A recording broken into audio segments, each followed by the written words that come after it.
I request everybody to please settle down and take your seats. We are about to start the program. Please take your seats and clear the aisles. You can carry on the conversation when you're seated and comfortable. So request all of you to please settle down and take your seats.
Good morning. Warm welcome to the Critical Mineral Processing Seminar hosted by the Ministry of Mines and Shakti Sustainable Energy Foundation. I would request all of you to please settle down and take your seats. We'll start the proceedings very shortly. You're most welcome to catch up with all your friends, but just settle down, take your seats, and you can speak with each other. We just request all of you to clear the aisles and the entrances because we're expecting the Honorable Minister to join us any minute. So request all of you to please settle down and take your seats. We'll start very shortly.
Exchange हो गया madam, तो ये जो चारों हैं ये इधर रहेंगे और जो MOU एक्सचेंज करेंगे उस साइड में चले जाएंगे, तो सब एक रो में आएंगे वो।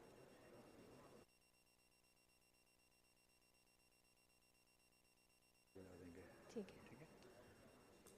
तो ये चारों इधर आ जाएंगे, वो दोनों इधर आ जाएंगे, सब एक रो में जाएंगे। ठीक है, वो आगे पीछे की मना करना। मैं इनको बता देता हूँ, जो साइन कर जो एक्सचेंज करेगा उनको।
I request everybody to please settle down and take their seats. The Honorable Minister has arrived and we will start the program very shortly. Thank you all for your patience. I request all of you to please clear the aisles so that the entry is not impeded. I request everybody to please settle down, and a sincere request to all of you to please put your phones on silent so that there are no interruptions when speeches are going on. I request everybody to settle down and please take your seats.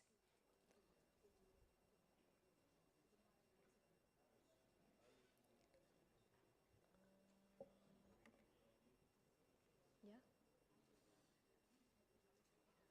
Okay. Yeah. I request everybody to settle down. Ladies and gentlemen, please join our hearts in appreciation and hands in a thunderous applause to extend the warmest, most resounding welcome to Shri G. Kishan Reddy, the Honorable Union Minister, Ministry of Coals and Mines. We are excited to welcome the Honorable Union Minister, whose dynamic leadership has led to India's mining sector achieving many milestones and coming up as one of the fastest and most dynamic sectors of the country. Please give him a round of applause to welcome him on stage. Please also welcome our dignitaries, Shri V.L. Kanta Rao, Secretary, Ministry of Mines, Shri Dinesh Mahur, Joint Secretary, Ministry of Mines, Shreyamsa Berry Ganjan, the Chief of Programs, Shakti Sustainable Energy Foundation. I request everybody to settle down. We are grateful to the Honorable Union Minister, Ministry of Coal and Mines, Shri G. Kishan Reddy ji, for gracing us with his presence today, and we look forward to hearing his vision for the National Critical Minerals Mission, NCMM. I would request Shri V.L. Kanta Rao, Secretary, Ministry of Mines, to please welcome Shri G. Kishan Reddy ji to this program by presenting him with a plant. We are very grateful to you, sir, for taking the time to come here, and we are looking forward to your words.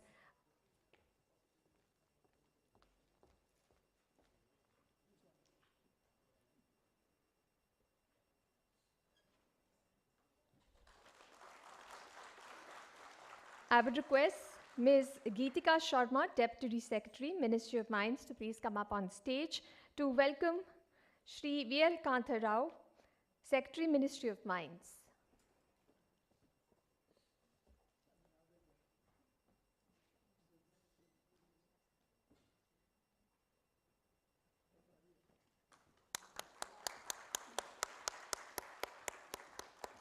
I request Shri Yogendra Bhambu, Director, Ministry of Mines, to please come up on stage and welcome Shri Dinesh Mahur, Joint Secretary, Ministry of Mines.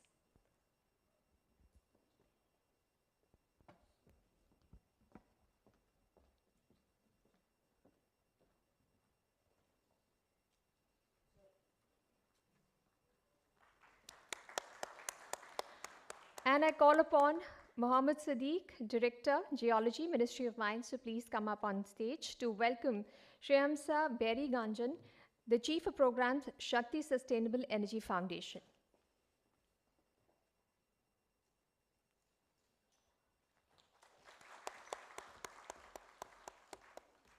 Thank you. At the start of the year, the government approved the National Critical Minerals Mission, NCMM, with an expected expenditure of 34,300 crore rupees over 7 years until FY31. The mission aims to secure India's critical mineral needs and strengthen the value chain by increasing domestic production, acquiring critical mineral assets abroad, recycling critical minerals, mobilizing human resources, and financing. Developing domestic refining and processing capability through technology transfer and joint ventures is crucial for the success of NCMM. Today's seminar on critical minerals processing provides an unmatched platform to foster collaboration, share knowledge, and drive innovation in the field of critical mineral beneficiation and processing. We have lined up impactful sessions during the day to highlight indigenous technologies being developed for efficient processing and refining of critical minerals, the proactive work being done by state governments to attract investments, to develop industrial clusters for processing, and a session on recycling and financing requirements of the sector. The Shakti Foundation has been working tirelessly with all stakeholders for a clean, secure, and equitable energy future. I would request Shreyamsa Beriganjan, Chief of Programs, Shakti Sustainable Energy Foundation, to please set the context for today's seminar with the welcome speech. Please give a round of applause to Shreyamsa.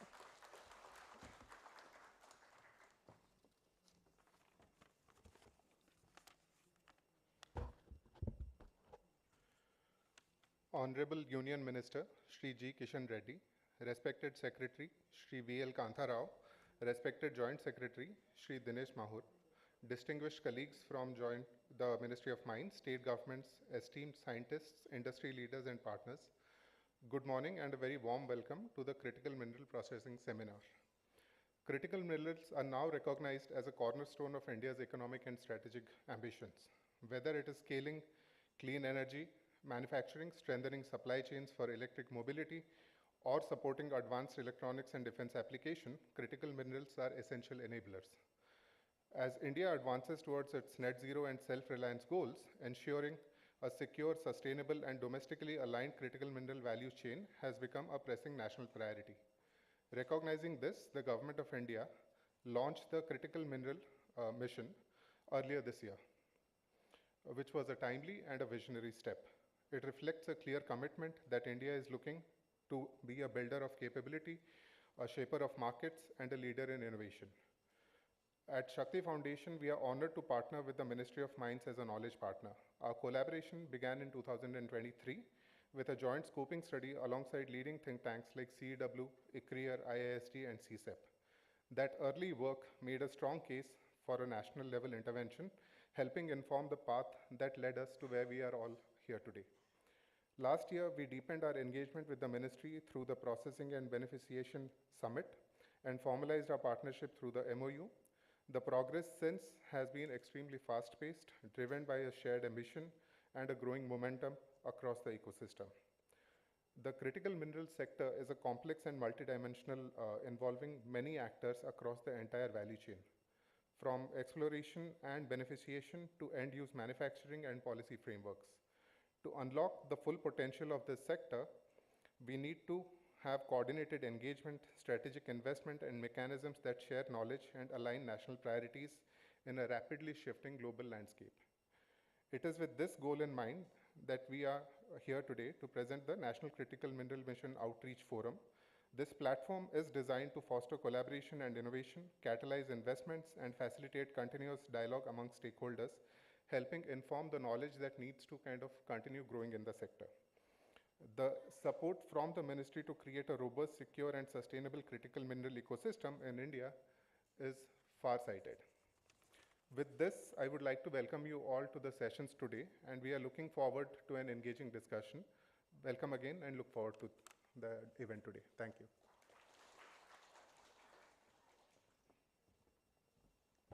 Thank you so much, sir.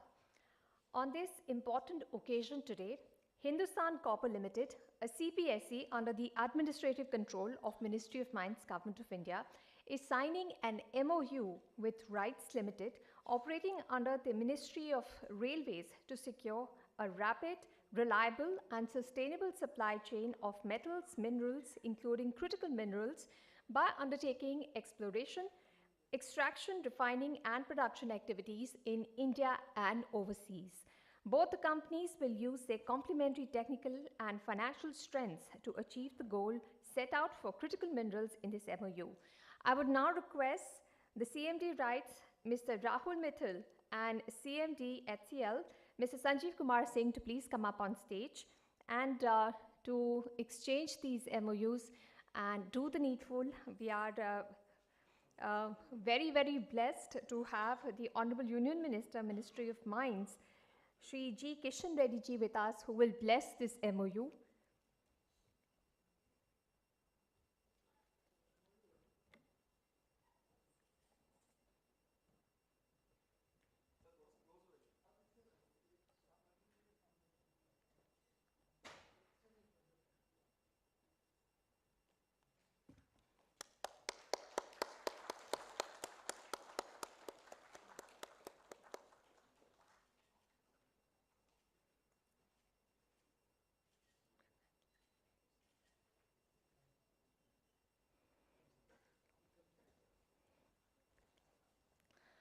All the best to RITES and Hindustan Copper.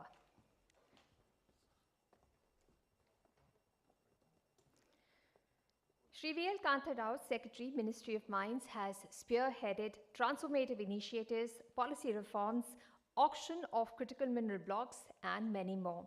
I request him to please come to the podium and give the keynote address. Ladies and gentlemen, please give a round of applause to Shri V.L. Kantha Rao.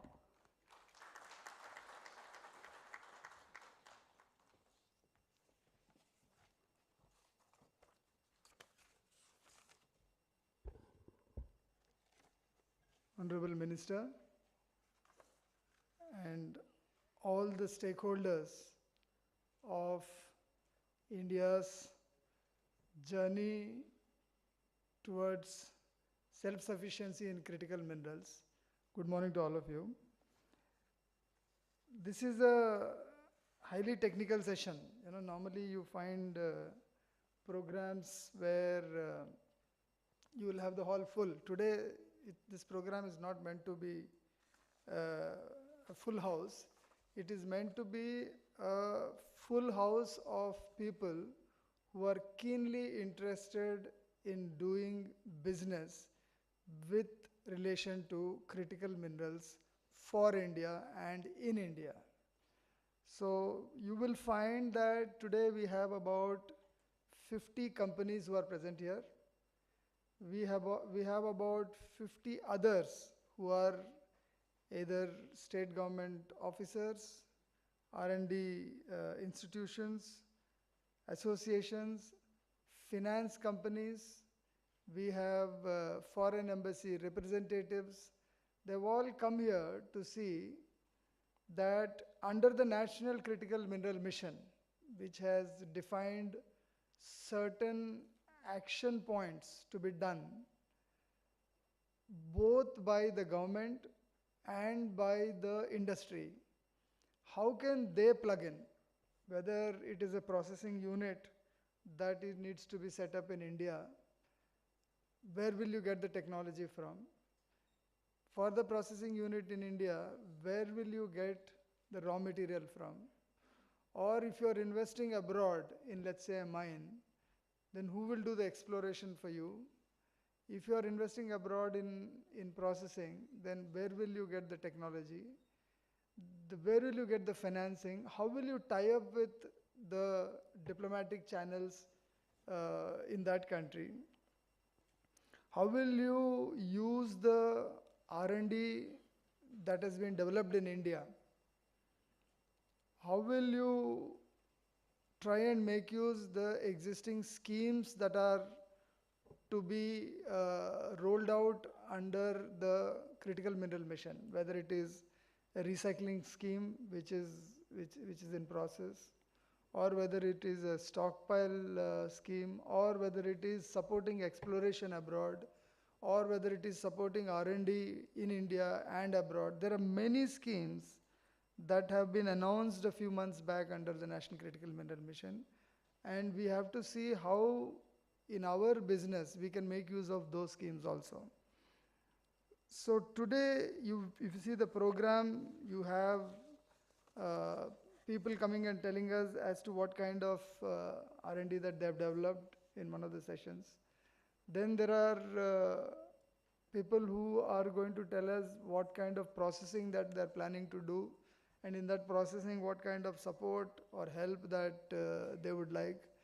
You know the current crisis of rare earth magnets, and if we today in this technical session, in this workshop, can plan at least 3-4 critical elements, how they need to be sourced and how they need to be processed in India for India, then we will probably avoid situations like what is happening for the rare earth magnets in future. We have a solution for the rare earth magnets also. That's a different topic.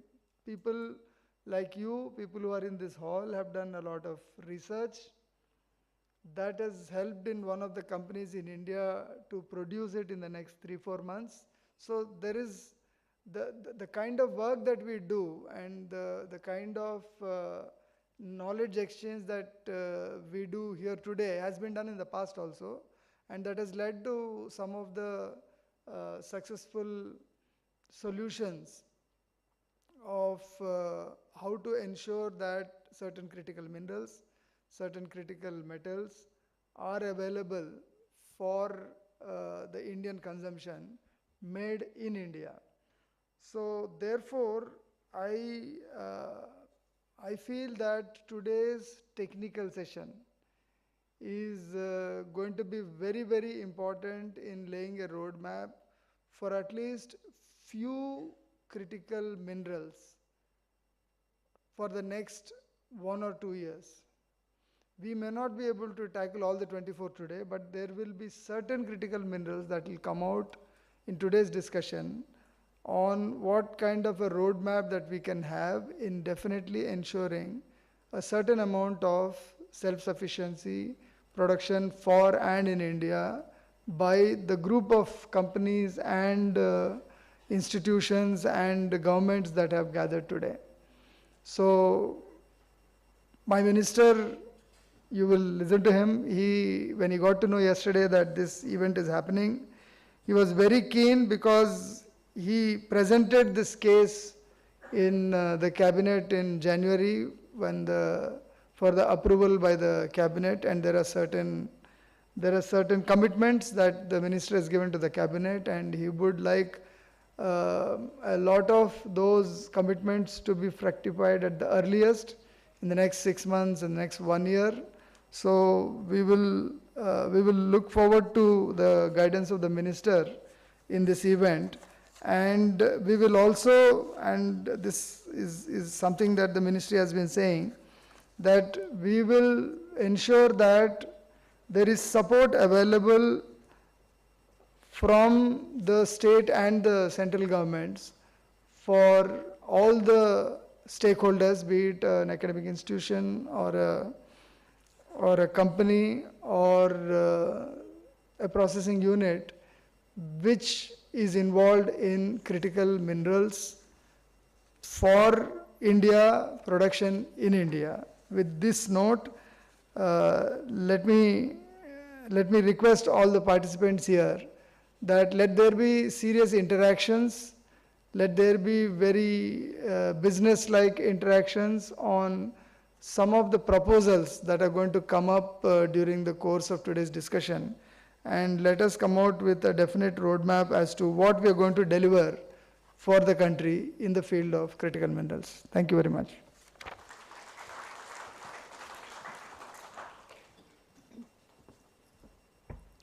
Thank you, sir.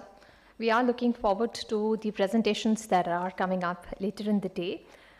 I would now request Shri Dinesh Mahar, Joint Secretary, Ministry of Mines, to give us an overview of the National Critical Minerals Mission, the NCMM. Ladies and gentlemen, please give a round of applause to Shri Dinesh Mahar.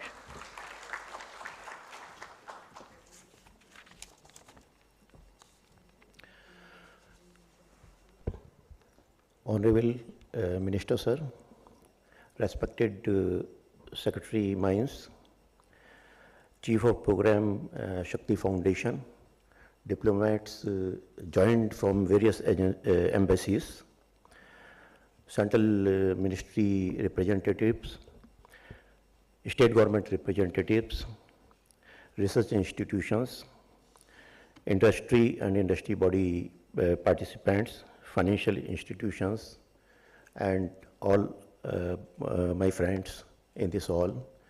Warm welcome and very good morning to you.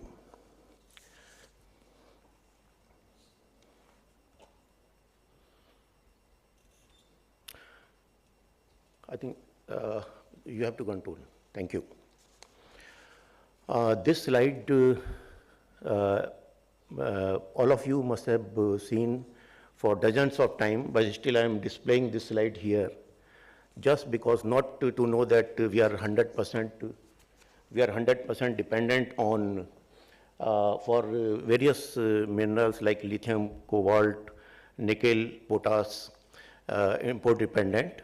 But not because of this, but just to remind us that when this import will result or convert into the export, and the top 3 producers, India would be one of the top 3 producers. That is why I am always showing the slides first. Next. Again, this slide is also sort of very familiar to all, and this red portion is China. So it looks that if I ask that what is the color of this slide, everybody will say red. But there are some opportunities hidden in this slide, that there are total 14 countries in this slide.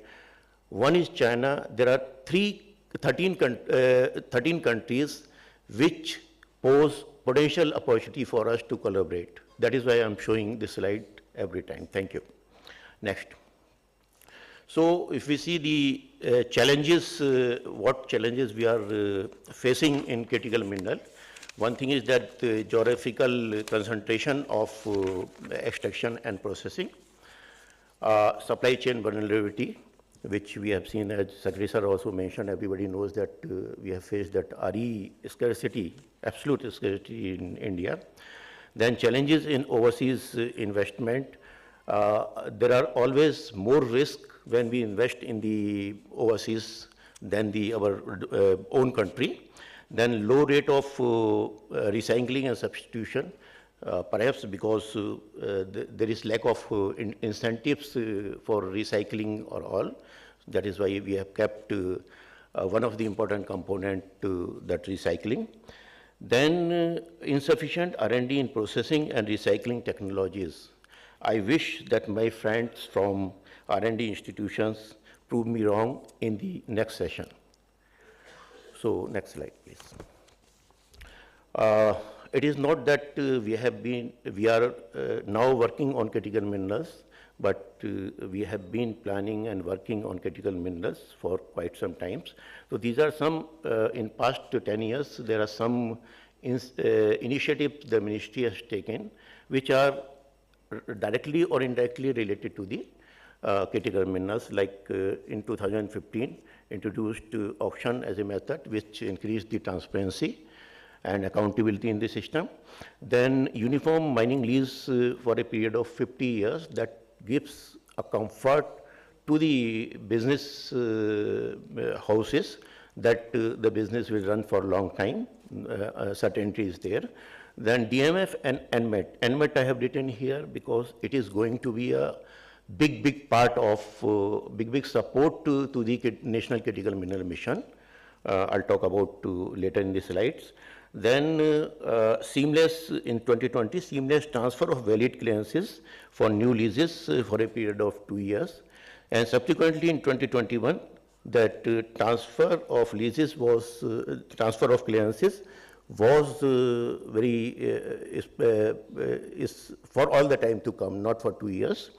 Then transfer of leases, the transfer of ownership to the other owners without any charge.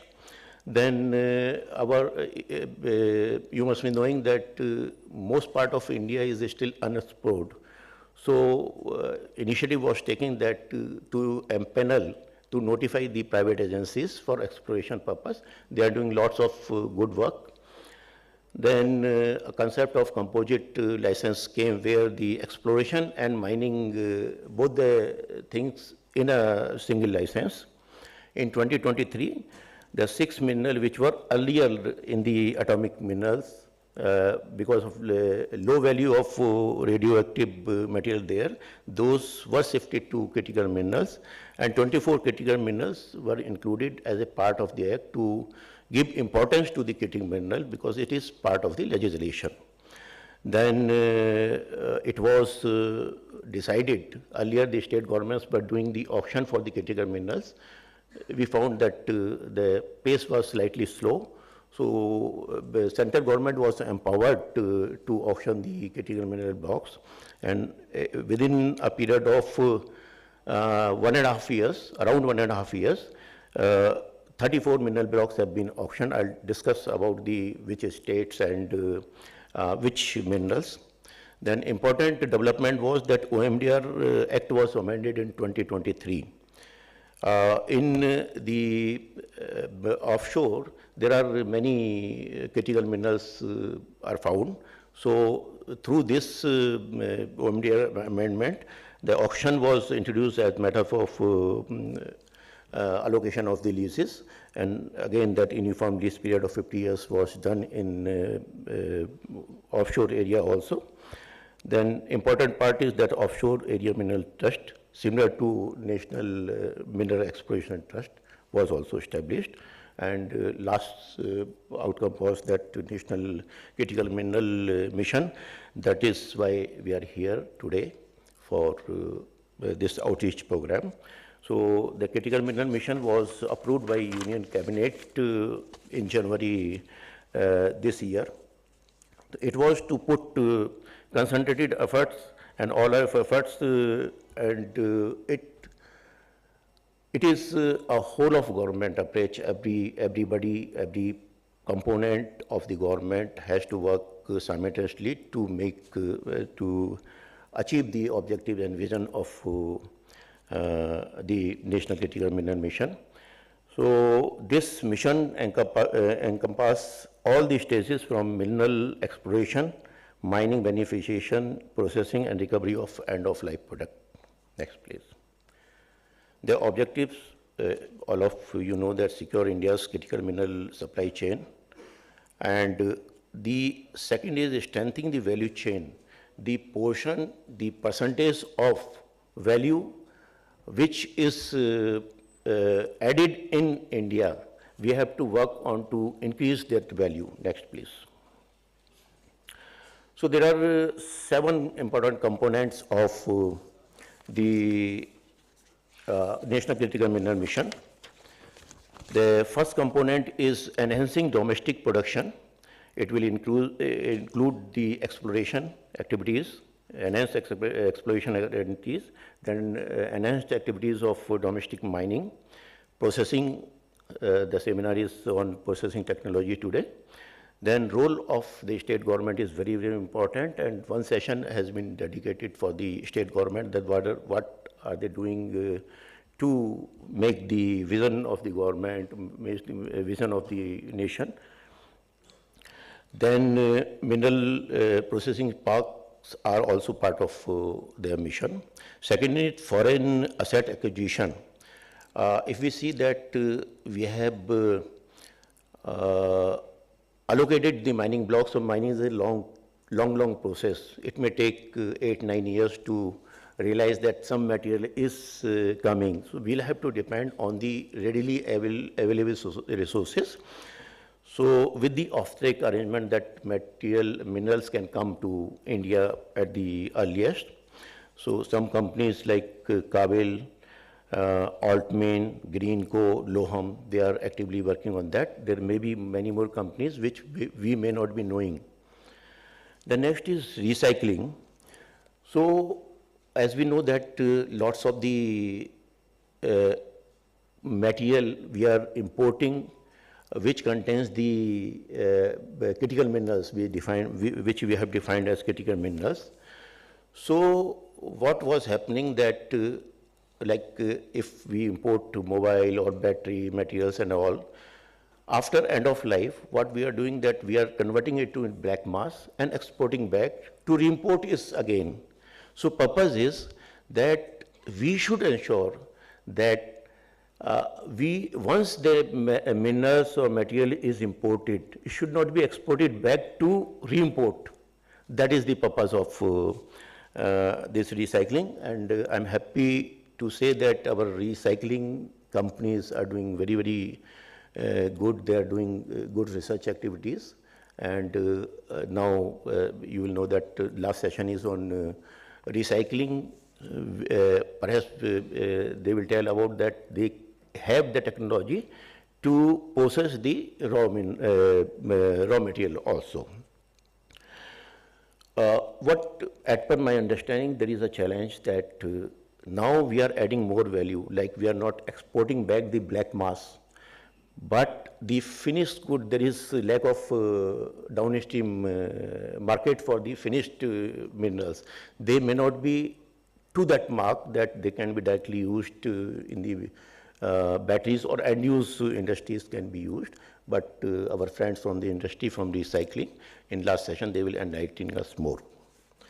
Then trade and markets, enhance trade with the resource countries, FTAs, and playing with their duties structure so that we can safeguard our domestic industry. Then R&D is a dedicated session there for the R&D today. The next session is on that. Then skilling, like for mining activities, we may not require the additional skills, but for beneficiation or refining or processing, we may require a different, distinct skilling. So one component is the skilling. Then fiscal incentives, leveraging funding from international institutions. One session is on funding, in which World Bank, ADB, and other institutions are there. They will tell about what sort of products readily available or what customized product they can offer for the industry to set up the processing industry and other components of the mission. Each of the component of the mission have 7 missions, have subcomponents. Subcomponents have been various action points, and each action point we will require guidelines, policies, amendment in act, which is in the final stage, and perhaps we will bring the bill in the forthcoming monsoon session. Then schemes and SOPs, etc. Next. This is the 16,300 crore from the government, and we are expecting the PSUs and private companies will invest 18,000 crore rupees for the mission. And the biggest component of this is ANMAT, which is 87,000 crore rupees for risk coverage for the foreign sourcing is 4,000 crore rupees, and domestic mineral exploration through ANMAT is 3,000 crore rupees, and all the total amount come from ANMAT, which is the biggest contributor to NCMM, is 8,700 crore rupees, and government through budgetary allocation has given 2,600 crore rupees. Next. These are some physical targets or expected outputs for the mission, like 1,200 exploration projects, foreign critical mineral mines, 50 target is there in the next 6 years to acquire. Then incentive scheme for recycling, total material recycled in kiloton 400. Patents in critical mineral value chain. Patents are very, very important for innovation. If the innovation is protected through patents, people are tempted to innovate, they invest their energies in innovation. Then mineral processing park, 4 mineral processing parks, center of excellence, 3 guidelines are already there. Next slides I'll talk about. The mineral stockpile. If we have the the stockpiles, the situation could have been avoided. Next. So, if we talk about the progress under critical mineral mission, 445 projects in last years have been taken by GSI and 227 projects for the critical mineral exploration during the current year. 59 blocks of critical mineral block have been auctioned by state government and central government. I'll talk about later which minerals and which states. Then first NIT for 13 EL blocks issued in March 2025. The 7 blocks in Andaman Sea, they are of metallic nodules, which contains many critical minerals. Then one very important development is that separate window in previous portal for the critical mineral processing, clearance processing and all. SOP for sampling and analysis of coal and associated rocks have been formulated. MMDR Act amendment, which I talked about, we will be bringing the bill in the forthcoming session.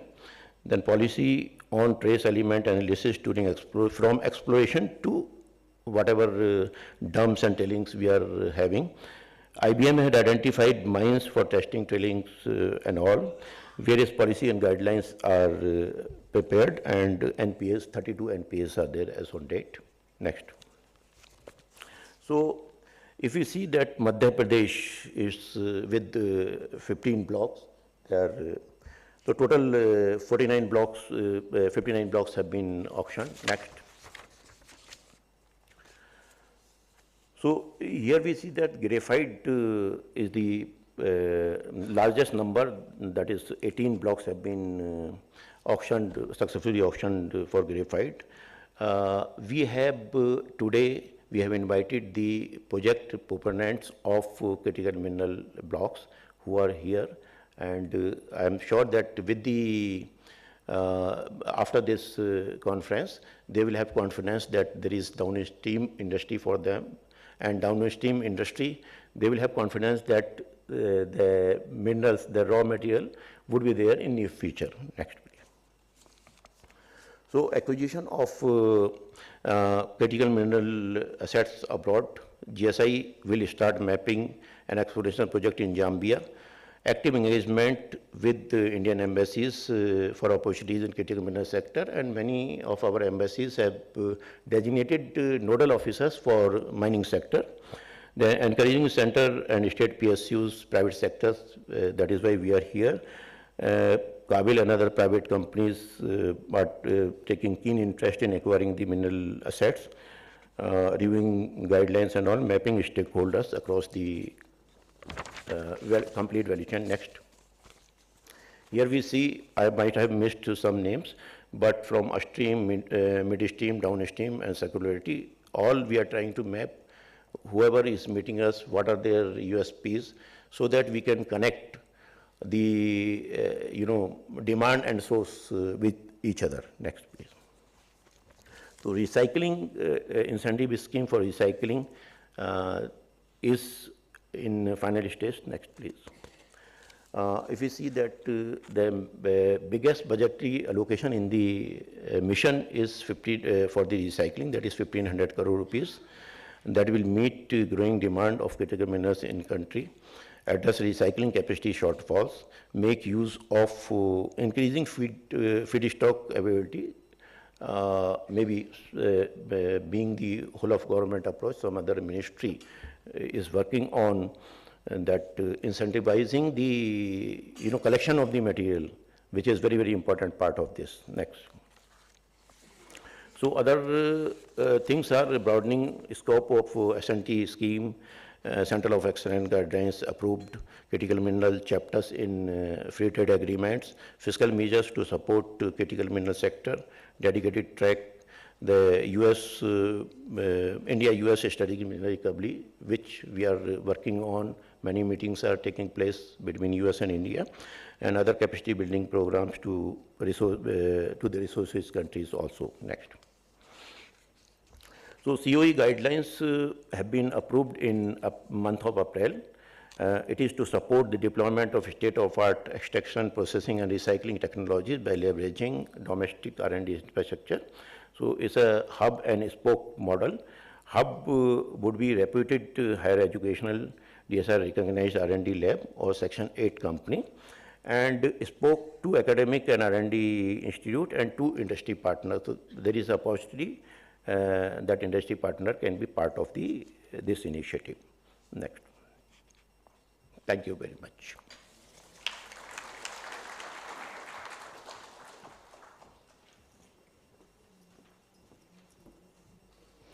Thank you, sir, for that very comprehensive outline of what the NCMM looks like. Now, we are excited to launch the NCMM Outreach Forum, a unique initiative under the National Critical Minerals Mission designed to bring together government, industry, and civil society to drive collaboration, innovation, and investment in India's critical mineral sector.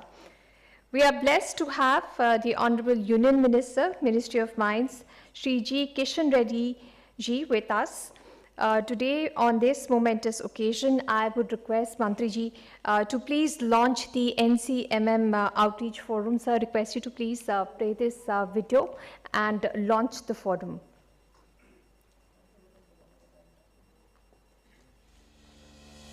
We are pleased to announce the launch of the National Critical Mineral Mission Outreach Forum by Shri G. Kishan Reddy, Honorable Union Minister of Coal and Mines. This is one of the key initiatives under the National Critical Mineral Mission launched in January 2025. A platform to connect, collaborate, and catalyze growth in India's critical minerals ecosystem.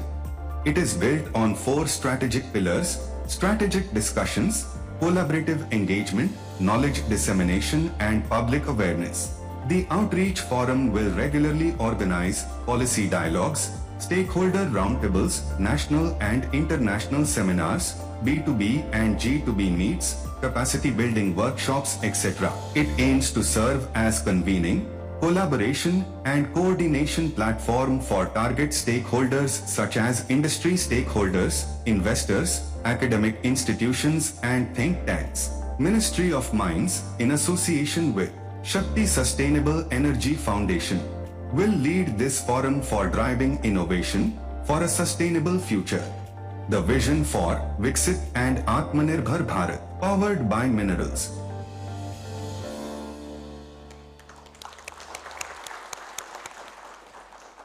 So I request all our dignitaries on stage to please hold the folder of the NCMM forum as well. So this is also part of our launch along with the video. The ground that will be covered by this NCMM forum is detailed in this folder.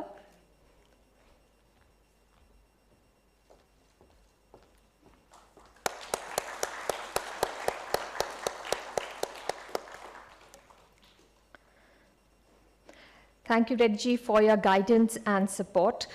Under the visionary leadership and the unwavering dedication of the Honorable Minister, Shri G. Krishna Reddy ji, India's mining sector is galloping towards innovation, sustainability and self-reliance.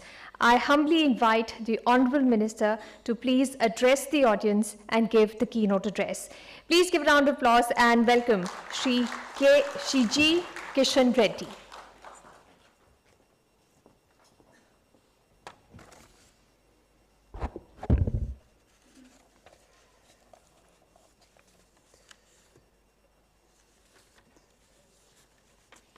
Good morning, one and all. Secretary, Ministry of Mines, Government of India, Sri V.L. Kantarao garu, Sri Dinesh Mathurji, Joint Secretary, Ministry of Mines, Sri Shreyamsa, Chief of Programs, Shakti Sustainable Energy Foundation, officers of the Ministry of Mine and all the central and state government officers, representatives from various Government of India public sector units, and members of international organizations and development banks, private sector organizations. It is a pleasure to be here at the Critical Mineral Processing Seminar. I once again welcome all of you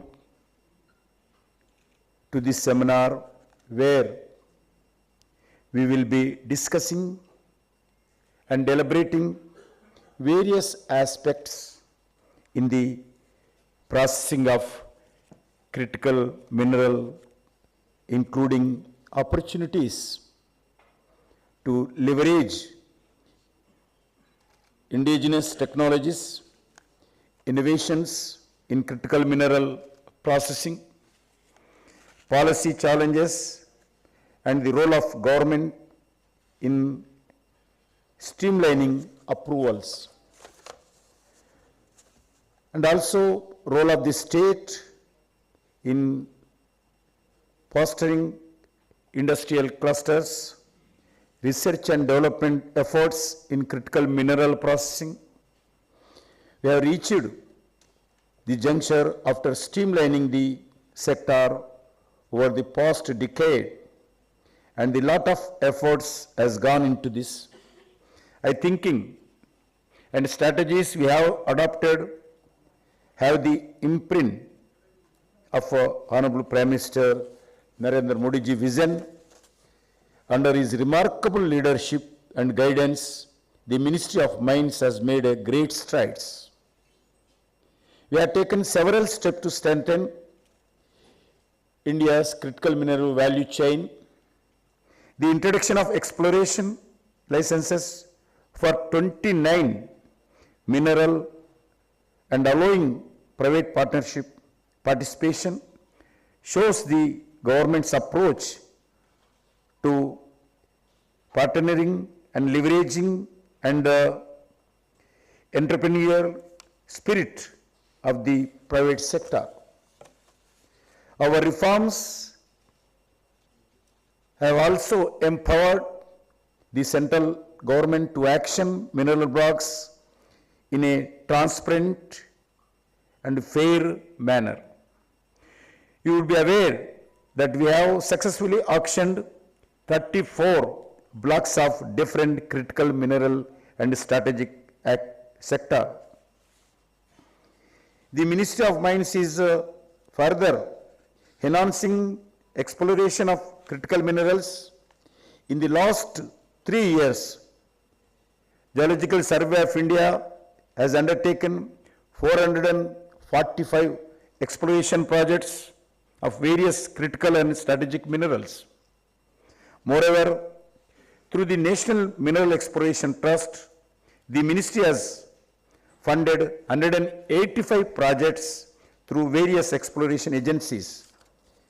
In parallel, efforts are being made to secure overseas resources through bilateral engagements with mineral-rich countries such as Australia, Argentina, Chile, etc.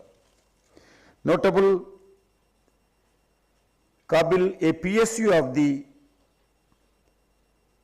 Ministry of Mines, Government of India, has acquired 15,703 hectares in Catamarca province, Argentina, for lithium exploration and mining.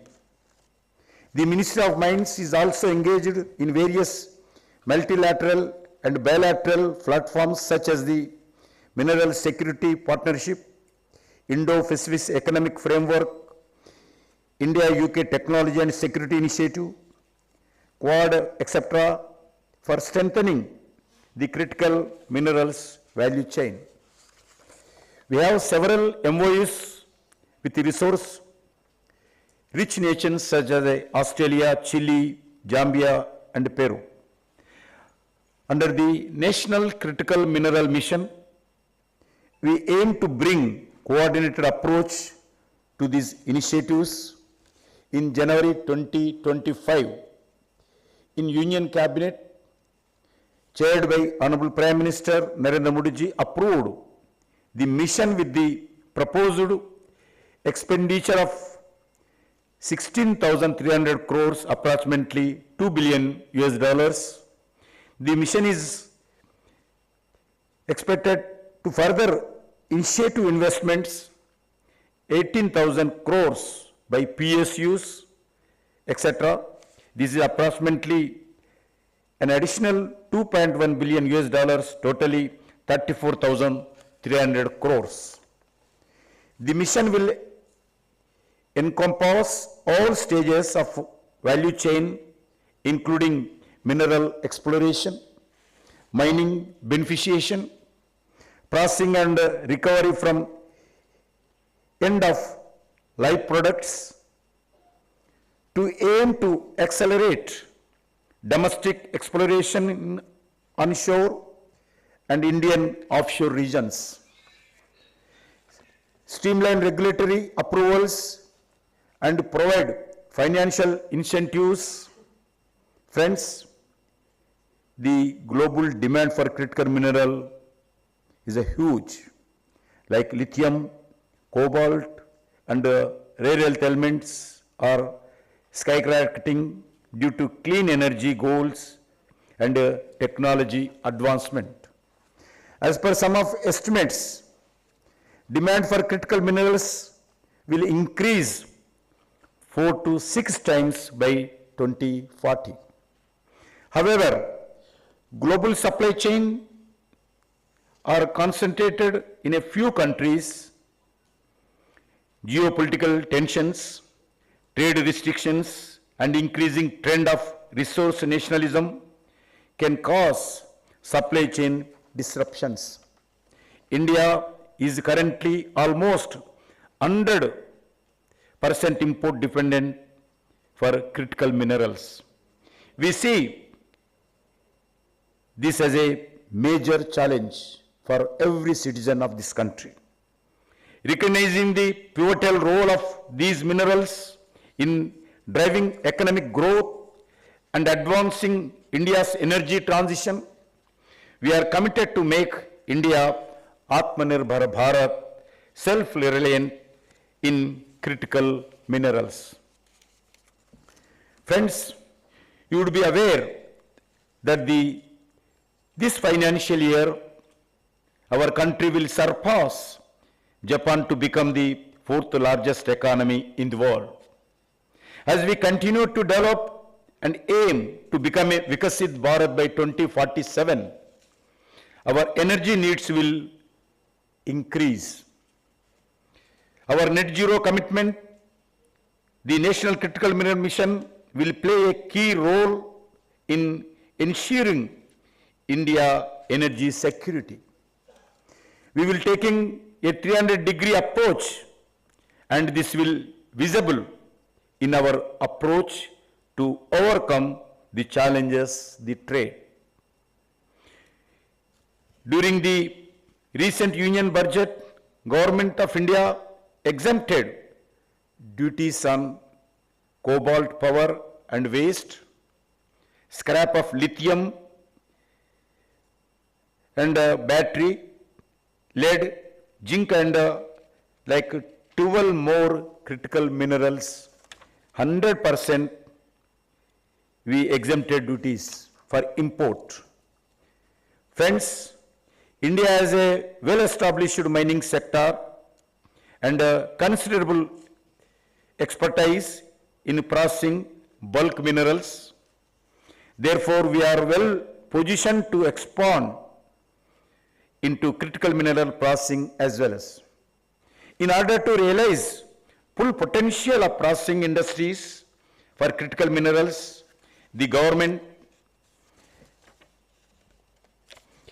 industry, public sector units, academia, and research labs need to work together on a national priority basis. The limited existing processing capabilities for critical minerals in India represents tremendous opportunities. Besides, to foster innovation, Ministry of Mines providing funds to R&D institutions, startups, MSCs.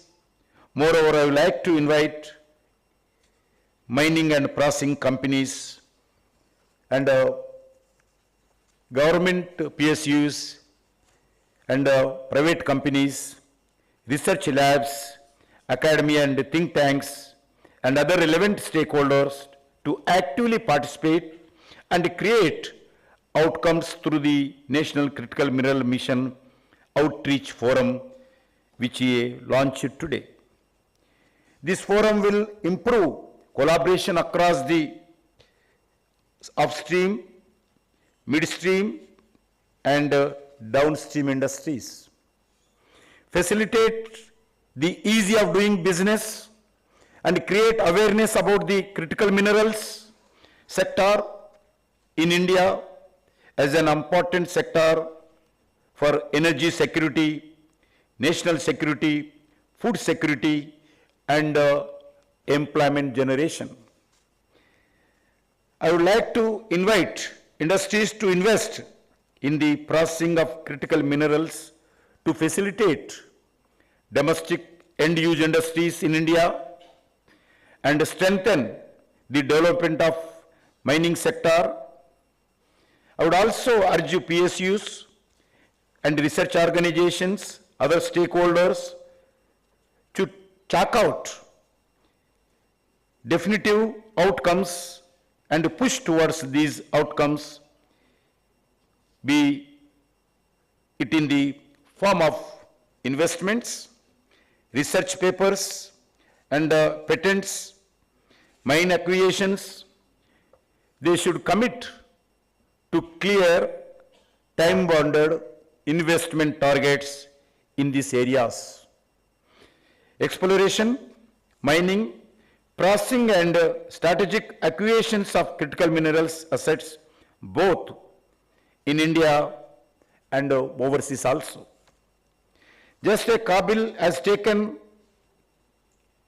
the lead, other PSCs like MMDC, Coal India Limited, the Hindustan Copper Limited, the Singareni Collieries must also actively venture into this strategic domain, both domestically and internationally.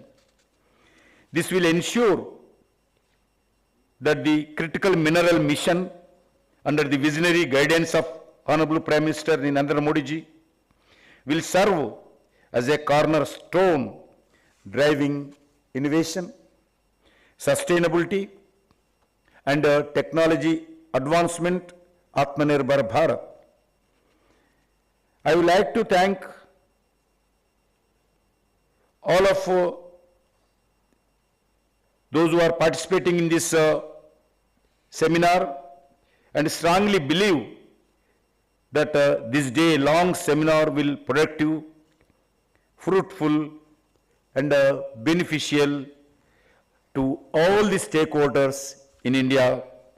I once again congratulate and thanks to the Ministry of Mining officers and also the Shakti Sustainable Energy Foundation and other organizations, those who are participating in this seminar.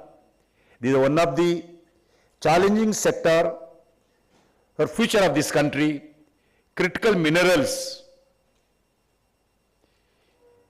We should also achieve our challenges. That's why I request one and all to participate and forward this agenda to all these sectors. One and all, thanks. Jai Hind.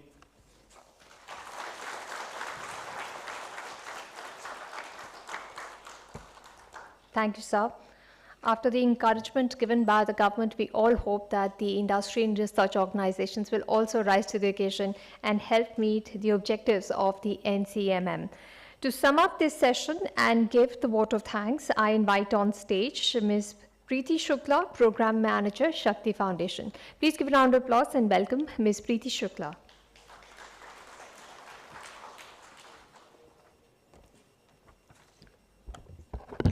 Good morning, everyone.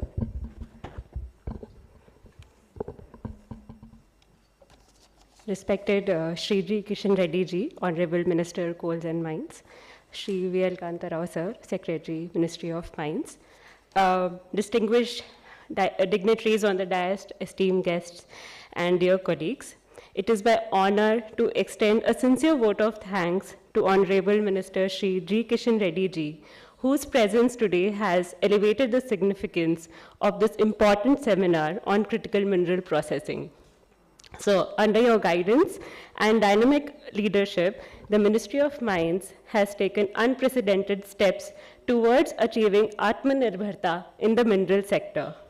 Your continued emphasis on critical minerals as enablers of India's technological and economic aspirations is truly inspiring. The recently launched National Critical Mineral Mission stands as a testament to your foresight and unwavering commitment to securing India's strategic minerals for a bright future. Your words today have not only set the tone for today's deliberation, but has also renewed our collective sense on purpose and urgency.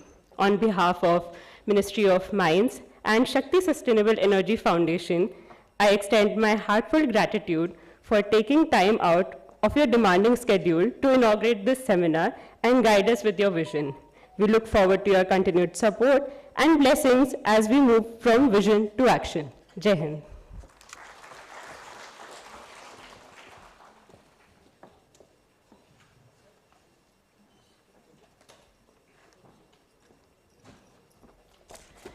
Please give a huge round of applause to our dignitaries on stage. We thank them for their time and we thank them for sharing their ideas, their vision to ensure that critical minerals is a sector that our country can also excel in and we can reduce our import dependence. I request everybody to please remain seated and please clear the aisles and let Mantriji exit without any interruptions. I request everybody to please remain seated.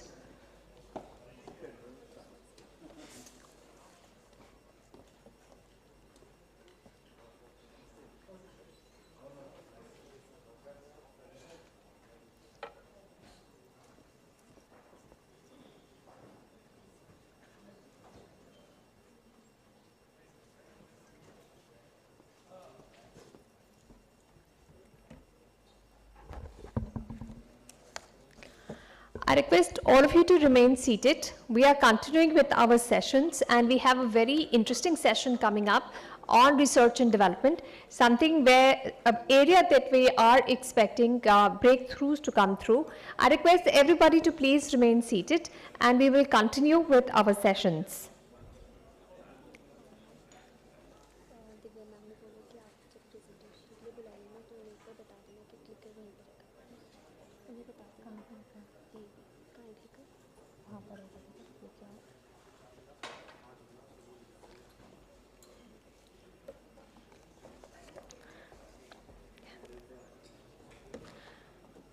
Research and development is the true genie in the bottle for the success of crucial new age sectors like clean energy. R&D in the critical mineral sector is of paramount importance to reduce import dependence, unlock indigenous resources, and develop efficient processing and recycling technologies. In this session, we will explore groundbreaking research by academia on indigenous technologies and low-impact innovations for efficient processing and refining of critical minerals. We have a series of presentations coming up and I'm sure all of you want to pay close attention to these because they could be the ones that head to the patents next. Our first presenter is Dr. Ramanuj Narayan, Director of IIMT. Please give a round of applause and welcome on stage Dr. Ramanuj Narayan. With over 2 decades of experience in polymers, coatings, nanomaterials, and solar technologies, he's formerly the Chief Scientist at CSIR IICT. We have the clicker here on the podium itself, and I request our speakers to please stick to the time allotted to them.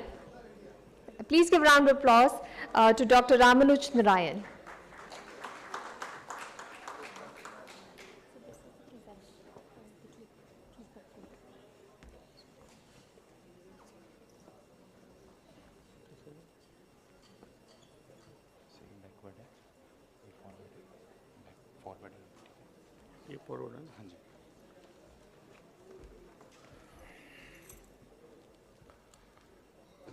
Jai Jagannath and very good morning to all of you. Respected Secretary Sir, each and every participant who are here to help our country for Atamnirbharbharat in critical mineral mission. Today I will try to put that what efforts has been put by CSIR Institute of Minerals and Material Technology in the area of critical minerals.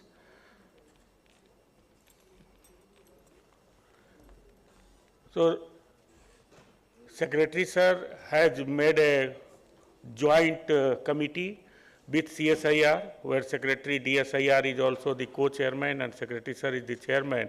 And that place, we have been working in CSIR since long in critical minerals, but the galvanizing and re-emphasis has come the moment our Ministry of Mines has announced the National Critical Mineral Mission.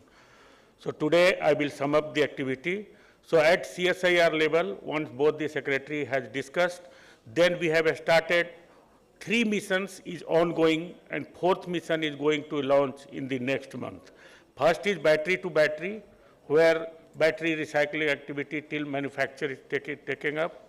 Lithium from primary resources, all the 4 recognized resources by Ministry of Mines is getting explored there.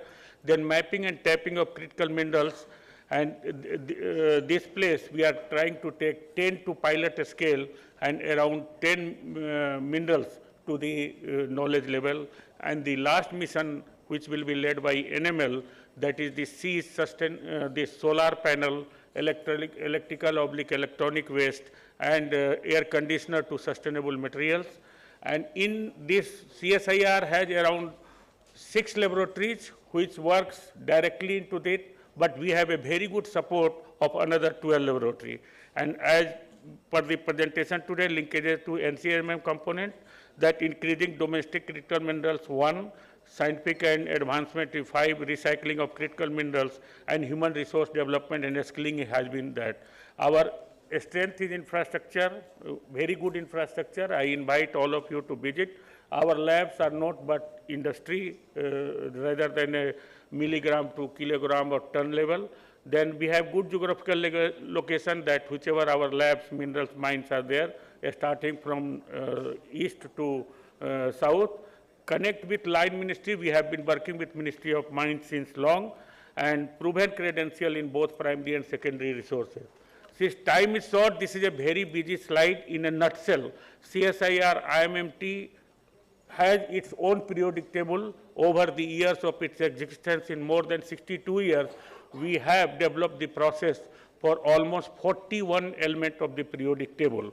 And if we'll come to critical materials, that out of 30 or now 24 identified by Ministry of Mines, IMMT has worked on almost 19 elements of that, and most of them wherever primary or secondary as per the requirement of the industry. So I have listed some of the primary ores and secondary ores where we have worked, and where right now also we are working in lithium, novidium and tantalum, cobalt, PGE, tungsten, and one of the strength has been the polymetallic nodule. We are working with Ministry of Earth Sciences almost last 40 years, and we have been able to develop the cobalt, nickel, and copper technology. Then, in latest highlight I want to show you that most of you will be interested in lithium today. We have seen in lecture that we have been able to develop the PGE from Indian resources. This is the chromite reject. It is found in Odisha, and by July, the first pilot plant of the country in PGE processing is going to be a start in our campus. It is half erection has been done. So by July it will be done. We are working. We are most thankful to Odisha Mining Corporation. Today our state representative are also here. They have sponsored this project with Mintech South Africa. And we are very happy to tell you that we have been able to recover PGE from chromite reject, and this is one of the emphasis of the ministry.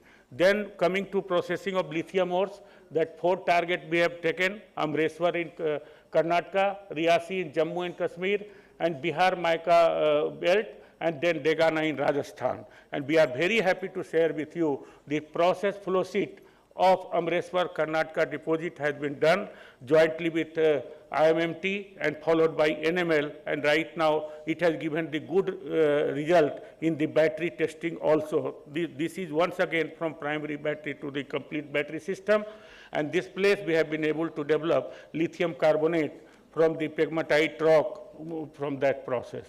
But there was some difficulty. This is the most talked about Jammu and Kashmir. Our NGRI has also gone with GSI to explore the possibility, but right now in the normal conventional way, the response for the beneficiation flow sheet is not coming proper, but we are trying the other alternate way, and lithium value is varying between 0.05 to 0.2%. So this is the good sign. We have to alter the process. But another promising system is the samples of Degana, Rajasthan. That place it is the hard rock system, but we have been able to, it is responding to the beneficiation methods, and we have characterized everything, and in the initial few experiment has been carried out. But it is some characterization we have carried for mica, but that place grinding and those type of difficulties is coming for that process. So still again we are getting from the Ministry of Mines information, we are also getting the Chhattisgarh sample from the GSI to explore for our lithium. Then some of the technology in a quick succession, that IMMT has been able to commercialize several technology in association with all the industry stakeholders for cobalt, nickel, and then chromite overburden and nickel recovery. So this list will be submitted to you, so you can take with you and you can contact us at any time. This is the polymetallic manganese nodule. I told you that please visit us. Big sheets of cobalt, copper, nickel you will be getting from manganese, and with GSI we are working on the latest that Andaman polymetallic nodules crust, whatever has come, characterization has been completed and some studies is under progress. Then recovery of tungsten from a scrap and tailing, that wherever recycling business is coming, we are very good at. IMMT has also technology, NML is also having the technology for all the aspects from the Hatti gold mine tailings, that how we have been able to extract the tungsten from there. So these are the process flow sheet, that how we have developed. And then copper refinery from the anode slimes, and just recently Hindustan Copper, that Sanjeev sir, we have signed one MOU at IMMT in very recently, and we are going to work on copper from all the aspects, that how we are going to benefit the country. And RE is one of the very hopeful that we have been able to develop fly ash, and right now the first pilot plant will be placed at NALCO in association with IMMT and KIT around it is monitored by the Niti Aayog and reviewed by Niti Aayog. Another one is we have worked for Indo-Australia collaboration, and just recently we have also signed MOU with Neradmed when I went to Ministry of Mines with Russia delegation. So Neradmed with Rosatom, and we are working with Australia. Australian government has signed one project for 2 crore with IMMT, and we are working collaboratively with them. And this is the success they got. On 12th, our Niti Aayog Sarvana Bhamaniji is here. So Dr. Saraswat is going to launch the report of this first project, that where 6 institutions, that industry, that NML, IMMT, JNRDC, NALCO, and Hindalco and Vedanta has worked together. On 12th of this month, this whole report is going to launch for the public, and that place we have tried to holistic utilization of red mud, starting from alumina, iron, REEs, and titania to this place. Yeah. So then, if you want to work in critical mineral, you have to upgrade facility. I am thankful to my secretary that other than putting on mission projects, she has also granted lot of funding for us to establish the facility. So PGE pilot plant will be ready by July. If RE extraction we were having 20 stage, now we are making 200 stage for low concentration. Then molten salt electrolysis pilot scale setup, and pilot plant for PMN processing and fly ash processing, and we are creating multiple ICP MS, and we are much thankful to Secretary Sir once again that NMET has sanctioned MLA as a national facility for the beneficiation study. Just recently it has been approved by NMET. And as a research organization, as the fifth component, that we don't have to stop to enrichment and beneficiation. What is our weakness is that separation further, that in further if you want to separate 5 elements together, that place we are collaborating with Wintech South Africa, and we are also collaborating with other countries, that how we do. And this is the problem, this circle if you'll see, this is the friendship we have to break. All elements come together and how we are going to separate. And the future, that what we are trying to put, membrane technology, nanofiltration, then bio, electro, phyto, photo, and data. And always, since now we are going to have a waste resource utilization and infrastructure engineering, as for example, if you take PG, 1 ton will give you 1 gram, that what other things will do. So we are also strengthening sidewise how it is going to be the building materials, construction materials, road materials, and CSIR. We are also collaborating in IMMT. The moment we will start processing, then similarly it has to be disposed. And then these are our partners, near partners. We are thankful to them that they have faith on us, and we have been working with them. And I thank my team, Dr. Kali, SP Das, Sarangi, Angari, Swagatrat, and Abdul for providing all the information. Thank you. Jai Hind.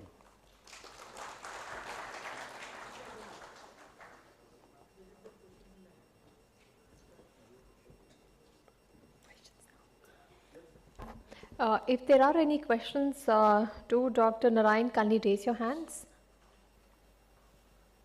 If there are any questions. All right, perhaps we'll take all the questions in the end. You can perhaps note it down, the questions that you have. We'll now move on and call our next presenter.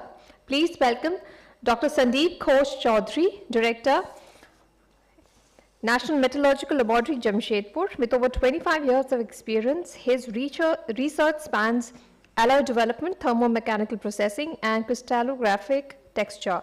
Please give a round of applause for Dr. Sandeep Ghosh Chaudhary. This is the one, right? Okay, you keep it there. So okay, you give me a warning out of those things. I think that's better. Well, very good morning to all of you, and thanks to Ministry of Mines for giving us the opportunity to make our presentations on all those things. So as it was told that I'll be talking on these critical metal extractions from the secondary resources, but I'll also take up some of the things which already my colleague Dr. Ramanujan pointed out, that yes, some of the cases we are also working along with them together with various other industries from the pure metal, pure ores from that. So this is the legacy of CSIR-NML, which started from 1950, and we're working on these rare earths on this, of course, not on the extractions, but also on the applications of the rare earths, how to utilize those extractions for various other applications. Now, when you talk about the recycling, these are the two resources which you use it, that is our industrial residues and end of life your products. I will give you a few examples on those that we're working on those things. I think the first one is, okay, this is the periodicity of the CSIR-NML. The green color was already made a mark from this, and the red one is progressing to the mark. And out of all this tentative list, we are already 24 or 25 out of those lists where we are still working on those. So this is red mud. I'm not going to detail some of those things, only on the red part that we got from the red mud, metallized iron, titanium oxide, and the mixed REOs. This is the outcome of those things. And 12th of this month, I think Dr. Ramanujan place with Dr. Sarvananan and Dr. Bharike Saraswat is going to have the lunch of those, where we, IMMT and JNR DDC work together with Vedanta, the NALCO, and the Hindalco. Well, we are in Jamshedpur, so niobium is one of the key factors for the steel, for the high-strength steels. And presently, CBM and Brazil, they are only the producers of niobium. So to help the steel industry, we talk about this tin slag, and from the tin slags, we got the niobium and tantalum, and we have 63% ferroniobium out of those things. So that's one of our work from the tin slags and how to utilize those things for our niobium for the steel industries. This is from the molybdenum, cobalt, and the nickel recovery from the spent catalyst, which is there in your petrochemical industries. And we got some those things, and presently we are working with the stainless steel industries, how they can incorporate those things in their alloying elements. Plating grade nickel and copper from the Monel scrap. These are all very expensive, but they are very rich with nickel and copper, and also contains manganese and iron. And we have given these things in a party at these things, and this is the letter from them that they are going to have with it presently at 200 million tons, but now they're going to have 1,000 million tons in the near future. This is for the tungsten heavy alloy scraps for the defense applications. Thanks to DMRL or the DRDO who sponsored this research together with us. And we could get 2 commercial plants at CSIR Technology at Wolfram Met and the Mindstone, and they are now supplying of the powders which the tungsten has given, tungsten, they could make the component, and they got that the property wise it is absolutely fine. So that's the that we got encouraged that yes, that can be done from the recycling of those tungsten hard metal scraps. NDFE magnets, I don't know to tell all these stories here because today, because the EV and that photograph, we have the clean energy, I think the magnets are vital important for those things, and the newspaper report says China is going to stop, so we have to work on those things. Recovery of end-of-life spent magnets. So we are working from the spent magnets, not in the monazite sands and all these things. We have already worked with Tata Steel and the Oceany Private Limited to take up some of the things for that neodymium, praseodymium, and the dysprosium for the high temperature magnets. We are also working in the industrial weights, and here the targeted metal is silver.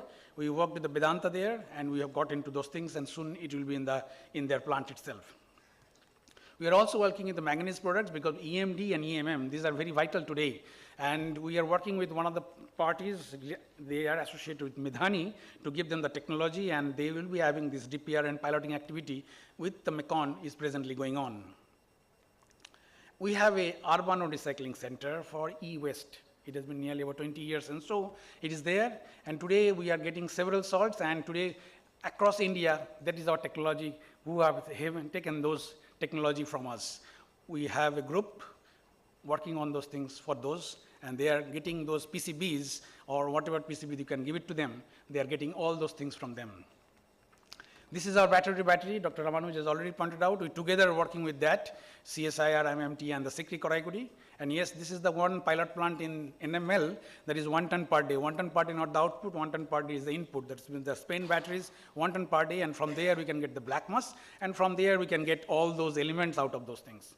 So their process, we are at the TR level 5, and we are given to that validated at 100 kg feed battery scale at NML. And we have our battery tested. The mixed oxide is not a specific battery. There is a mixed oxide, mixed batteries compositions varying from various ranges, which I have given it to you. And there are other things also we can get. And also we are getting that graphite, black mass processing, and we are processing the graphite also from these things.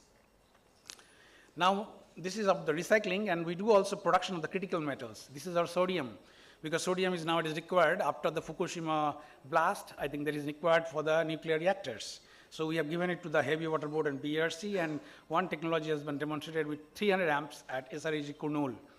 We are also doing the gadolinium and the neodymium. Gadolinium, we have given some 500 grams with some purity, which is mentioned there, to IGCR Kalpaktam. And neodymium, we are still working because the process efficiency is still quite low in that. So we are still working on those. This is the one which we are targeting nowadays, the magnesium. Of course, it's not to be so critical, but it's in strategic materials because magnesium is used for the extraction of zirconium, which is required for the atomic energy. Magnesium is required for the titanium extractions because that is required for both space as well as your defense industries. So today, I can categorically tell you that today, not only from the dolomite, which is the ore, but also we are working with the magnesium scrap, which is available there, and we can go to that level of purity of this 99.9%. We have already did it for 2.5 kg. Recently, we have upgraded up to 15 kg, and now we are trying to get it 120 kg per day. And that's the pilot plant which CSR has funded to us at our laboratory. This is our output nearly. So nearly about 18 patents. We have nearly about 22, more than about 22 technology transferred. These are the clienteles. I did not put those MSME names, otherwise that will be clumsy on that. And we acknowledge, of course, DGCSIR and NITI Aayog, so many funding agencies, Ministry of Mines, Ministry of Steel, BRNS, DRDO, and we have so many industry partners, and obviously we thank the advisors. I think Dr. D.K. Singh is there from BRC. We talked about the AMD, and we also thank the DMRL for those things. And my colleague, who works all those things, that is Dr. Ravilas and his group, they are going to organize this conference thanks to Ministry of Mines and the Ministry of Information Technology, which will be there in 6 to 8 November. So I request you to be there at the conference during the 6 to 8 November 2025. Thank you very much for your patient hearing. Thank you.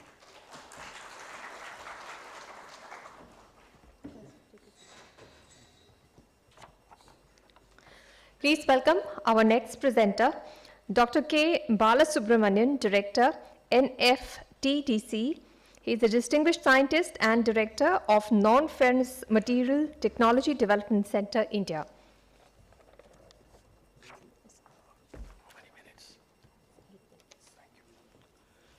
Yeah, good morning to all of you. I come from Hyderabad Tech Center. We are a technology center where we work on materials, processes, and technologies. and go up to very high TRL levels. And you are probably the only self-financing technology center in the country.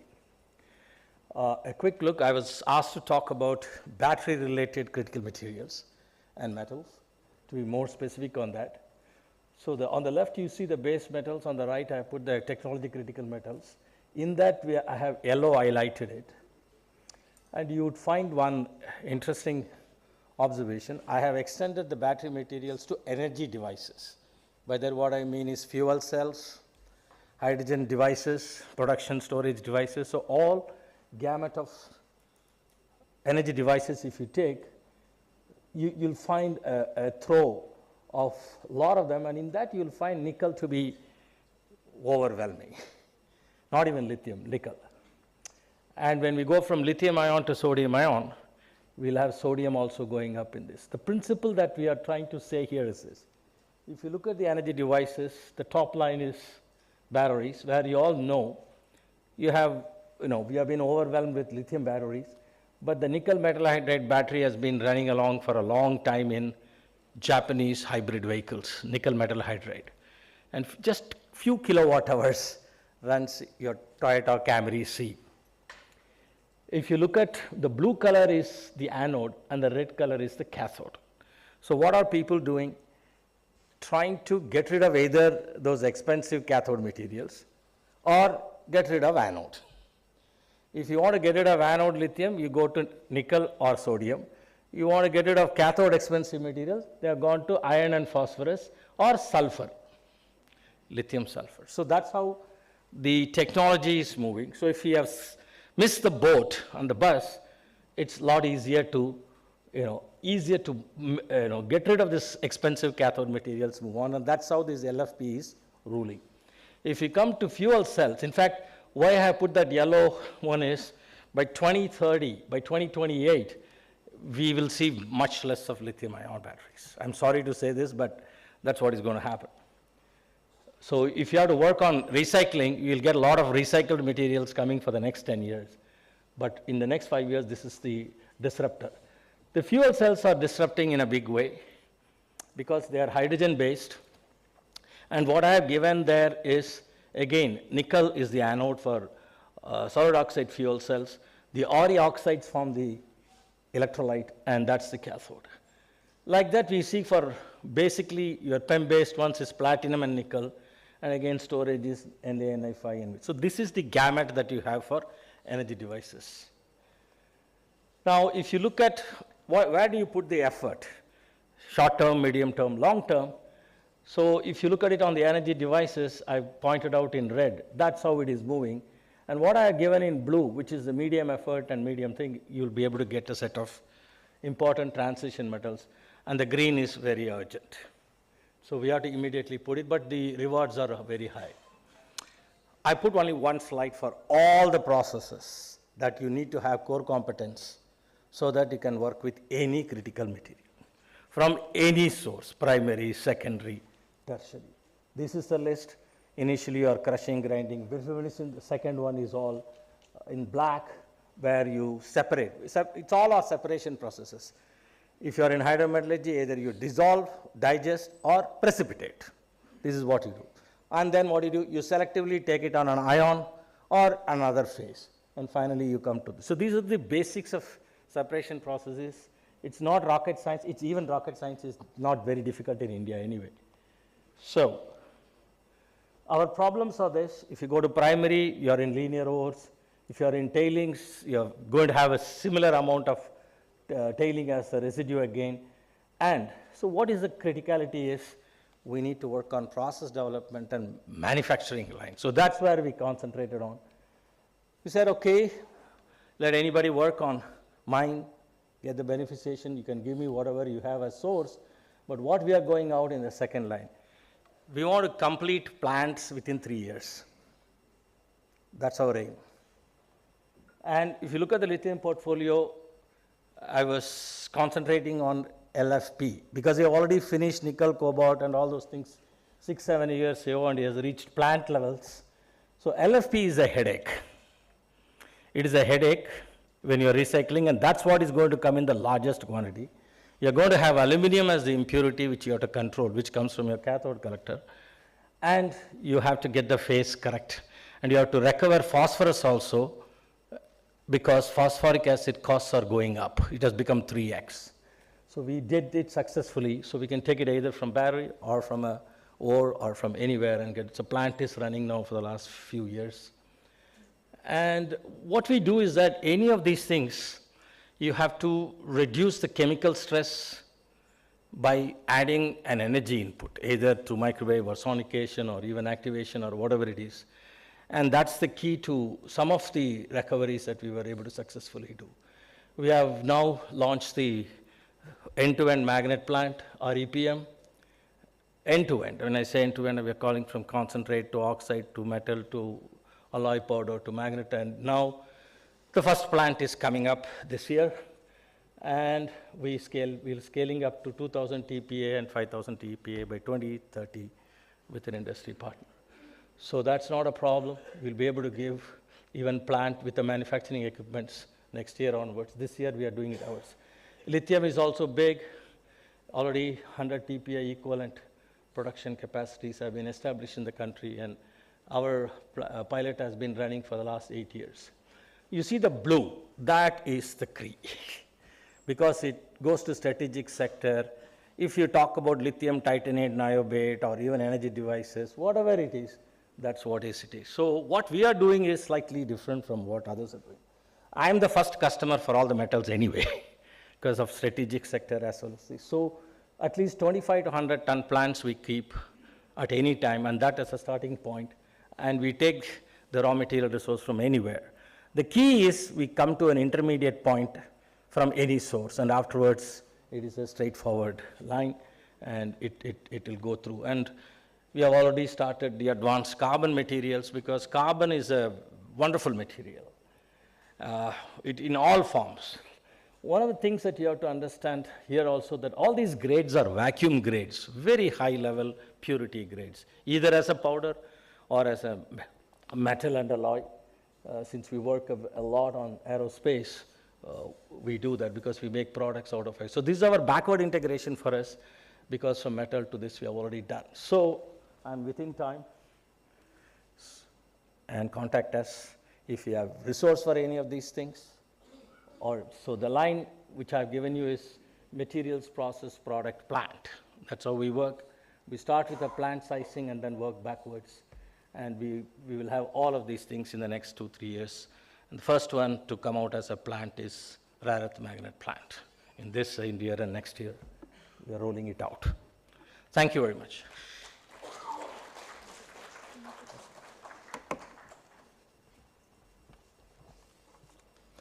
Our next presentation is from Dr. I. Balasundar, Scientist G, DMRL, DRDO. He has been instrumental in developing advanced materials and indigenous manufacturing technologies for defense applications since 2001. Please welcome Dr. I. Balasundar. Thank you. Sure. Somebody's loading.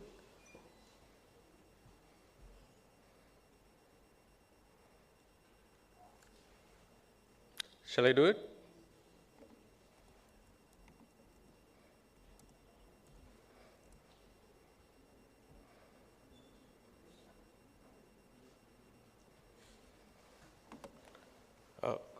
Good morning to all of you.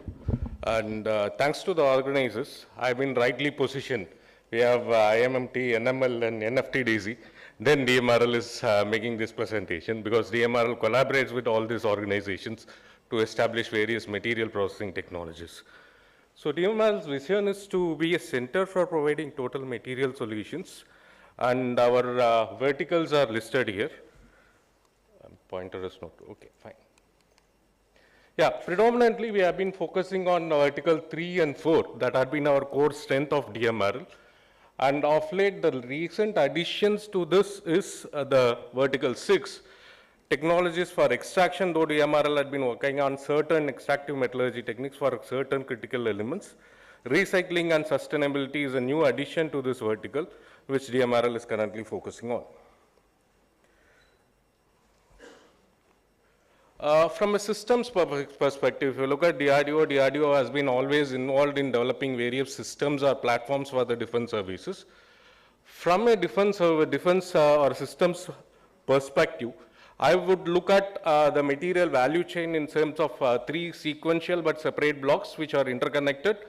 One, the block A is where predominantly the Ministry of Mines is concentrating on, the National Critical Minerals Missions policy is being focused on. DRDO works on block B and block C, where we convert this raw materials from block A into useful products, and these products are being used in various platforms or systems. And DMRL essentially focus on block B, where we are involved in developing new alloys, materials, and various other products for the defense systems. For example, if you look at nickel-based superalloy like CMX64, which is used commonly in the form of single crystal blade in a variety of aero engines, the material is subjected to extreme and hostile environment. It has 10 various alloying elements into it, and we need this much quantity of raw materials to produce a ton of the material. So we look at industry partners within the country and abroad to source these critical elements, and we are also working with IMMT and NML to establish these technologies if it is not already existing in the country. And using those raw materials, we produce these components which are going for various systems and platforms. So coming to the extractive and mineral processing technologies that DMRL had worked on, the titanium sponge production plant is one such plant which was established. And magnesium is a byproduct, or magnesium is used to extract titanium, and since it comes out as a byproduct, we are recycling it and to produce magnesium once again. And we have also started working on some initiatives on electrochemical reduction of titanium dioxides, an alternative route to current Kroll's process where titanium is being produced. And we have also worked with IMMT and NML to develop the tungsten metal extraction and recycling technologies.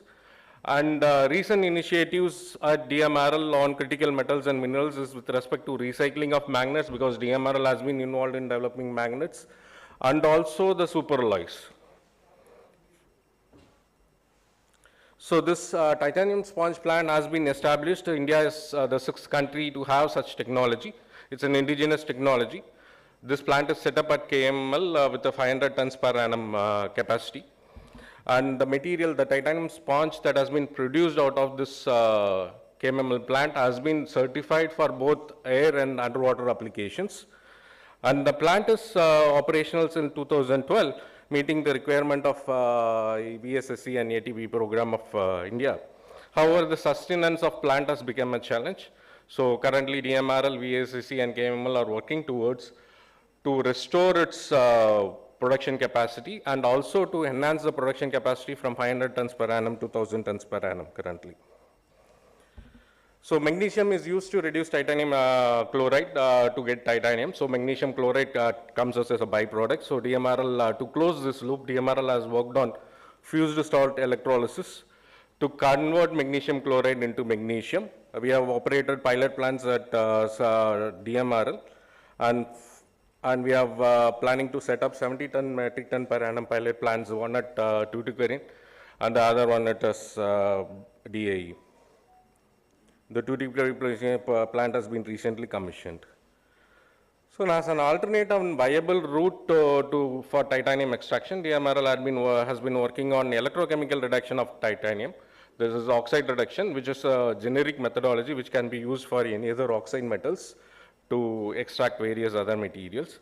There are advantages and challenges. These challenges are universal, wherever international organizations which are working on this technology are also facing the scale-up issues on these technologies. So DMRL has successfully done this from few grams to 5 kgs. Extensive characterization has been carried out, and 8 to 10 kg batches have been produced. And we are focusing on certain engineering aspects, understanding the process, and see how this process can be scaled up. So if you look at titanium value chain, this value chain consists of, you start with titanium mineral to get a titanium sponge. This is what is established by DMRL and VSCC at KMML. And we need titanium 6 aluminum 4 vanadium, which is a wide house, widely used material in various sectors, both in space as well as in aero. So to make this alloy, we need certain master alloys and vanadium. So aluminum is already, this processing is already existing in the country, and there are certain infrastructure limitations which DRDO is currently trying to address this. Vanadium is one important raw material for this master alloy, for this alloy to be produced for that matter, and aluminum is anyway established in the country. And there is mixing vanadium oxide and aluminum, we need the master alloy to be produced, which can be used for melting and producing titanium 6 aluminum 4 vanadium alloy for various applications. That is being addressed by DRDO through its Technology Development Fund, where we are collaborating with industries and producing this master alloys.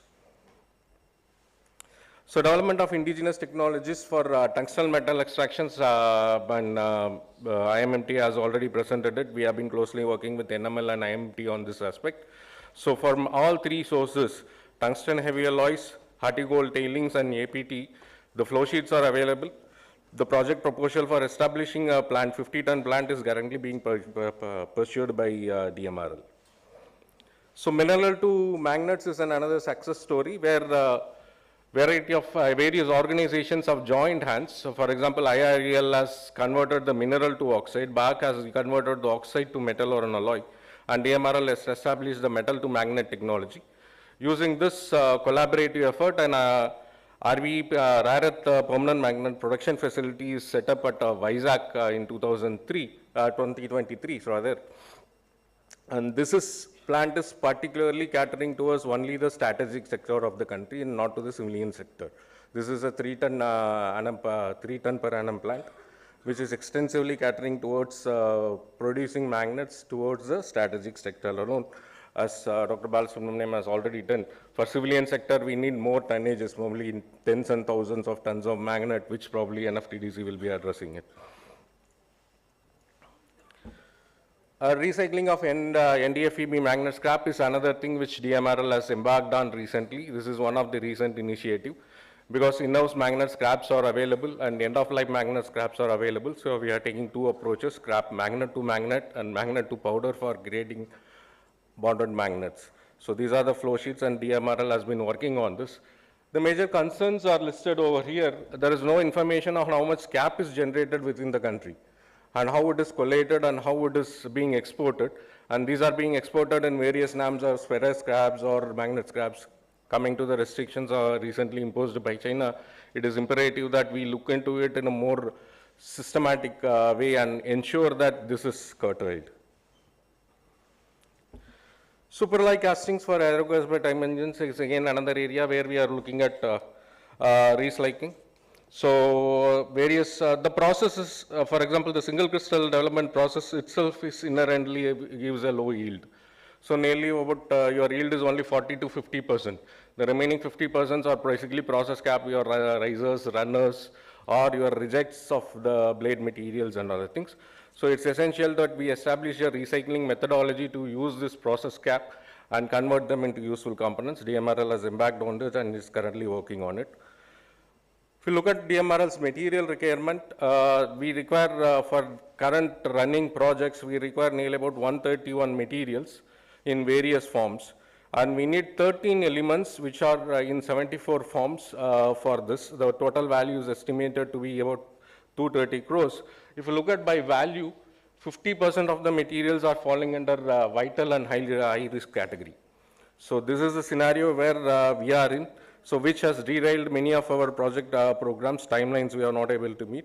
So we are looking towards industries to either stockpile and supply this material or to expedite their R&D programs and ensure the supply of material. So coming to national NCMM, Ministry of Mines released a list of 30 critical minerals for India in the 2023. If you look at it, more than 70% of elements that are projected in that list are required by DMRL or for DRDO or by the strategic sector to meet their current requirements. So with that, I conclude my talk. Thank you.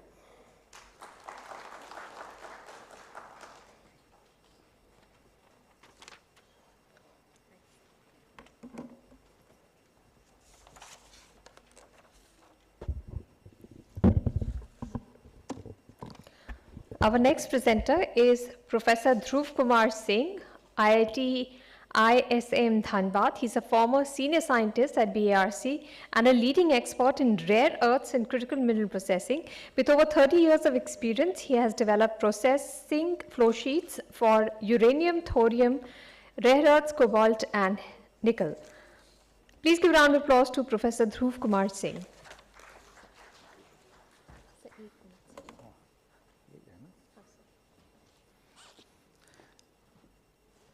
Namaste. Actually, as per the theme of the seminar, I have selected the title of the talk, that is Technology Development for Resource Processing of Critical Mineral and Rare Earths, a step towards establishing the value supply chain in the country. So I will be focusing more on the rare earths because I think that earlier talk was supposed to be in the rare earths, but I think Dr. Misra is not there. So I will take some more time on rare earths also, and I have many more slides, but actually when time is there, please just let me know so that I can stop and conclude. So as during the inaugural session also, the Secretary, Ministry of Mines has already highlighted the importance of critical minerals. That is going to support the, this critical minerals are essential for our national prosperity as well as the national security. And basically the rare earths, which are used in a very advanced gadget and the lifestyle gadgets like the lifestyle gadgets like the mobile phone and other things, and to the advanced materials like the guided missiles and submarine, etc. And the quantity is also very huge, from gram to ton. So we will cover after some time. But since now I have moved to ISM IIT Dhanbad, so the advances in R&D for critical minerals and processing, that is the improved efficiency, sustainability, and innovation in extraction and processing methodology. So ISM IIT Dhanbad is very much in that field. Being a premier institute, it has taken the responsibility and soliciting the mandate of Ministry of Mines, this National Critical Missions and other things. So they are using the advanced AI techniques for the exploration, identifying the minerals, identifying the compositions and where it is exactly located. And they have done the pioneer research in these directions, and technologies and these things are also there because I have witnessed in the last 2 months, many companies are coming for the short course and other things. I have also got the opportunity to take 1 or 2 classes. And they have the MOUs with different universities from abroad. So these are some of the slides showing on that. This hyperspectral image using the AI, identify the minerals where it is and in what compositions, that help in the liberation of minerals for the further processing. So this type of technologies are there, this center of excellence is there, this TechSmin, there, everything is there. If somebody will get the opportunity, then they can go and visit those facilities. Since many industry partners are there, so they can take the advantage of those things. The technologies are available. I am going to give some glimpses of the technology which are available in the country in the field of rare earths. But this particular mission box scan is also going to come. And it is very good. Only few countries has this facilities, and ISM IIT Dhanbad is also going to have this within few months. So now coming to the rare earths, this is the, you will see that 50% rare earths is used in the oxide and 50% in the metal analyzed form. And that side, I am showing this graph, this household items. In our 2 BHK or 3 BHK flat, you see everywhere, whether it is fridge, whether it is TV, whether it is mobile phone, whether it is refrigerator, everywhere rare earth is there. So from here it will come. I will also, these are some strategic applications for the neutron absorption material, in atomic energy applications, magnets, already Dr. Bala has already highlighted that the luminescent materials, very good for the defense material, laser materials, fusion reactor materials, erbium oxide, used as a coating material to prevent the tritium permeations in TBM module. When the nuclear medicines, lutetium, holmium, yttrium isotopes are there, crucible coating material for the plutonium casting and other things, this yttrium oxide is used. And the scintillation material, why I am showing, this lanthanum bromide and cerium bromide is a conductive material. The aerial industry is suffering from the balance problem due to the excess production of lithium and cerium. So if somebody is able to make the crystal out of that, which is cerium and lithium crystal, then the price is manifold. This is available in the 100 rupees or 200 rupees per kg, but if somebody is able to make it the crystal of lithium bromide and cerium bromide, the price is 10 lakh rupees per kg. So see how much pricing increase is there. So these are the value chain in the rare earths. Say starting the ore, monazite, bastnasite, zonotime, mid-dildite, and then individual rare earth separations, then metal, then the engineered rare earth materials, component, and the final end product. India is very good in the upstream, but with downstreams, we don't have the technology. But BRC, where I was working earlier, has developed the technology for many metals, developed the process separation technology, and I am proudly saying that we have the technology for rare earths separation from lanthanum, cerium, praseodymium, neodymium, dysprosium, terbium, yttrium, gadolinium, europium, and so on. As far as whatever metal is present in our minerals, we have the separation technology, and the separation technology is very, very difficult. It is a very difficult proposition to separate rare earths from the mixture of other rare earths also. Similarly, on value addition type side also, we have the technology for many metals. And why I'm telling, because as the secretary highlighted that 50 companies are participating in this gathering. So it is a very beneficial for them, because once you separate the rare earths from the recycling of e-waste product or magnet or anything, then you will get the mixture of rare earths. From where you will separate it? You have to separate rare earths, terbium, dysprosium. These are the metals we have in the traces in monazite. So technology is there to separate monazite from any mixtures. We can get terbium, dysprosium, and other things. And I will show one data. Then you will appreciate that how much quantity we can get from the recycling one. So these are the primary source, secondary source also. I already highlighted about the... Professor, if you are doing any specific research, the other four presented, na? Very specific research, you come to that.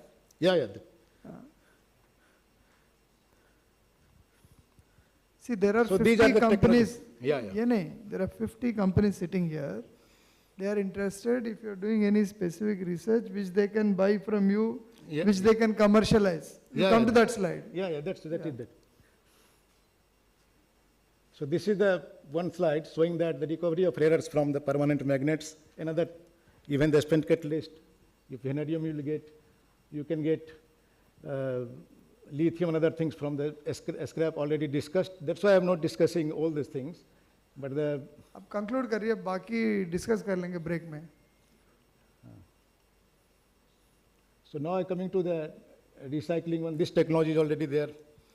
So it is a very simple technology. You can just increase from any scale, from kg to ton. And the steps are also very, very simple. Only 2 steps, dissolution and precipitation, you will get the mixture of rare earths.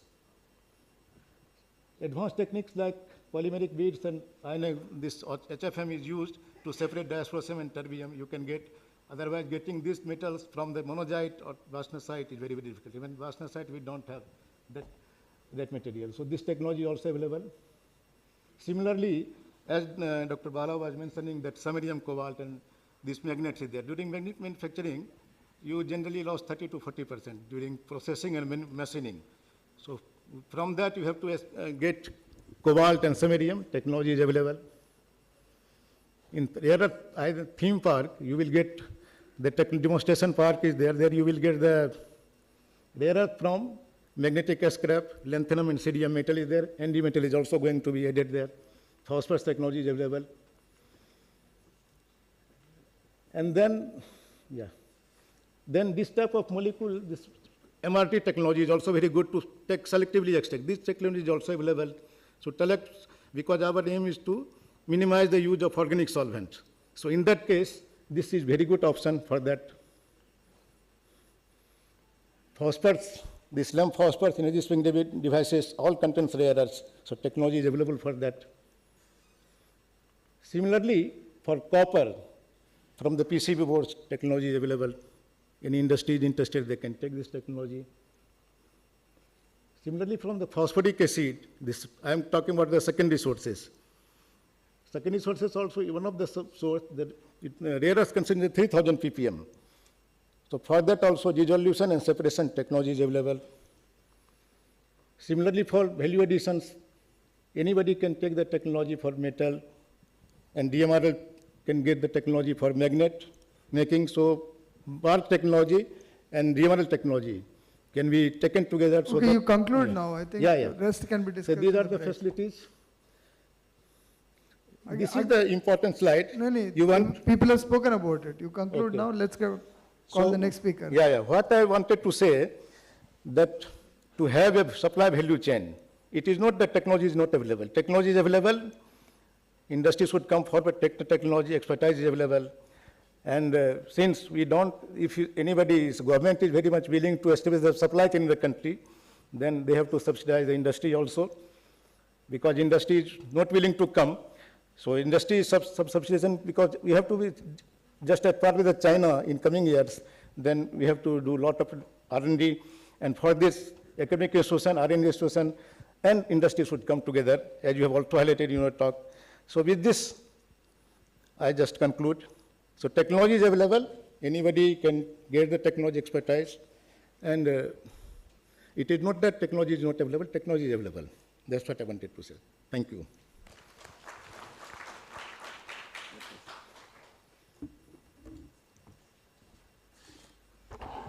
Thank you. For the closing remarks, I would like to invite on stage Professor Kamal Kishore Pant, Director, IIT Roorkee. Please give a round of applause and welcome him on stage. He holds the additional charge as Director of IIT Sonipat. He has 35 years of academic and research experience, and he's an expert in green catalysis, CO2 conversion, circular economy, and sustainable energy technologies. Thank you. Thank you, everyone. And I thank the Ministry of Mines for organizing this very important seminar, and thanks the Secretary for allowing me to be here in front of the August gathering. I think there were 5 in total, the speakers.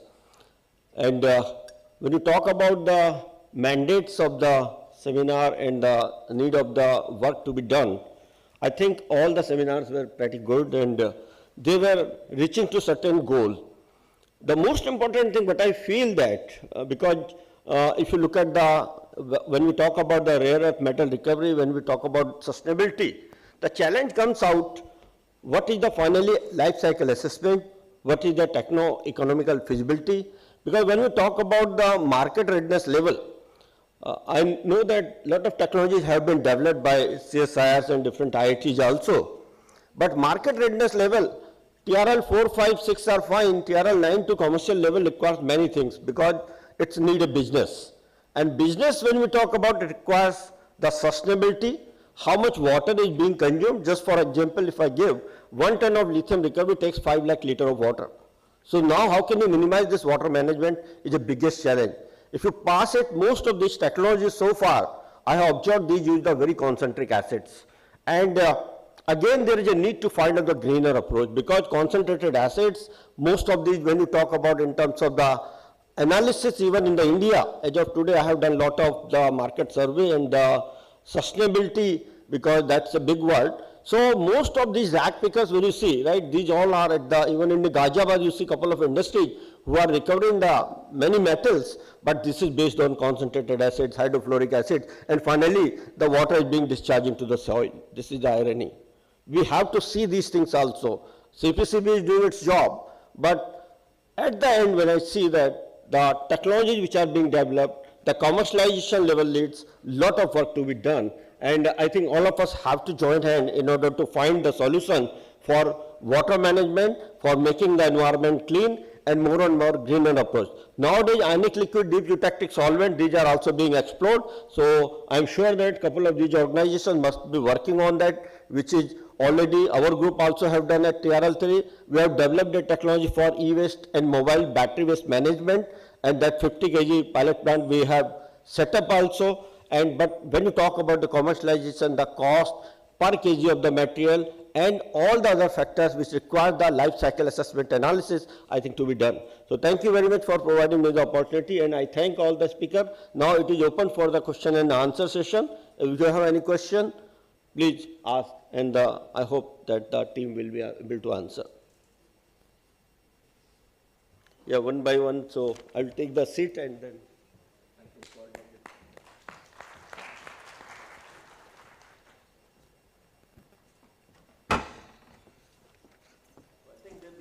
Paucity of time, we have to be very brief, and I request all the speakers also, please be brief and precise in your answer. Can I ask a question? Yeah. We have recently discovered one block of vanadium, titanium, VTM, vanadiferous titaniferous magnetite. So that has been given the explode block with a good deposit, with a vanadium around 1% and titanium around 8% on an average. So that deposit has been given for characterization, liberation and processing also to IMMT, and they are doing it on sulfate technology, and Cyro, who are doing the same titanium extraction and vanadium through chloride technology. So I want to ask both Dr. Balas whether this vanadium and titanium can be extracted, can be used to develop indigenous technology. Although we are giving one sample, we have in fact dispatched one sample to CVMR and O2 Metal in Canada. I want this to be developed in India because this is a strategic mineral and we should go for this. Yeah. Can you hear me? Yes. Yes, this is titanium vanadiferous ores. In fact, that's what was seen in Australia. Now you say that it's available in India.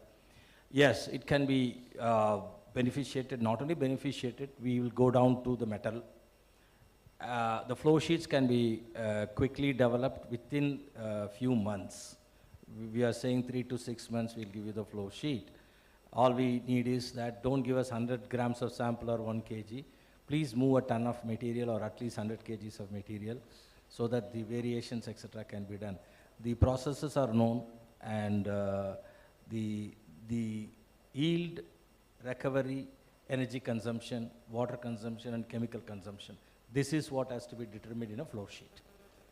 So we can give these samples whenever you require. Yes, immediately. You can send it this afternoon. And we have done quite a lot of work, and that also can be shared. Yes, yes. You can send it even this afternoon. You can send a truckload. We start with a truckload when it Yes, sir. We can.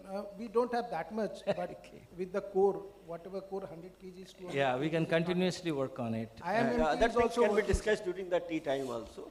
And yeah, any other question? To add to what Dr. Bala has said, once this vanadium, titanium is produced, DMRL can help you in quickly qualifying them for making alloys. I'm Roopwan Singh, Managing Director, GFDC. This is not addressed to any one particular, but to all of you research institutions. I am speaking on behalf of a commercial organization. So, when we speak of critical minerals, the volume is usually less, returns are higher, and all modeling that you do, financial modeling, it is highly geared towards higher efficiency, higher recovery rates. So while we have full faith in any and every organization being able to develop a flow sheet quickly or later, depending on the efficiency or the bandwidth that the organization has, I think the key is chasing efficiencies. That is the key which will make these projects stand out. That is what has changed abroad. I believe every project or every company has to go through 1, 2, 3, 4 flow sheets, if not more. I think that is the journey. That is my feedback to research organizations.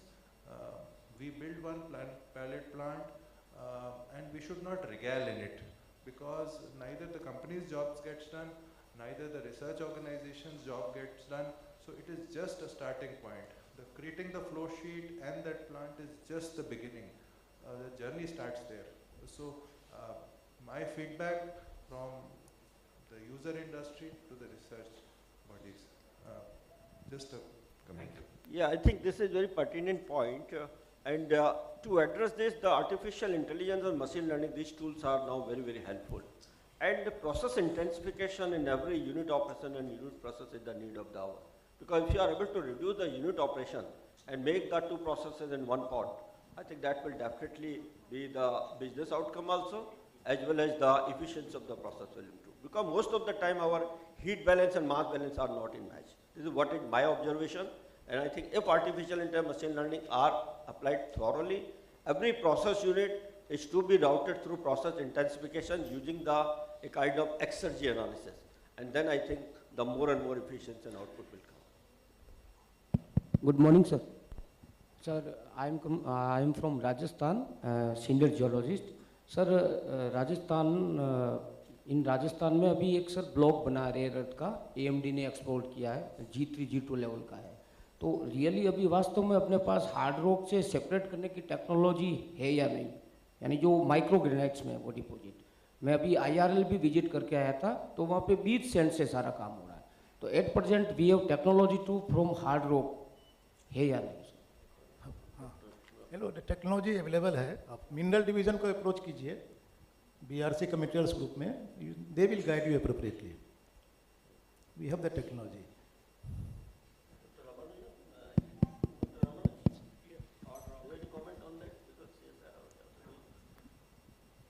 So just I explained you that time also. आपको जब बात कर रहे थे हम, तो जो एक लिथियम का रिसोर्स जो डेगाना वाला है वो हार्ड रॉक ही है.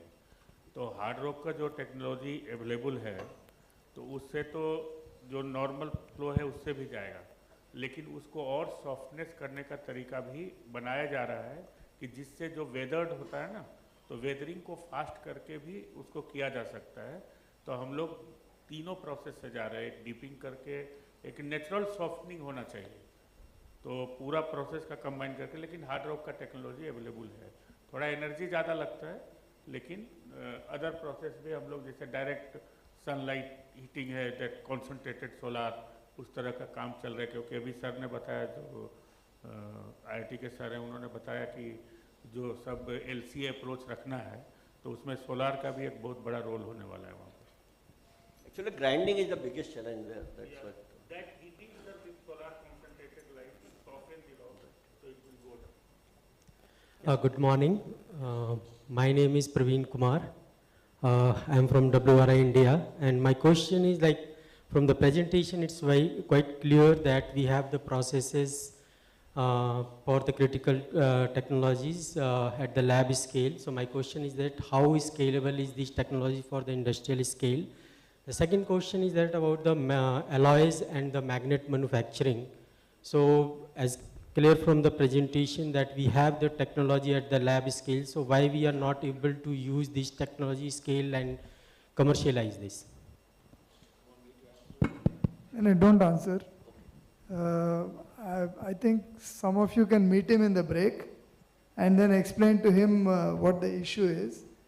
Before I request the compeer to announce the break, I want all the 5 research institution researchers sitting on the stage to interact with 50 industry representatives who are here.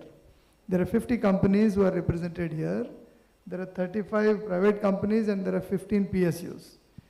Your job is to sell your technology to these 50 people. That's the job for today. And in the evening, let's find out how many people have taken the bait. Okay? So please interact during the break and during the lunch and during the session. And let's take a stock in the evening. Over to you, madam. Thank you, sir. Please give a round of applause to all the senior scientists on the stage. Thank you so much for your presentations and all the best for the hectic tea and lunch sessions you will have. I would like to invite on stage Mr. Mushtaq Ahmed, Director, Ministry of Mines. So please come up on stage and present our scientist with a small gift. I request you to please present gift to Dr. Ramanuj Narayan, Director, IIMT.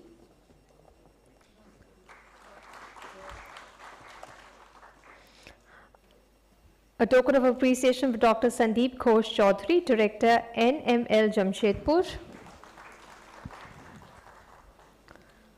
One for Dr. K. Balasubramanian, Director, NFTDC. A gift for Dr. I. Balasundar, Scientist G, DMRL DRDO.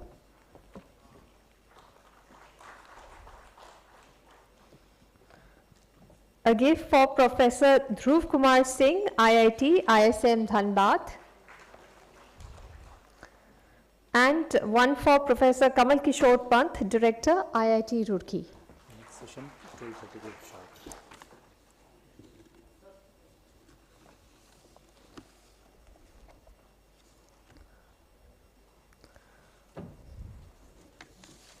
Please give a round of applause to all the scientists for their presentation. Thank you so much. We will now slip into a tea break. I request all of you to be back in your seats by 12:25 because we'll begin our next session. And that's very, very important because we'll be discussing what the state governments are doing to develop mineral processing clusters.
Welcome back. I request everybody to please settle down. We are ready to start with our next session.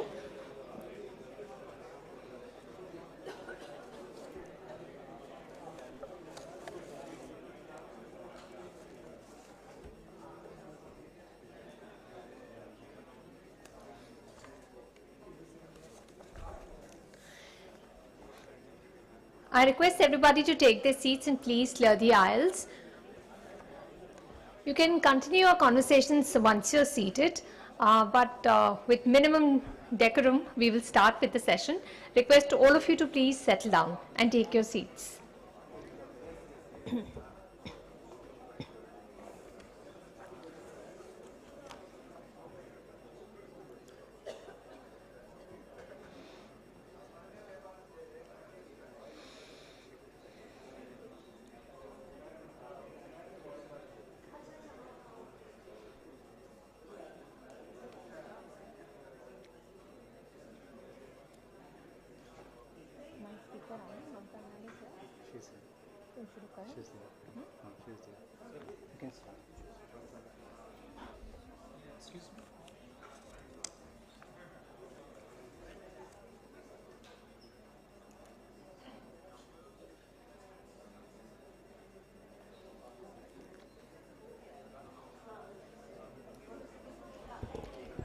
I request everybody to please be seated so that we can start with our presentations. Please settle down.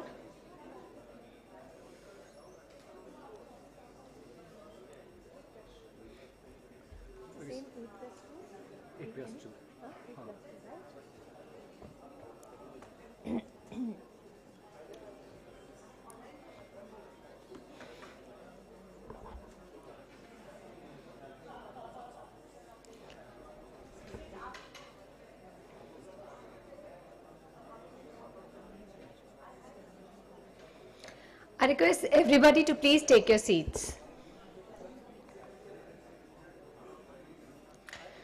We now begin with our next session, and this is on the role of state governments in enabling domestic critical mineral processing. Using a mix of strategic policy reforms, infrastructure development, investor outreach, and sector-specific incentives, many state governments are rolling out the red carpet for entrepreneurs and companies that want to develop critical minerals ecosystem.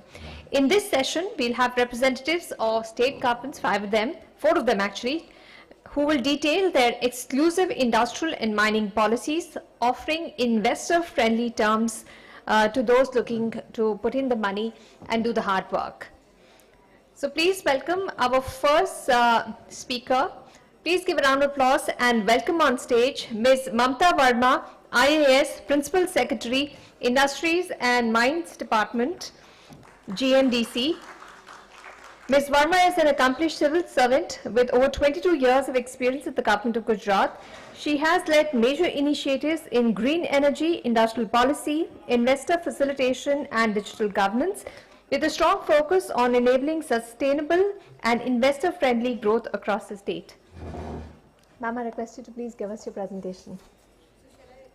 Yes, ma'am. Yes, ma'am.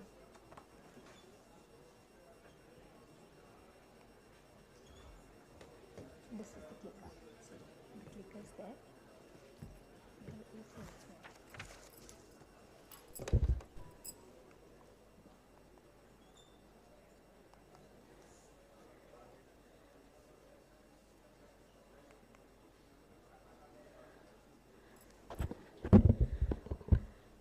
A very good afternoon to everyone.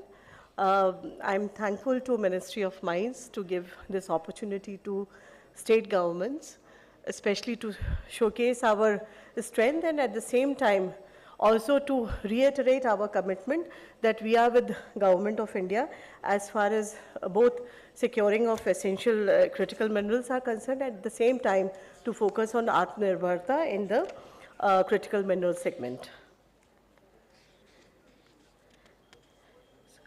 So as we know that Government of India has taken many initiatives in the recent past, and with where they have established partnerships with many countries to secure, to ensure supply of raw materials, critical minerals, and at the same time with the launch of a national critical mission, mineral mission in January 2025.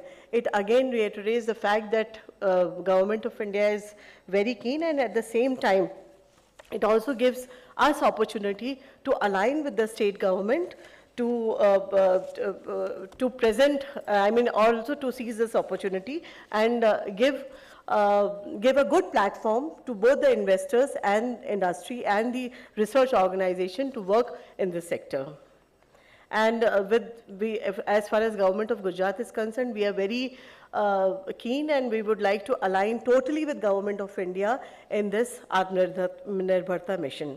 We all know that as far as the entire supply chain is concerned, we have seen here in many of the presentations that this is all being dominated by, by few countries, and mainly China is dominating in the sector. And if we see some of the critical minerals also, our import, it is totally, we are dependent on import in many of these minerals. So this also poses a major challenge, and at the same time, when India is focusing a lot on the new age sectors like EV, semiconductor and renewables, so this becomes even, we are in a very vulnerable position, because all these critical minerals are essential to for the growth and also to drive the clean tech mission.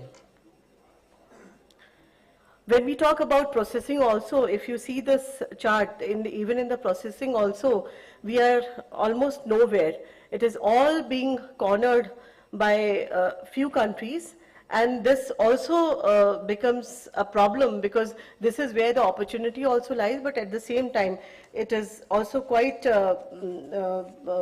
challenging for us to take the proper initiative in these sectors.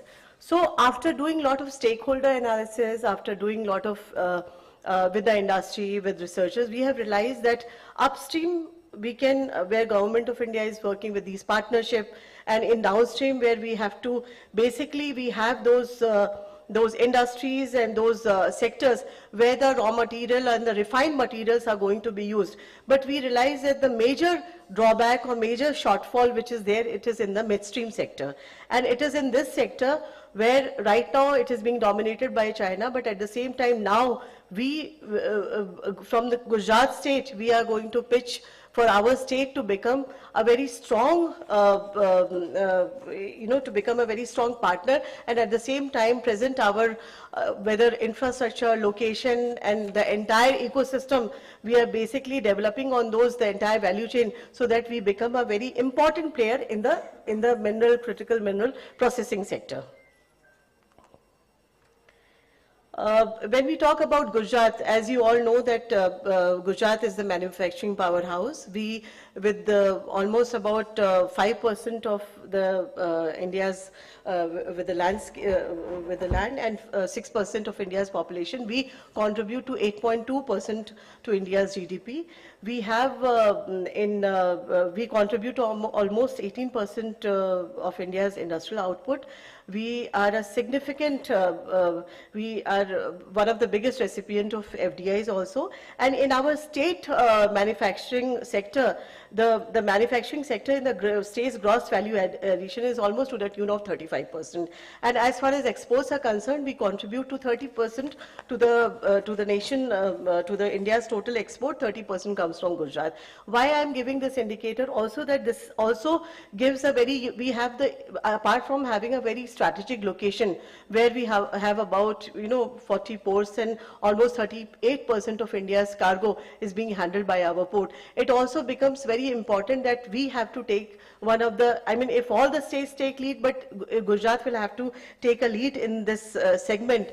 And with the right ecosystem, we can present the entire ecosystem in such a manner from where even the export can also be done and the entire logistic operations can also be handled in the state.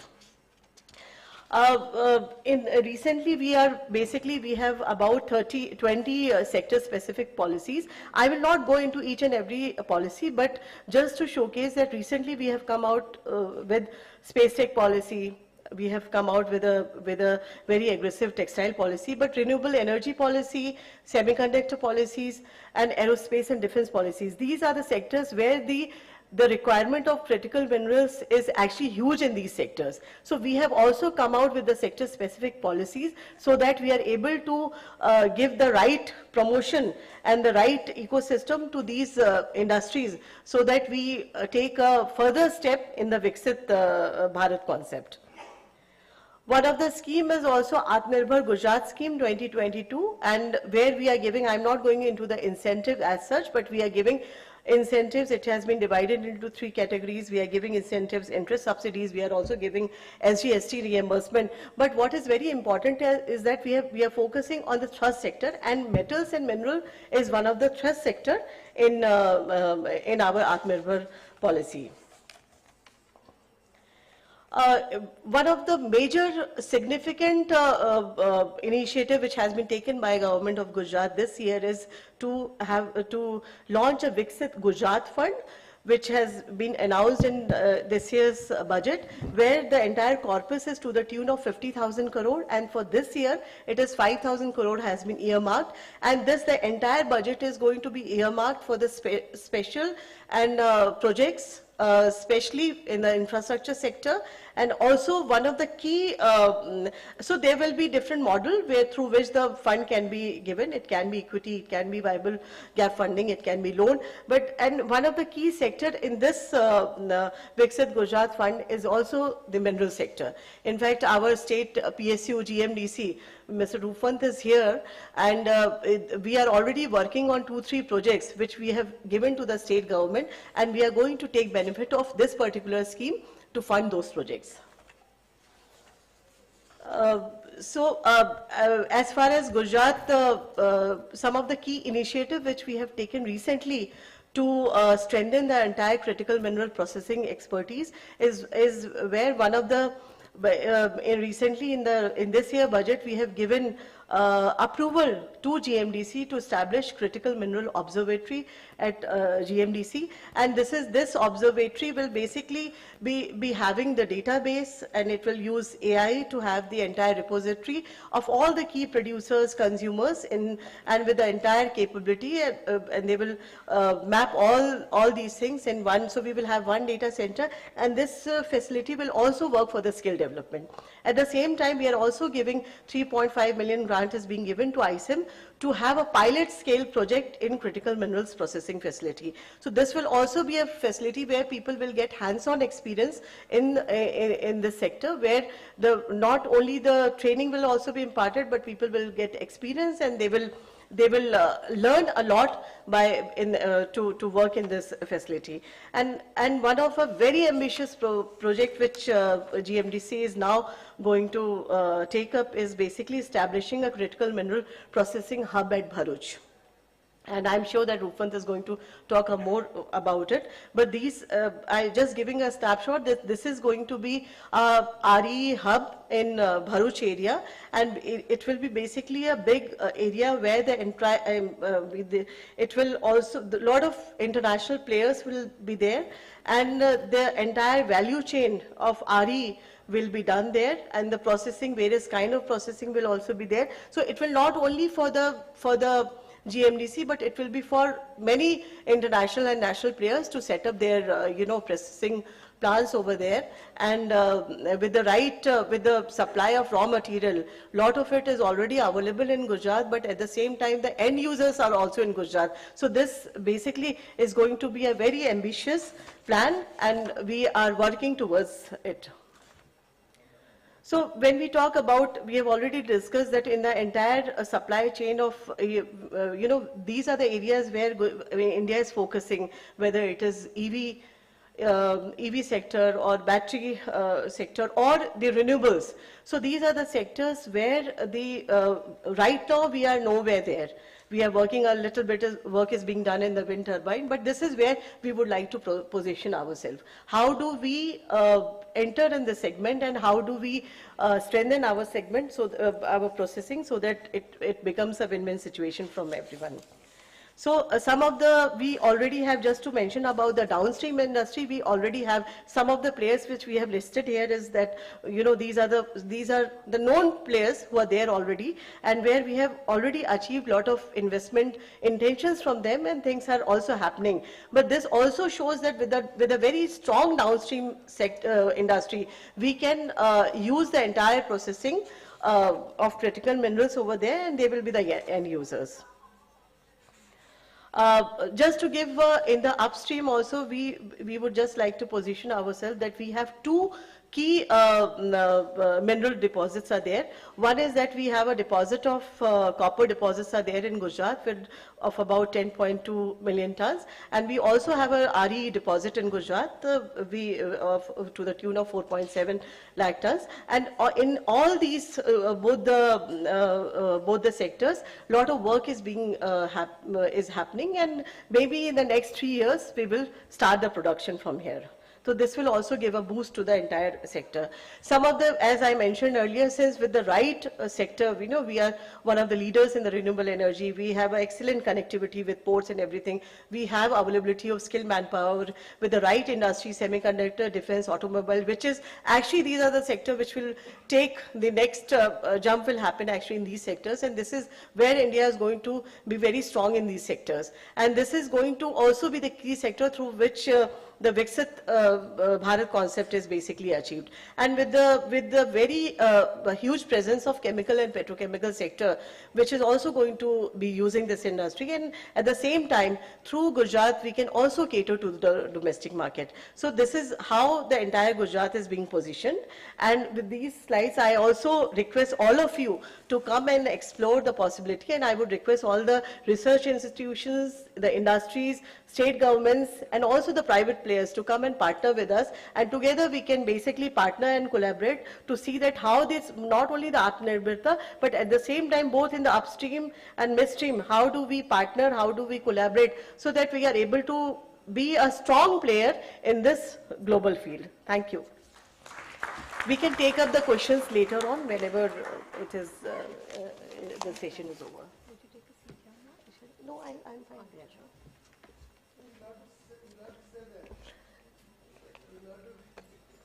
Thank you, ma'am.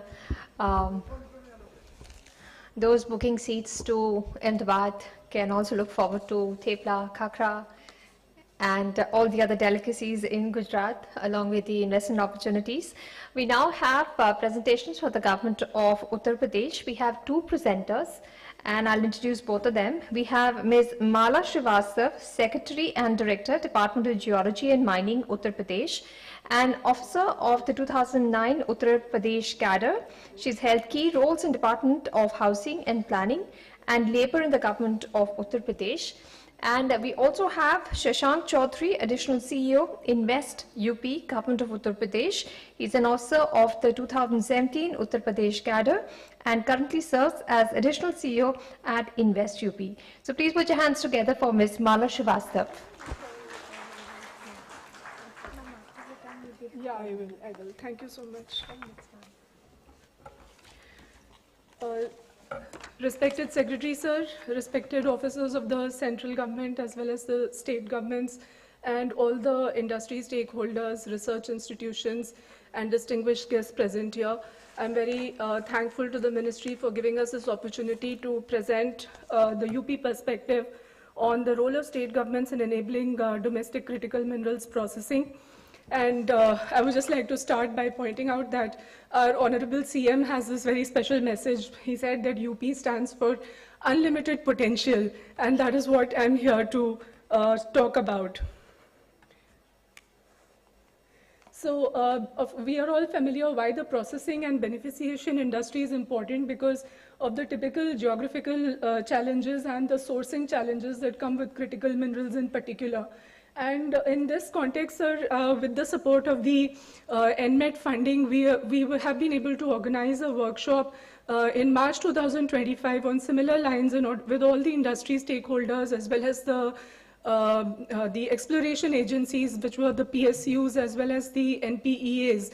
And with them, we discussed on that forum, we discussed not only the potential that UP has, but also all that needs to be done to take the story of the major minerals as well as the critical and strategic minerals in the state forward. So this was a very successful stakeholder consultation and discussion that we organized in March 25.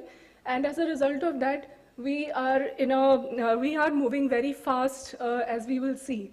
So considering the whole landscape of critical minerals in Uttar Pradesh, we are mostly focused in the southern part of UP, where critical mineral availability has been established so far. So these are mostly a couple of districts, which is Lalitpur, Sonbhadra, Jhansi. These are some of the districts where we have the presence of these critical minerals. So in Lalitpur district, we already have these 6 blocks. And these 6 blocks, the processes are underway, as we will see a little bit in detail. One of the zirconium blocks that we have is in Jhansi, and in Sonbhadra we have glauconite and REE blocks. So most of these phosphorite blocks, as the JS's presentation also pointed out, that they've been successfully auctioned for three of these, where we see are for CL, one is for ML. And in 2 of these, the top ones, the deed is already executed, exploration is in progress. And the ML block is also working on the forest clearances. And similarly, so we have we're very committed on the timelines. And you will see the fastest processing as far as issuing of LOIs and signing of the deeds is concerned. So these are the blocks, as we can see, in glauconite and phosphorite and REE, and the zirconium EL block, which is underway in the process of auction at Government of India level. Also the PG block, these are some of the other blocks that also the ministry is in the process of auctioning. All the information has been handed over and they're in different stages of being processed. As far as exploration goes, so these are more exploration works that are happening. Piparia, Hansra, we have done, the DGM has done and found the presence of PGM. But of course, looking at the level that has been found, the value of the PGM, the grade, we think that beneficiation studies will be important in that context. And the other works are underway by GSI. Also, we are in consultation with several exploration agencies as well as PSUs to undertake more blocks for exploring this sector. So, you know, why invest in Uttar Pradesh? We have an overarching body, the umbrella body Invest UP, that has been set up to steer all the investments as well as, you know, attracting and keeping investments in UP. And I will quickly invite over my colleague Shashank Chaudhary. He's additional CEO Invest UP, to take you through the policy incentives and the other incentives that the state has to offer to promote investment in the state. Thank you so much.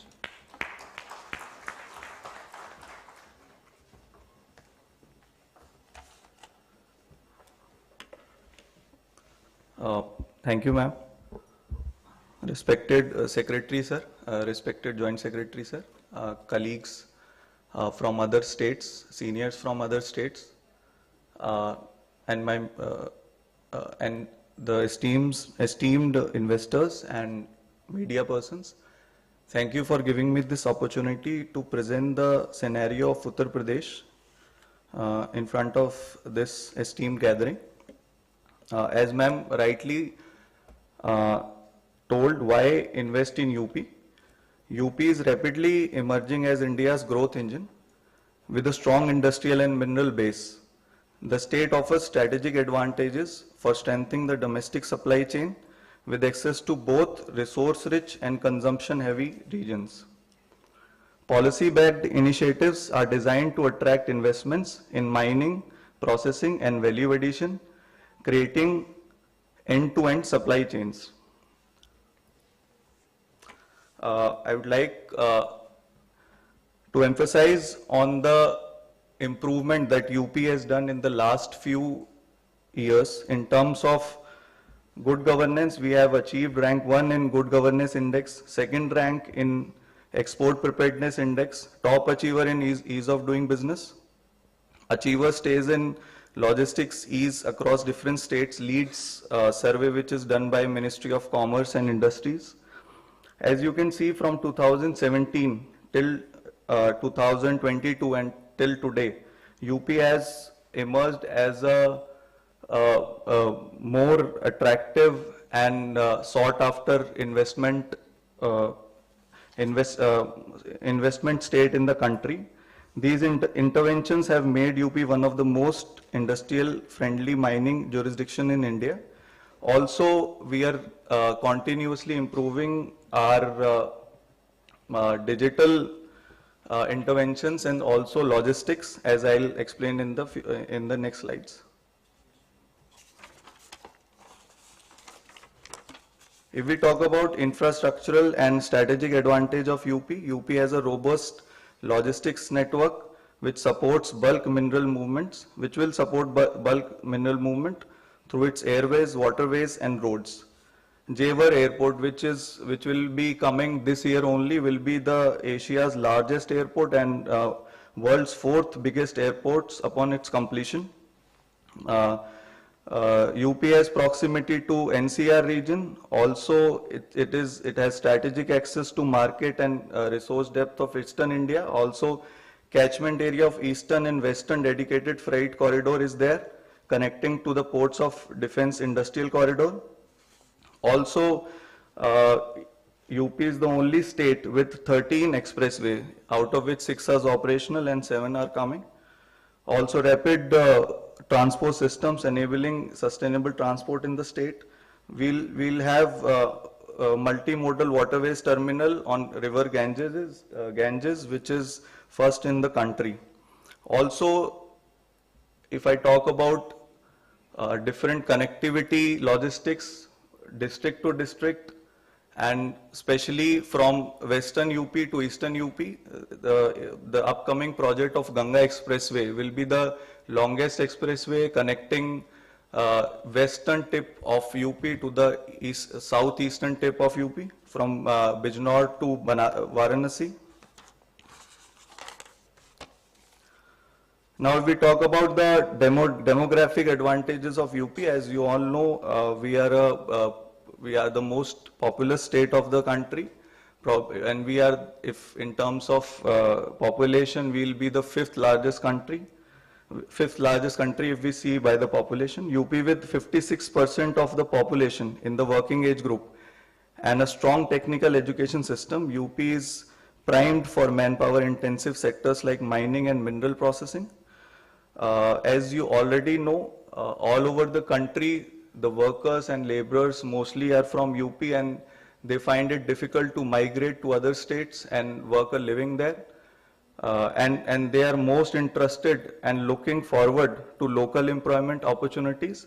And if they get it in their own state, I think their work efficiency will be improved, and it will be a win-win situation for the industry and the laborers and the workers.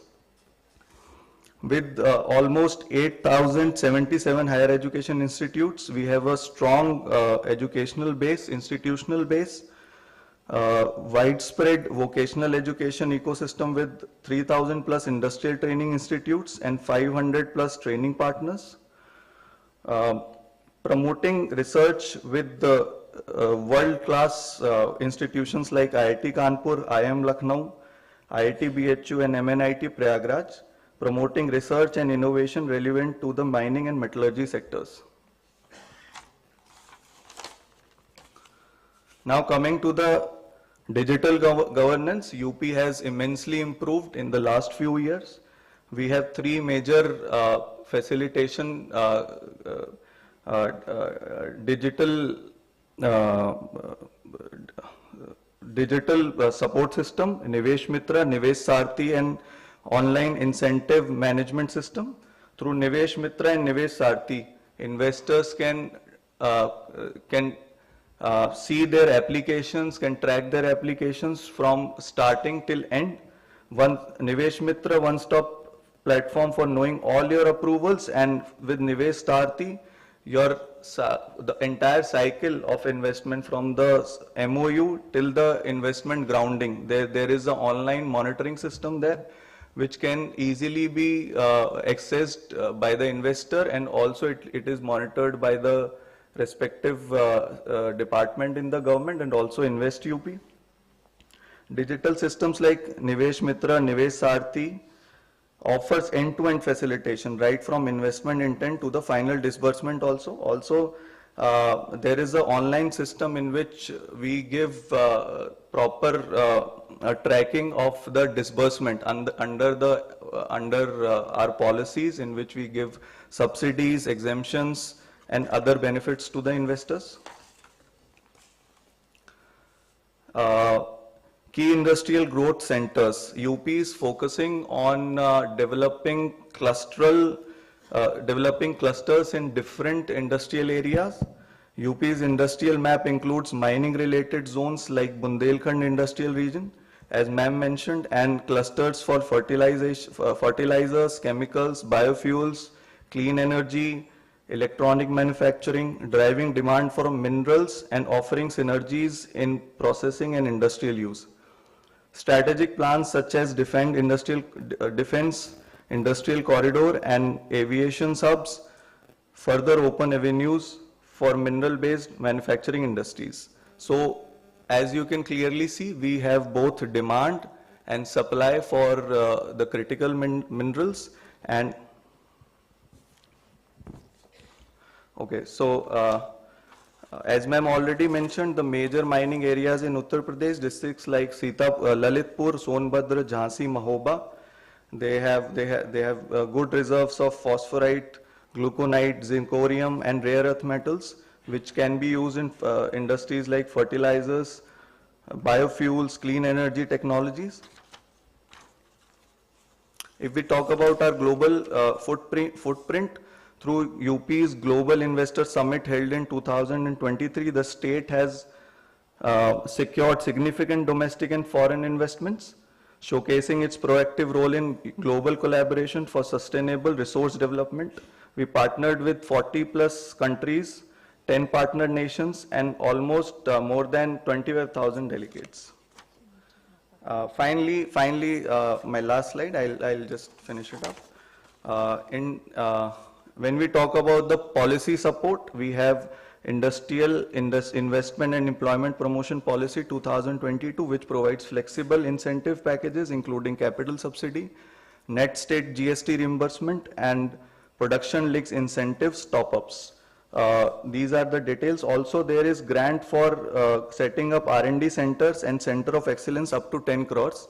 We can interact later. I invite all the investors to interact with me later. We can have a detailed discussion on that. Finally, I encourage and invite the esteemed investors to explore mineral investment opportunities in UP through Invest UP and mining department's dedicated facilitation channels. I would like to again emphasize upon UP's unique logistical strengths, policy certainty, and growing industrial ecosystem that make UP a mining and industrial powerhouse. Thank you. Jai Hind, Jai Bharat.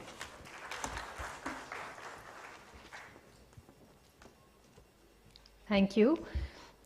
I would now like to invite on stage Mr. N. Balram, CMD, Singareni Collieries Company Limited, SCCL. Would request him to come up on stage for his presentation next. He is an Indian Revenue Service Officer and was previously the Director of Finance for the company. Please give a round of applause to Mr. N. Balram.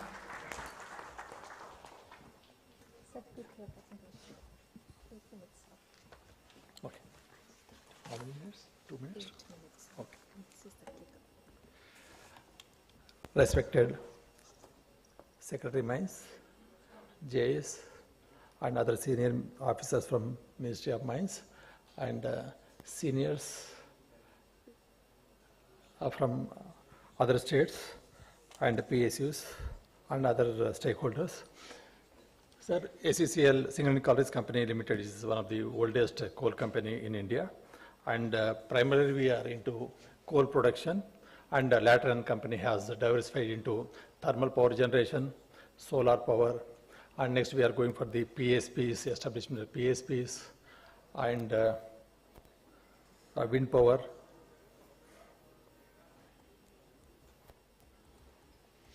Next. And we are based in Telangana, and we are operating coal mines in 6 districts of Telangana state. And there is a lot of encouragement from government of Telangana, Honorable CM and Deputy CM. They always encourage Singareni College Company Limited to make footprint in other critical minerals and invest in other things. Reason being coal is limited and going to, a lot of the reserves going to be exhausted in near future. And as per the Ministry of Mines Office OM, Office of Memorandum, dated 23/1/2025, we have gone forward for critical minerals and other rock samples and Archean basement metamorphic samples are there in our coal reserves. Those also we have sent for the testing. And we have done sample analysis for coal seam clay, fly ash, and processed OB samples were analyzed by Lucid Labs, IMMT, and NGRA. Also, we have collected samples from the Kallur Reserve Forest, carbonatite samples sent for the GSA for critical mineral confirmation. And there are the critical minerals enrichment as per the lab tests. Sir, they are vary from 56 ppm to 2400. And there is a cerium around 1447 ppm, lanthanum 658, spodumene, neodymium, samarium, europium, and all these are confirmed by our labs in India, sir. So there is a lot of scope for further enrichment and processing. And we have shared the details with the Ministry of Mines and Ministry of Coals. And other vanadium, strontium, zirconium also, sir, which are useful for the defense sector, also available in our coal mines, processed OB, and bottom wash. And further strategic partnership for critical minerals, and our Honorable Australia Queensland Minister, Miss Rosbeth, she was here in Singareni Bhavan. So she has invited, she was there, and Honorable Deputy CM also chaired the meeting. So wherein they have invited Singareni Collieries to visit Queensland.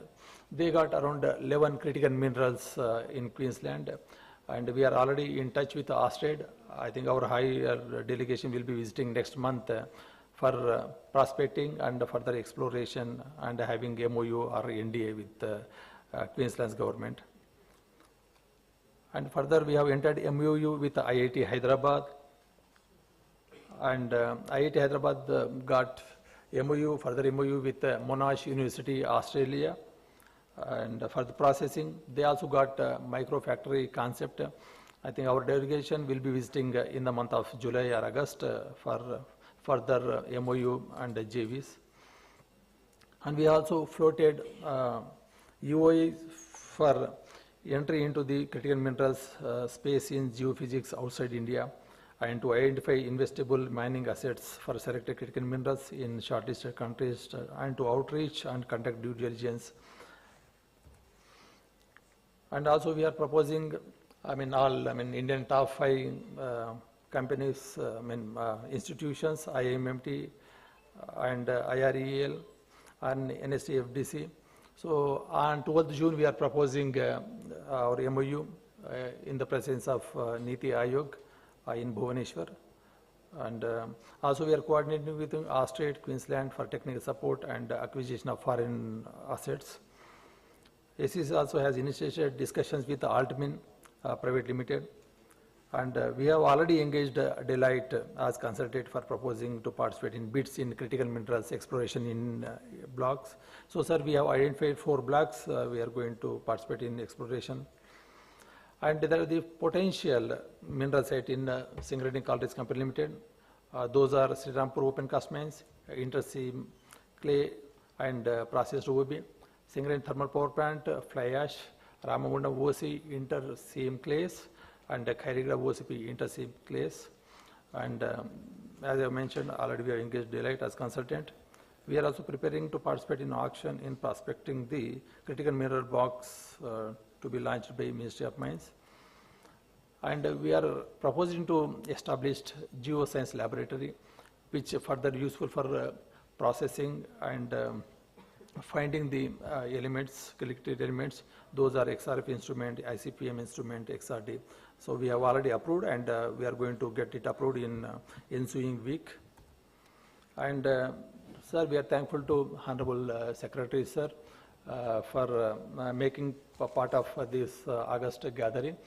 And sir, we are ready to invest whatever amount required, and we want to collaborate with the Kabil and other PSUs and other premier institutes in India.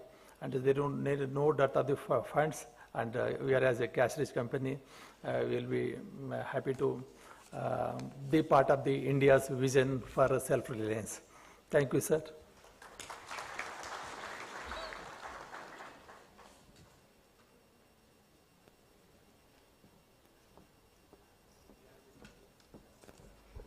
Thank you. I would now like to invite on stage Dr. C.P. Dadich, Senior Geologist, Department of Mines and Geology, Government of Rajasthan. Please give a round of applause and welcome Dr. C.P. Dadich.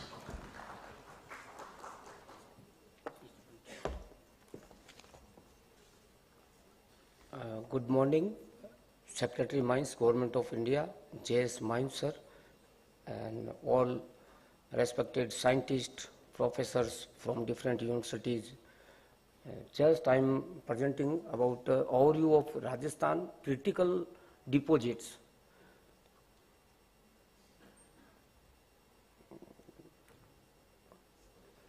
As far as all of now that Rajasthan is a treasure of minerals. And geologically, Rajasthan having archean to archean to recent geology, and each era have been good mineral deposits. Regarding critical mineral deposits, we have in Bardmer region just AMD working from last 2 decades regarding rare earth element, and recently a block, Bhatikeda block, I think prepared, and yesterday I got a final corners point of block, which I will proceed further land classification.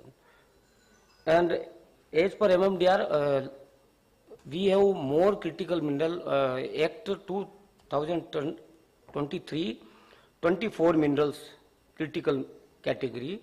Mainly we have this potash, tungsten, rare earth, and also GSI working on lithium, and we have more deposits about phosphorite like Jamarkotra and many more deposits about critical minerals.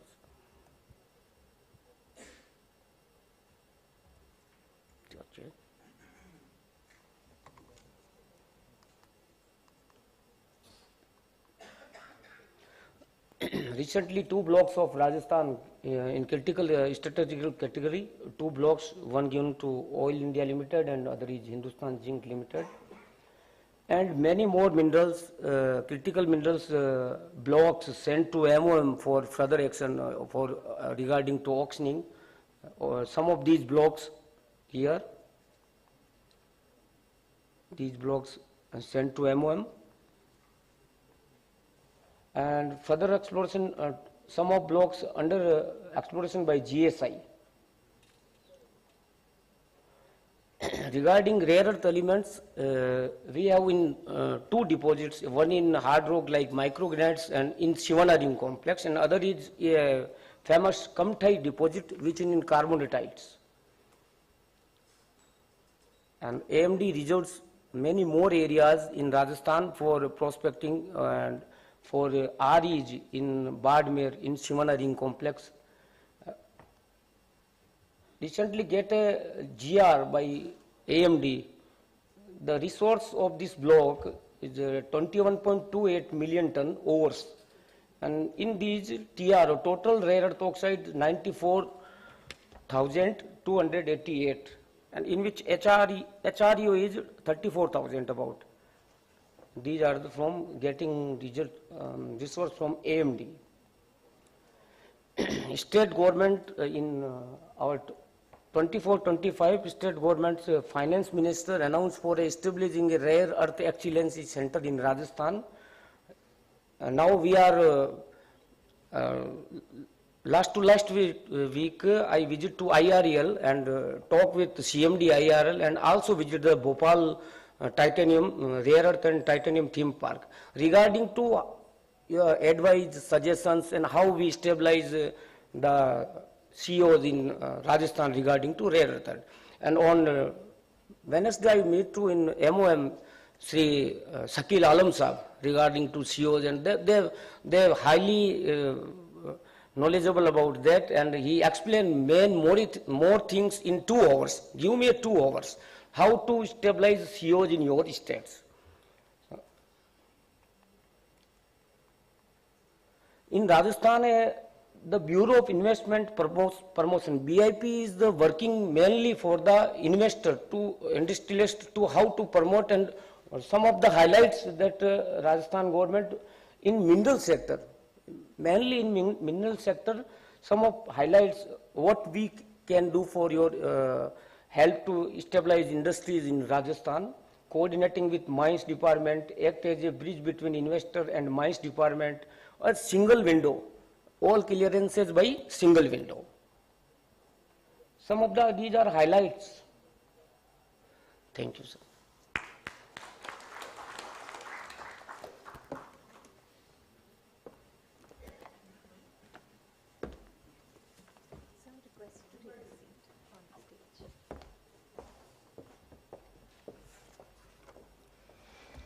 I would now request Shri Rupad Singh, IAS and Managing Director, GMDC, to please give the closing remarks, having seen the presentations.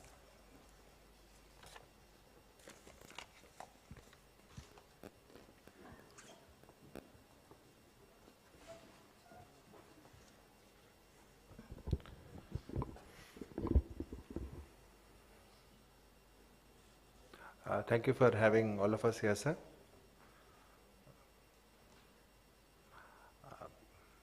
I would like, by thanking my superior, who has recently taken over as the Principal Secretary of Industries and Mines Department in Gujarat. Mrs. Mamta Verma is known as, because I know her, I'm from her cadre, she has a reputation of delivering, of being open, and of being decisive.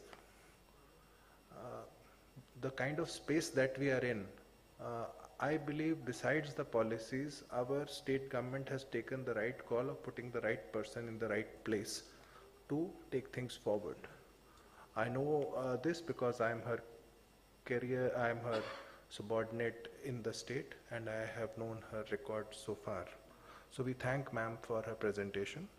We thank Mrs. Mala Srivastava and Shashank ji from UP for showcasing what UP has to offer along with the facilitation mechanism for investment promotion in the state.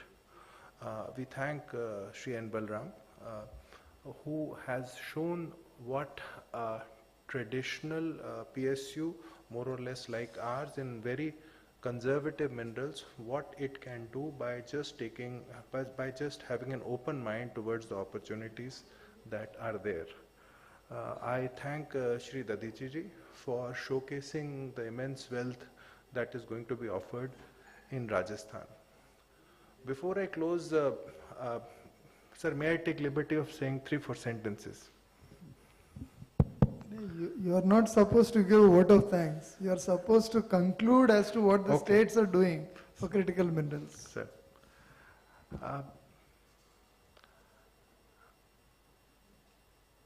Friends, हम अलग अलग प्रकार की संस्थाओं और राज्यों से आए हुए इकट्ठे हुए लोग हैं यहाँ पे. The message for us as a nation is collaborate, don't compete. The kind of domination, global domination that certain nations have, those kind of slides you saw in Government of Gujarat's presentation. So message is very simple and very direct, and even for the nations which have been edged out by a handful of nations, the message is very clear: collaborate, don't compete. There is enough space for everybody. From my experience in this space over the past few years, मैं कुछ अपनी जैसी public sector undertakings Bharat सरकार की और राज्य सरकार की को कुछ कहना चाहूँगा. उनको सिर्फ एक ही शब्द कहना चाहूँगा: सुनो. आपको सब नहीं पता, क्योंकि आपको पता हो ही नहीं सकता. नई स्पेस है, सुनो. Listen to new and better advice. दूसरी मेरी सलाह है रेगुलेटर्स को. भारत सरकार का ये मंत्रालय आ गया, ऐसे ही मंत्रालय स्टेट्स में हैं, उनके नीचे डीजीएम सीजीएम करके संस्थाएं हैं. उनको मेरा एक ही संदेशा है: फिर से देखो. ये बिजनेस है. आपका block commercially, technically, economically viable है कि नहीं.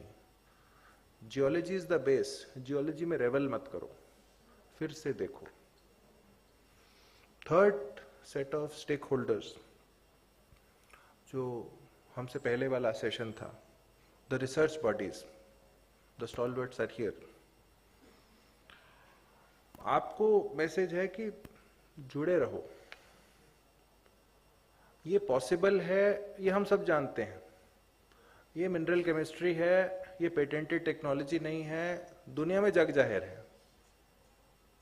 जुड़े रहोगे तो उत्तम रिजल्ट दोगे. उत्तम रिजल्ट दोगे, प्रोजेक्ट कंटिन्यूअसली वायबल रहेगा और फ्यूचर में जाएगा, बढ़ेगा, देश की सेवा होगी. चौथा, प्राइवेट सेक्टर के कुछ लोग हैं, मुझे अभी शायद नहीं दिख रहे, शायद आएंगे. उनको मेरा एक सिंपल मैसेज है कि दोस्तों, बड़ा सोचो. बड़ा सोचो और थोड़ी हिम्मत करो. Conceive projects at such an economic scale so that you are able to make a dent globally. And the next session, the private technology partners, उनको मेरा फिर से मैसेज है: जुड़ो. Latch on to one or two partners in the public sector or private sector place and take small risks. The risk will be in a few lakhs and few crores. The benefits will be multiples of those. Pardon me for sounding very didactic and preachy, but these are probably the learnings that I have had over these years. The learnings apply to organizations like us also. I thank all the states, namely Gujarat, Uttar Pradesh, Telangana and Rajasthan for taking this lead, and Honorable Secretary Sir for giving us this opportunity and for continuously having faith in us. Thank you, sir.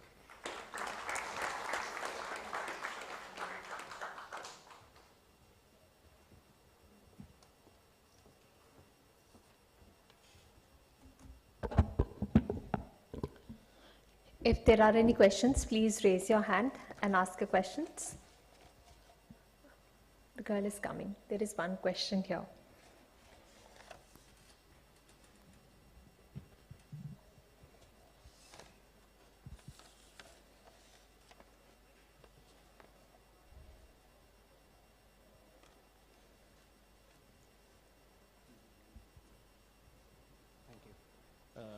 Am I audible? Yeah. Yes, please go ahead. So myself, Dharmesh Vats, I come from a company called LX International. We are miners of nickel, coal globally. We are also working in rare earth materials. So one of my questions to Mr. Balram and the earlier presentation which were made. So when it comes to heavy rare earth material, you showcase that there are some dysprosium, gadolinium or other metals that you are already working on.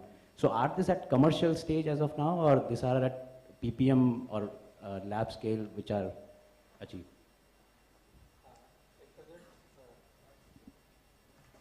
only lab scale? So definitely I will engage more with you.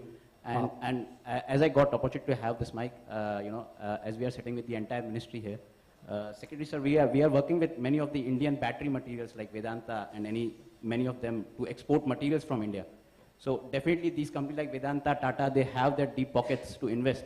So PLI is one thing which they may not need, but if they get some export subsidies, so technically they are well versed with the ecosystem globally, but if they have some export subsidies, that can work a big step for more exports of, or development quality improvements also happen when we work with more of global ecosystem. So this is just an opinion from the commercial side as we are into. Yeah, so that's all I think. Any other questions? I think we'll wrap up this question. Please give a round of applause to our presenters on stage. We are grateful to them for coming here and sharing with us what the state governments are doing. I request you to please stay on stage for a minute. I would like to invite on stage Sri Anup Kumar, Director, Ministry of Mines. I request him to please come up on stage and present mementos to our presenters.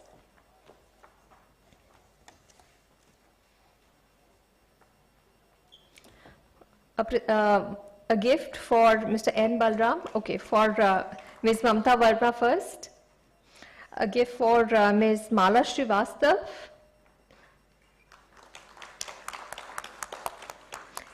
And Shri Shashank Chaudhary.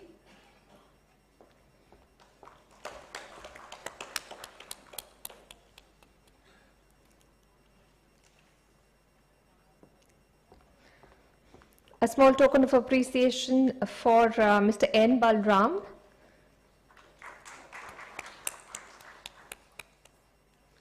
One for Dr. C.P. Dadich.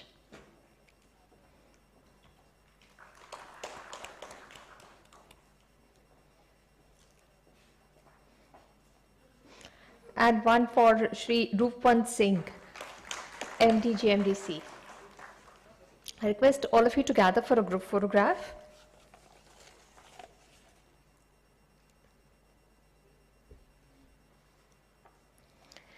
Thank you all for your presentations. We are running behind time, so we are jumping straight into the next session. And here we will be talking about what's driving innovation in India's critical mineral processing industry. Now, companies in the chemical and mining industry are not just extractors of minerals, they are critical innovation drivers. These companies optimize processes, develop new solutions, and collaborate with research institutions to pilot custom technologies. Here, mining companies become living labs driving real-world innovation. In this session, we will learn about current and planned industry initiatives in critical mineral processing. So I request all our speakers and presenters in this session to please come up and take their seats on the stage. Please put your hands together and welcome on stage Shri Ravi Prakash Jha, GMIREL. Please give a round of applause and welcome on stage Shri Ravi Prakash Jha. Also presenting in this session is Mr. Aditya Menon, Head of Public Policy and Strategy, Vedanta. So I request Mr. Aditya Menon to please come up on stage. Please give him a round of applause. We also have Mr. Reno Raj, COO, Tata Chemicals. Request him to please come up on stage. Please give him a round of applause. Please welcome Mr. Anjali Shri Maurya Sankavali of Altman and Mr. Rajat Verma of Lohum. We also would like to invite on stage Shri Lekhan Thakkar of the National Security Council Secretariat, who will be giving the closing remarks. I request all of you to please take your seats.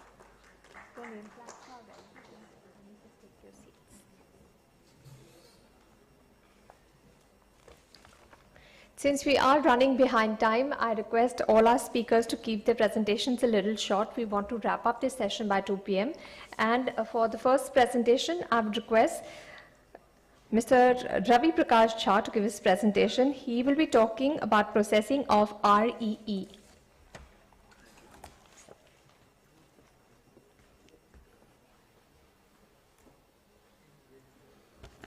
Good afternoon, all of you. Respected Secretary, Minister of Mines, Joint Secretary, Minister of Mines, distinguished audience, it's pleasure and honored. We feel pleasure and honored to be to have been invited here to present in this seminar of critical minerals processing.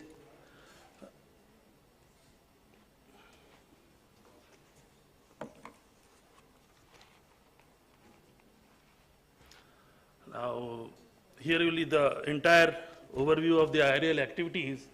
It is a pan-India presence in IRL, but with one of the flagship company is in Odisha Sands Complex. Therein we are having the mineral separation plant as well as the chemical plant. Chemical plant is basically meant for rare earth extraction. And then we have other mineral separation plants in the state of Kerala, in Chavra, and then in Tamil Nadu. And then additionally we have rare earth refining plant in Aluva. Recently we have two different projects have already been commissioned. One happens to be the rare earth permanent magnet plant in Visakhapatnam and rare earth and titanium theme park in Bhopal. Now, basically the rare earth Indian scenario, just in brief, I will let you know. The Indian deposits predominantly contains the rare earth, lighter rare earth elements. Heavy rare earth elements are not available in extractable form. Although IRL was a early starter in 1950, and we are going to celebrate the Diamond Jubilee celebration in August. Now, the facility which has been established are producing rare earth elements from deposits which contain lean content. The content is around 0.056% to 0.058%. Basically, monazite is the ore. And now we have developed and established facilities to extract heavy rare earth elements such as dysprosium and gadolinium found in the ore at the rate of 1 ppm and 7 ppm respectively. And India happens to be one of the few 3-4 countries which is producing refined rare earths. India accounts for around 6% of the global reserves. However, the difficulty is it is associated with radioactivity. Now, once we see the entire RE availability in India versus the global average, we can see the Bayanobo mine, which is in China. Therein the content of the grade is around 6% rare earth oxides, whereas in our Bissan mineral ore, it is around 0.056%. Though India ranks 5th in the global reserves, it produces refined rare earths. The other figures are, please be seen. Now, once we compare from the carbonate deposits in China, therein only 3 steps are there, basically mining, then rare earth extraction and refining. However, Indian RE bearing minerals, we have to go through the entire process from mining, concentration, processing, upgradation, rare earth extraction, refining. So a long drawn process is there. The IRL operations at a glance, you can just see these are the rare ore deposits, which are both placer deposits. And we are having a mining capacity of around 10 million tons with around 8 mining leases.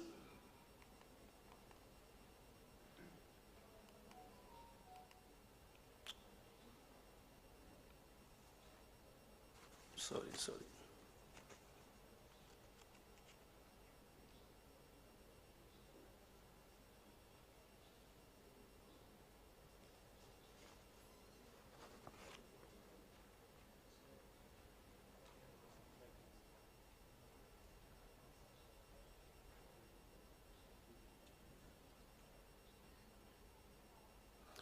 And then from the mining, we are basically utilizing the creating artificial ponds and floating the dredgers, and some raw sand mining is done also.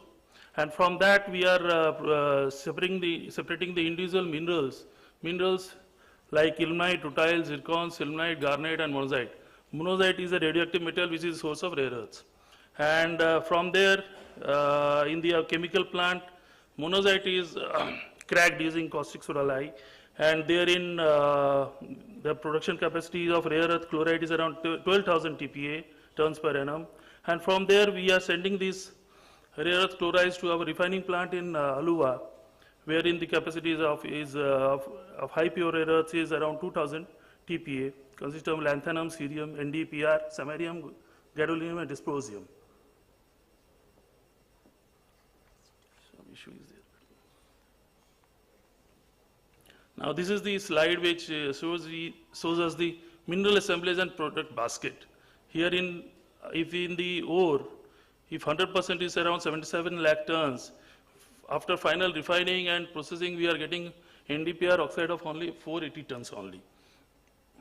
And the different ratios are given therein. This is the first stage of separation, wherein the REO content is 0.06%. This is the first dredging and reconcentration, dry mining. This is the separation. Basically, as the heavy mineral content is around 10 to 15%, it is upgraded to up to 90%, utilizing the physical separation processes, spiral concentrators and all this, wherein the rare earth REO content increases to 0.6%. And then third stage is basically after a lot of spiral concentration and all these, the third stage, it is enhanced to, REO is enhanced to around 25% in the mineral separation plant, which utilizes basically the different physical properties of conducting and non-conducting, as well as magnetic and non-magnetic properties of the different individual minerals, as well as flotation processes utilized for separation of sillimanite. Now, the fourth stage is wherein the RE concentration is increased to 45% in the rare earth mineral upgradation plant, wherein this is basically in Odisha, wherein we produce the byproduct is trisodium phosphate and mixed rare earth chloride, wherein the rare earth RE content is around 45%.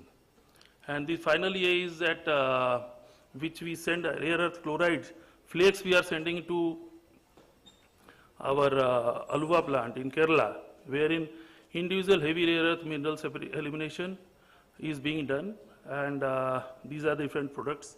Lanthanum, cerium oxide, main product is lanthanum and cerium, NdPr, and samarium oxide, yttrium oxide, these are the products. The entire operations of IRL is eco-friendly, as once we mine the entire, once we do the entire mining, entire area is backfilled and plantation is being done. Now, as far as this is the rare earth permanent magnet plant, it has been established by, which has been established in 1923, in 2023, which was inaugurated by our Honorable Prime Minister. Here in technology providers were DMRL and BRC. And that plant is under, this produces samarium cobalt magnets, which is utilized for strategic purpose or defense purpose. This is the rare earth metal plant, where the philosophy is 3 P's of process, people, and performance. Basically, it has been established support from DAE and and therein we have technology provider is the BRC, wherein we are producing from rare earth oxide to metals. As of now, 7 technologies has been shared by BRC, and all those plants are in, it consists of lanthanum metal, cerium metal, NdPr metal, then lamp phosphor, LED phosphor, and titanium sponge. These are few of the pictures of those.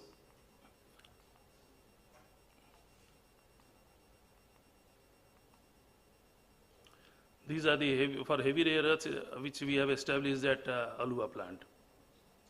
As far as global RE system, our previous speakers have also spoken. This where is the position of India? Now, the radioactive, basically the complex process is radioactive materials are difficult to handle and dispose.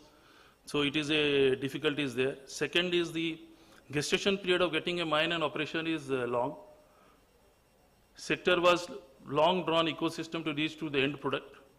The complex metallurgy of rare earth compound is compounded by fact that no 2 REOs are truly alike. So this is a complex process to separate those. There are no standard process for extracting the RE bearing minerals and refining them into marketable rare earth compounds. To develop a new rare earth elements mine, the ores must be extensively tested by using a variety of known extraction methods and unique sequence of optimized processing steps. Now, rare earth potential in India has the fifth largest reserves of rare earth elements. India has witnessed a massive solar energy push, so an electric vehicle ecosystem and a specialty chemical sector that is becoming global hub. India is moving towards a greener, cleaner economy, and India could become a rare earth supplier to the world as use these resources to power in a high-end manufacturing economy geared to the needs of the 21st century. Jai Hind. Thank you.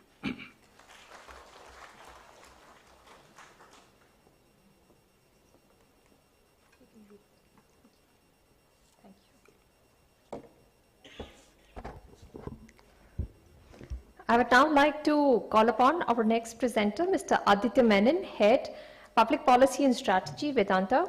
He will be giving his presentation on processing of nickel.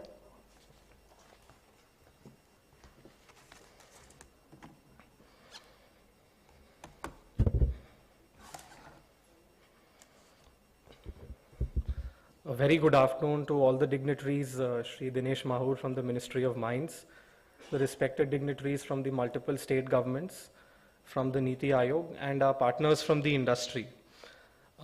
I've broadly segmented my presentation into three parts.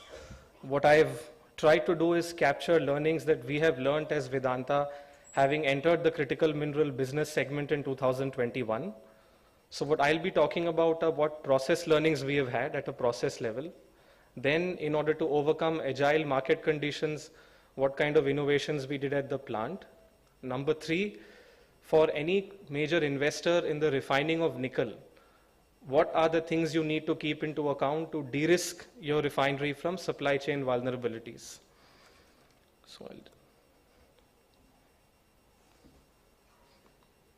So, before we begin, the reason nickel is a very important critical mineral is if you consider the buffet of 24 critical minerals that you have, nickel accounts for roughly 40% of India's critical mineral import bill. So if you take care of nickel, you solve a significant portion of the exposure you currently have for critical minerals. Now, you can broadly segment nickel demand into two halves. Of the 90,000 tons, which is India's demand today, roughly 50% is class 1 nickel, which is where the focus of policy plan should be, because it is class 1 nickel that is used in energy storage applications, battery applications, and stainless steel applications. Within class 1, the buffet of products is also two, which is nickel cathode and nickel sulfate. In nickel sulfate, we are quite well placed today with India's domestic production capacity far in excess of the demand. At the same time, the area where there is significant vulnerability is in the realm of class 1 nickel cathode, where we are significantly reliant on imports from Indonesia, where largely refineries today have significant Chinese equity. So that is where the challenge and vulnerability is as far as India is concerned. So what did we learn having acquired a small nickel refinery which currently operates in Goa? We make nickel sulfate. So when we acquired the refinery in 2022, we were entirely reliant on Australia for procurement of raw material. Then towards the end of 2022 and the beginning of 2023, we noticed a concerted effort made by the Indonesian government and Indonesian refineries to scale up nickel production. The volume of nickel ore that was being produced in Indonesia was at a lower cost and so high that Australian mines became unsustainable. So we had to very quickly adapt and make innovations within our raw material handling units to be able to handle ore quality which was significantly lower than what was being produced in Australia. So this is something anybody entering this sector will have to keep in mind, that whichever facility you have for refining of critical minerals should be capable of handling a very wide assortment of raw materials. That is point number one. Second, what we tried to do was we've added a couple of processes to the conventional solvent extraction and leaching process. And we've made certain homegrown innovations to be able to today produce battery-grade nickel sulfate with very low sodium content to boost conductivity. That is number one. Number two, we've also managed through another process innovation to reduce the magnetic impurity content in a nickel sulfate to make it suitable for EN grade as well. So largely from an energy storage and battery precursor point of view, any producer of nickel sulfate will have to ensure that their sulfate is battery grade and has significantly lower sodium content and other impurity content. Of course, I can't describe what we have done because we're in the process of making it proprietary. So that is an innovation we have done. Another challenge that we are trying to overcome is the challenge of waste generation. When you produce battery grade nickel sulfate in the process residue, following the leaching process, you have a product which is very similar to jarosite in its composition. What we are trying to do is we have sent this sample of process residue to the National Council for Cement and Building Material, and we are trying to see whether this jarosite can be used in cement units as a retardant. So it will do two things. One, currently today cement companies are significantly hard pressed because gypsum is not available in significant volumes. Number two, there is a lot of pressure for extraction of gypsum from the mining route or utilization of gypsum generated in other routes. So if nickel processing industries come up in India and this jarosite is considered as being suitable for treating in cement units in the place of gypsum, a significant problem of potential landfilling can be overcome. So that is also one area that we are actively working with the NCCBM on. The reason why we felt that India should have nickel refining capacity, and the Ministry of Mines under the leadership of our Honorable Secretary has already realized this much earlier, is that if you look at the map of the world, if you draw a line largely below the Tropic of Cancer, a lot of the countries in Africa, in the Gulf Cooperation region, South Asia, and Latin America today don't have nickel refineries. So there is a serious vulnerability not just in India, but across the region if you draw a line downwards. So this is why India does need a nickel refinery, and a model that we feel we can follow right now within the next 3 to 4 years is set up a standalone refinery where the raw material is imported, something similar to what Japan and China have done. And in a few years, we have also placed in bids for acquisition of mineral assets in India. And we are also evaluating acquisition of assets at a very preliminary stage in countries like Philippines. In 4 to 5 years, once a few refineries in India come up, Indian companies will go and acquire mineral assets outside. So for anybody wanting to set up a nickel refinery, the conventional method of doing business was you would gear your plant to handle only one kind of raw material, which was largely MHP. But if you look at the production of MHP in the world, it is significantly less, and supply is very concentrated to 3 countries now instead of 4, with the New Caledonia production entirely being routed to France for their new upcoming nickel refinery. So any potential investor in this sector or anybody setting up a nickel refinery will have to ensure that your plant can handle 3 to 4 types of raw materials, which would include NPI, MAT, MHP, and potentially scrap as well. This would ensure that if you have a model where you're reliant on import of raw material, you would be significantly insulated from any kind of export disruption that takes place. Even Indonesia, a country which today exports significant quantities of nickel raw material, is planning to impose export restrictions only on NPI. They are very clear that on MAT and MHP they don't intend to do so. So that is something that we must keep in mind. So finally, as an organization, currently we plan to significantly expand our capacity at our current unit in Goa in this financial year from about 6,000 tons to about 10,000 tons. We can scale that up to about 18,000 tons also, depending on how Indian demand takes shape. We've already made a blueprint for a roughly $400 million investment in setting up a class 1 nickel cathode refinery. The state for that investment is yet to be decided. Another thing we have done is we have also studied, and just another minute, we've also looked at what kind of support midstream processors have been given, and we have been very grateful that the Ministry of Mines has given us an opportunity to share our submission. So, and India is a good destination for investment in nickel because we have certain advantages in the form of significant talent, number one, cost of labor, and logistic connectivity, which is a big part of procurement of raw material, and transport of raw material is also improved. With increase in berthing and shipping capacity at our port, the model will become more viable. So that is largely my presentation. So I think anybody wanting to invest in India in critical minerals, this would be a very good time, because the next 3 to 4 years can see significant investment, because any refinery you set up with roughly 50,000 capacity takes about 3 to 3.5 years. So before, within the next 3 to 4 years, any investor coming in can set up, because there is latent demand, which I think the Indian market is very willing to take as well. So that is it. Thank you very much.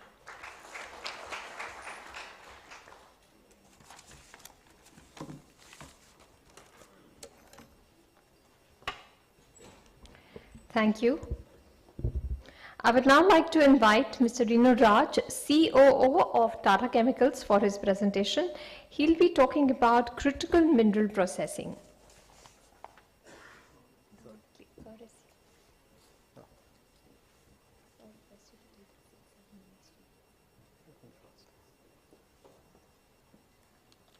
Respected Joint Secretary, senior officials, colleagues from the industry, and research institutions. I'm here to speak a little bit about what we have learned on critical minerals processing. Oh yeah, sorry. Yeah, it's here, sorry. So our interest started with electric vehicles, both for Tata Motors and Jaguar Land Rover. We've been slowly stepping upstream. Then we started looking at batteries, then we started looking at cells. And we also realized fairly early that we'll have to go all the way up the value chain, given the charts that you've already seen, that there is one country or two in almost all the materials that are of interest to us, which have sort of captured the market in one way or the other, either by ownership of mines or through refining capacities. So then we started looking at the key materials which go into the cell, which includes both the cathodes and the anodes. On the cathode side, we are interested in both LFP as well as NMC for the UK facility. In LFP, the key issues are lithium and phos acid.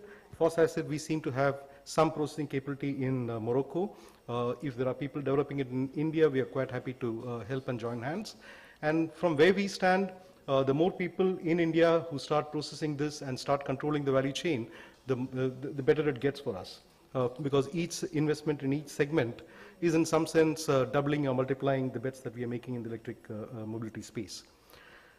Coming to lithium, which is a key area, whether it is lithium carbonate for LFP or lithium hydroxide for high nickel NMC, we are seeing essentially a significant problem. We do not have the right kind of quality and quantity accessible nearby.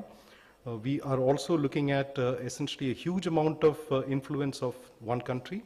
And let me just step through that. Some of these slides will contain material which has already been, which I'm sure you're familiar with. I'll skip over that. Okay, this is one.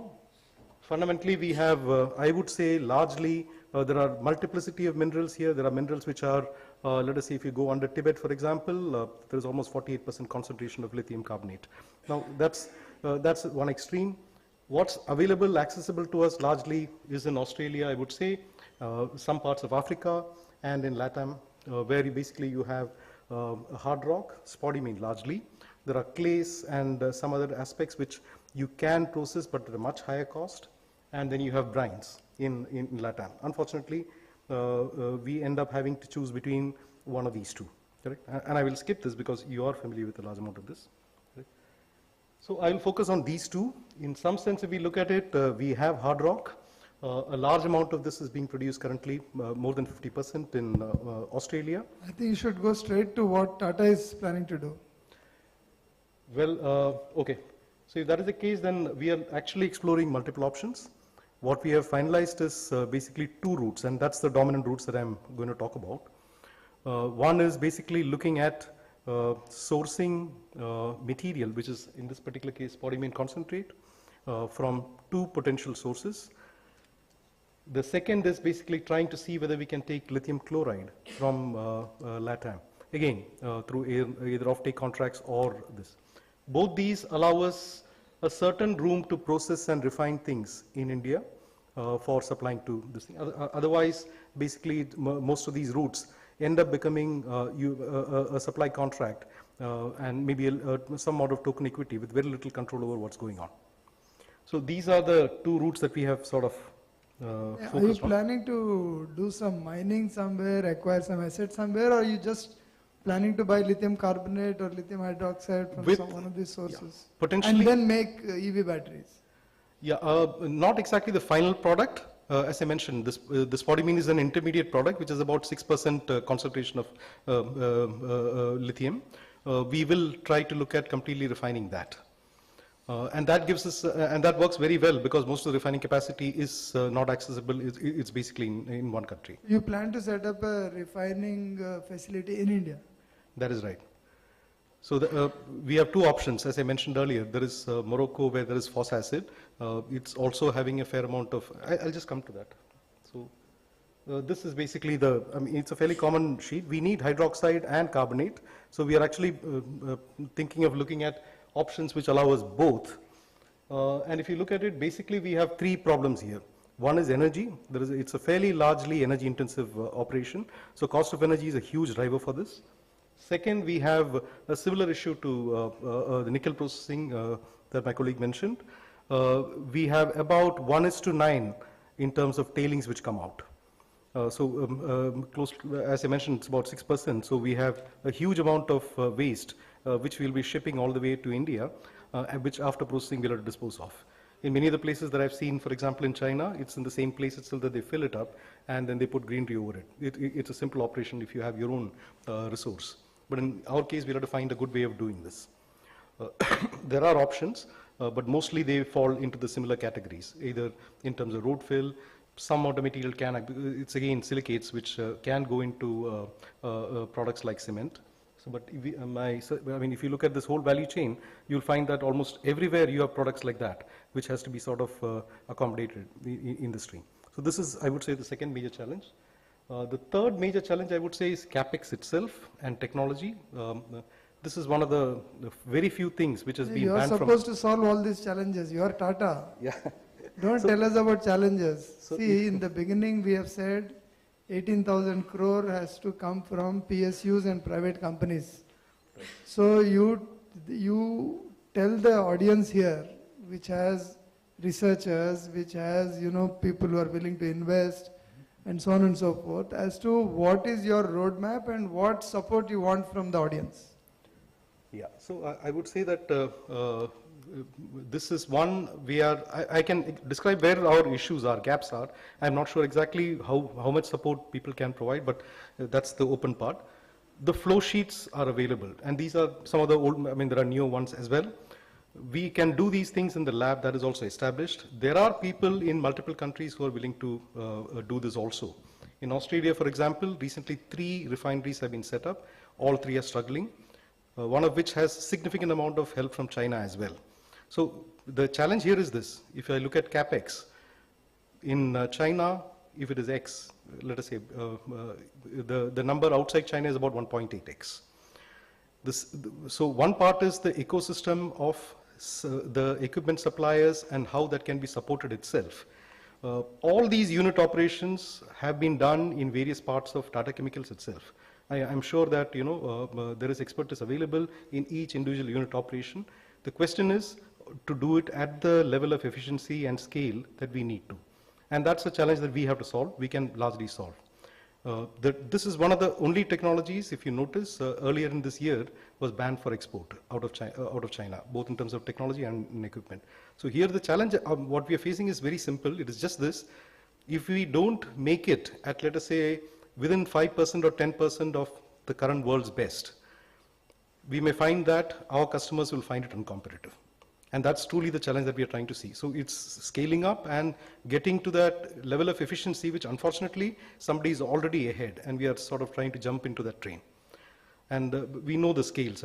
We are targeting maybe 250 gigawatt in a few years.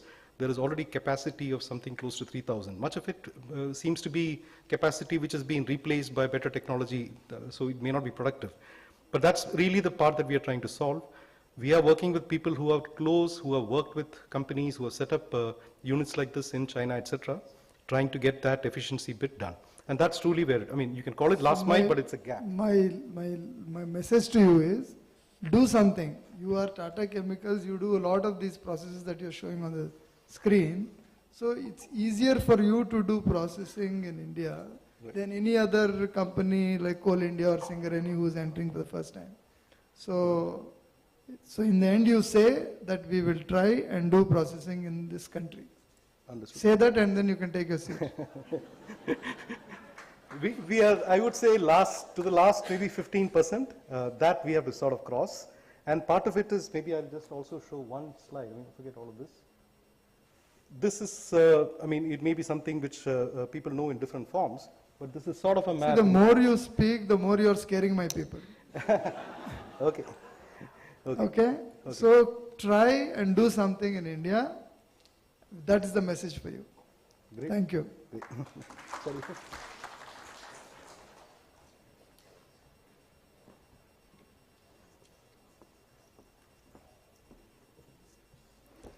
I would now request our next presenter, Mr. Anjani Shri Maurya of Altman, to please give the presentation on processing of lithium.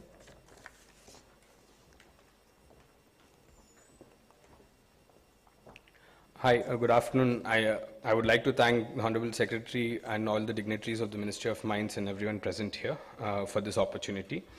I'm the founder of Altman. We are a supply chain integrated battery material manufacturing company based out of Hyderabad. We inaugurated our first LFP CAM unit in 2023 in Hyderabad with an initial capacity of 250 kilos per day.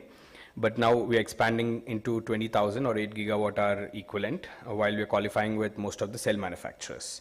While everyone has already touched base on the lithium, etc., we are thankful to Ministry of Mines to considering and proposing a project under the Mineral Security Partnership, which is ongoing. And here we would like to explain to you our approach on how we are looking to solve most of the issues even raised by the earlier speaker. So spodumene is available everywhere. To reach a particular cost, you need to get spodumene at a basic cost because it multiplies and translates into conversion and then be able to match with Chinese prices. So we partnered with a Brazilian company. This is a 35-year-old company called CBL, which has been operating spodumene mines and refining since 30 years. And producing lithium carbonate of all grades, technical battery and pharma, lithium hydroxide of technical battery and even nuclear grades in the same facility and has been supplying. So we started in 2020 by upscaling the LFP technology that we licensed from one of the institutes in Hyderabad, ARCI. We used their material to upscale. When Brazil lifted the ban after 2018, we were one of the first people to get in touch with them. That gave us a leverage. We were consistent. And today we are buying equity into the refinery, getting us technology to refine. We are working with PSUs like Singareni, NMDC and multiple other companies to not only help expand the facility there from the initial capacity of 2,000 to 6,000, but also make available the technology to Indian PSUs and any other company wanting to refine spodumene here in India. I'll give you a small price difference. In Australia, while the cost of mining spodumene is at $800, in countries like Brazil, where China has not yet made inroads, it is under $500, which adds up to the cost and makes us, make us get lithium at a much lower cost, which will help our country excel or into the next generation. And Brazil also has a lot of other minerals. So these are the existing mines. CBL is already mining and refining, but the Sigma is already operational with access to about 270,000 tons per annum, with another 766 in the next 2 years. AMG is getting online, while the others are still exploring and getting into operational. there are opportunities for PSUs and private companies to invest into companies like Lithium Ionic, Atlas, and Latin Resources to get spodumene into the country and refine it here, if not refining at source. I would, while all this is there, I would like to, can you play it?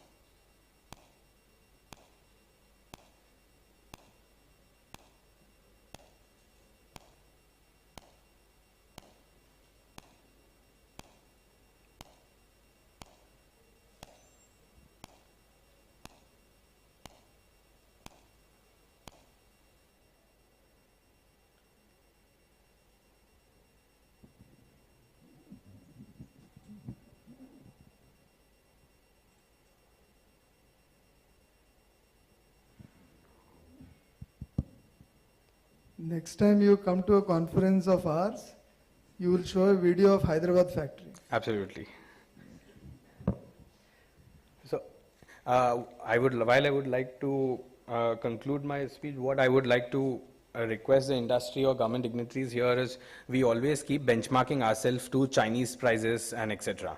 We've been in talks with Ministry of Heavy Industries and have been requesting to set a minimum benchmark price, not the cap on quoting for BESS tenders and etc. Because when you cap the cap the price of quotation for BESS and other things, you're literally encouraging Chinese companies or any other companies to be the exclusive suppliers. Whereas you should set minimum support price for individual components with individual domestic localization mandate, and then increase the kilowatt hour price to a basic level, which is actuals, cost of production plus basis, so that the industry can establish and flourish. Thank you.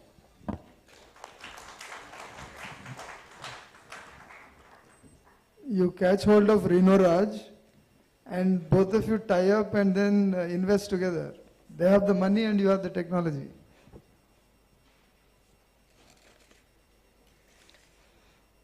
I would now request Mr. Rajat Verma of Lohum to give his presentation on refining of critical minerals.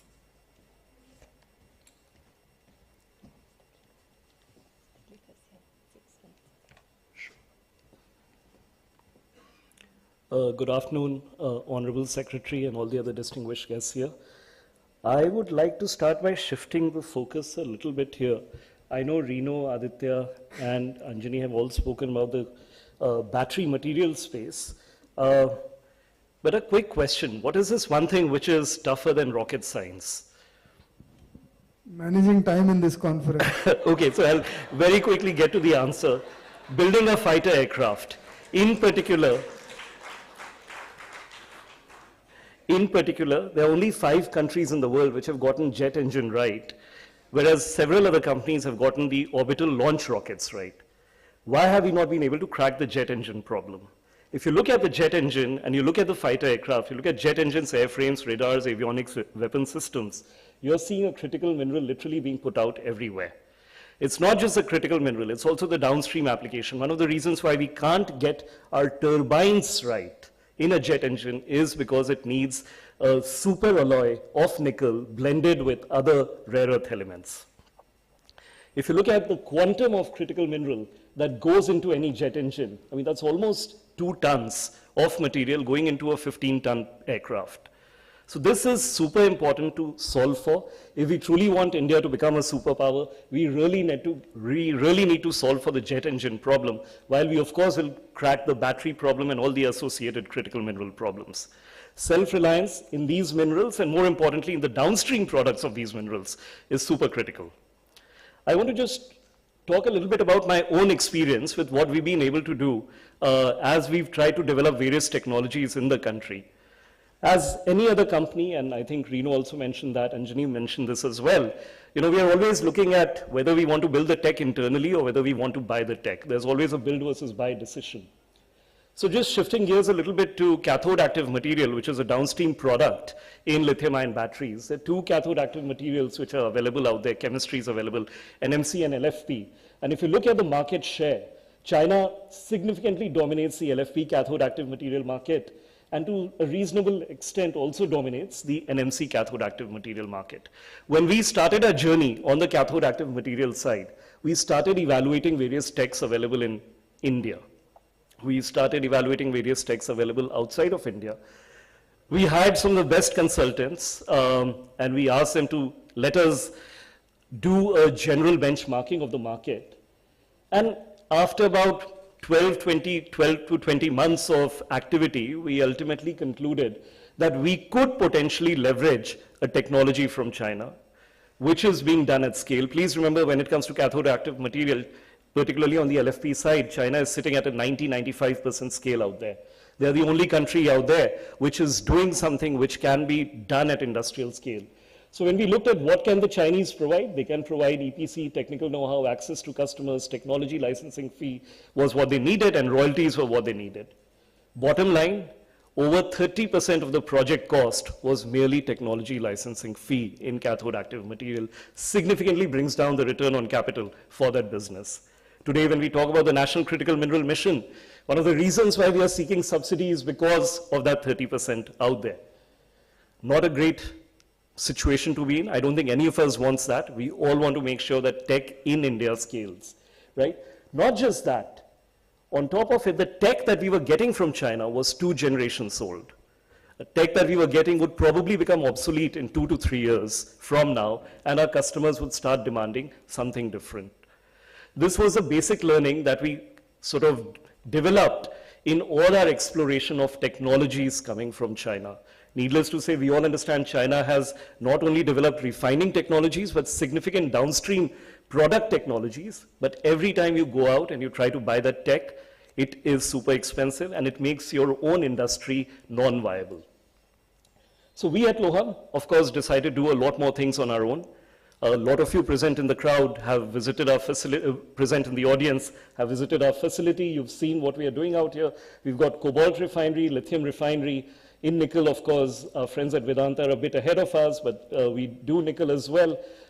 We have cathode active material facilities, and we are now entering the space of rare earth and permanent magnets, as well as platinum group metals. For those of you who'd like to see, I've got a small little magnet that we've produced in our facility.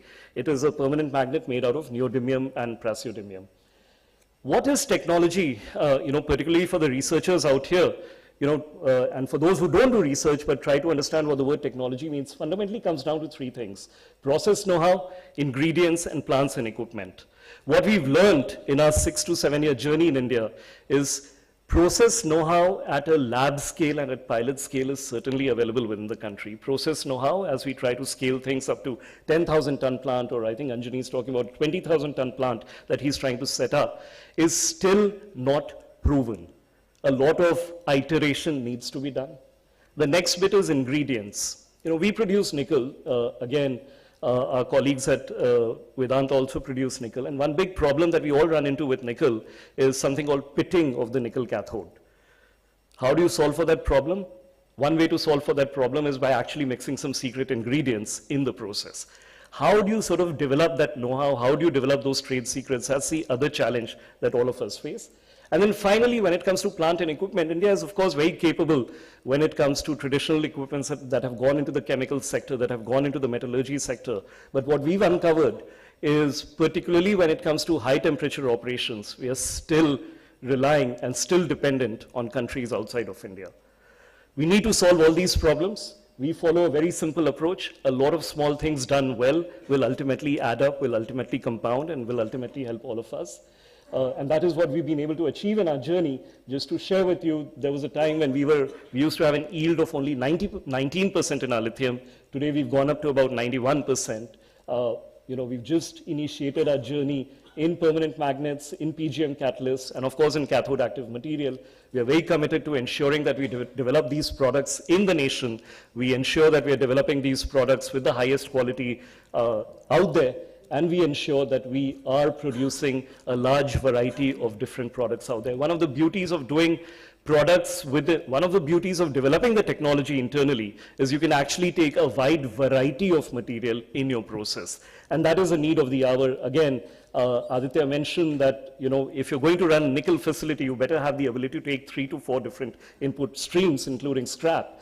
And you can't do that if you just go and buy a technology from China. The Chinese are so sort of, what should I say, commercial, which they should be, that for a single input and a single output, you've got to pay 100 crores as technology fee. If you keep doing that, you know, none of your plants will become viable. So it's super important that you develop a variety of technologies. I'll end with a small story of innovation, and which has been the guiding mantra for our company. When Masato Sagawa-san initially discovered, or I should say invented, the permanent magnet in Japan back in 1982, the only alternative to the world was samarium cobalt magnets, which is what our folks at IREL have been doing. And samarium cobalt magnets were large. They were not efficient for the industry that Japan needed, but Japan kept incrementally innovating, kept making all the changes, not just at the process side, but also in terms of the supply chain types they had. They neither had access to samarium, nor did they have access to neodymium, but they kept incrementally innovating. They kept doing what they needed to do. And by 2000, they were, you know, initially this was done under the aegis of Sumitomo, which eventually became Hitachi Metals. Over time, by 2000, early 2000s, Hitachi Metal held over 600 patents in the magnet world. The story, of course, is very different now. Unfortunately for Japan, they were relying entirely on rare earths coming from Inner Mongolia in China. China put an export ban. Things moved away from Japan back to China. But that case for incremental improvement, that case for incremental innovation, not just on the tech side, but on the supply chain side, is what ultimately made Japan a powerhouse back in the late 1990s. So I would just encourage we all do that if we truly want to get our fighter aircraft right and we want to get our jet engines right. Thank you very much.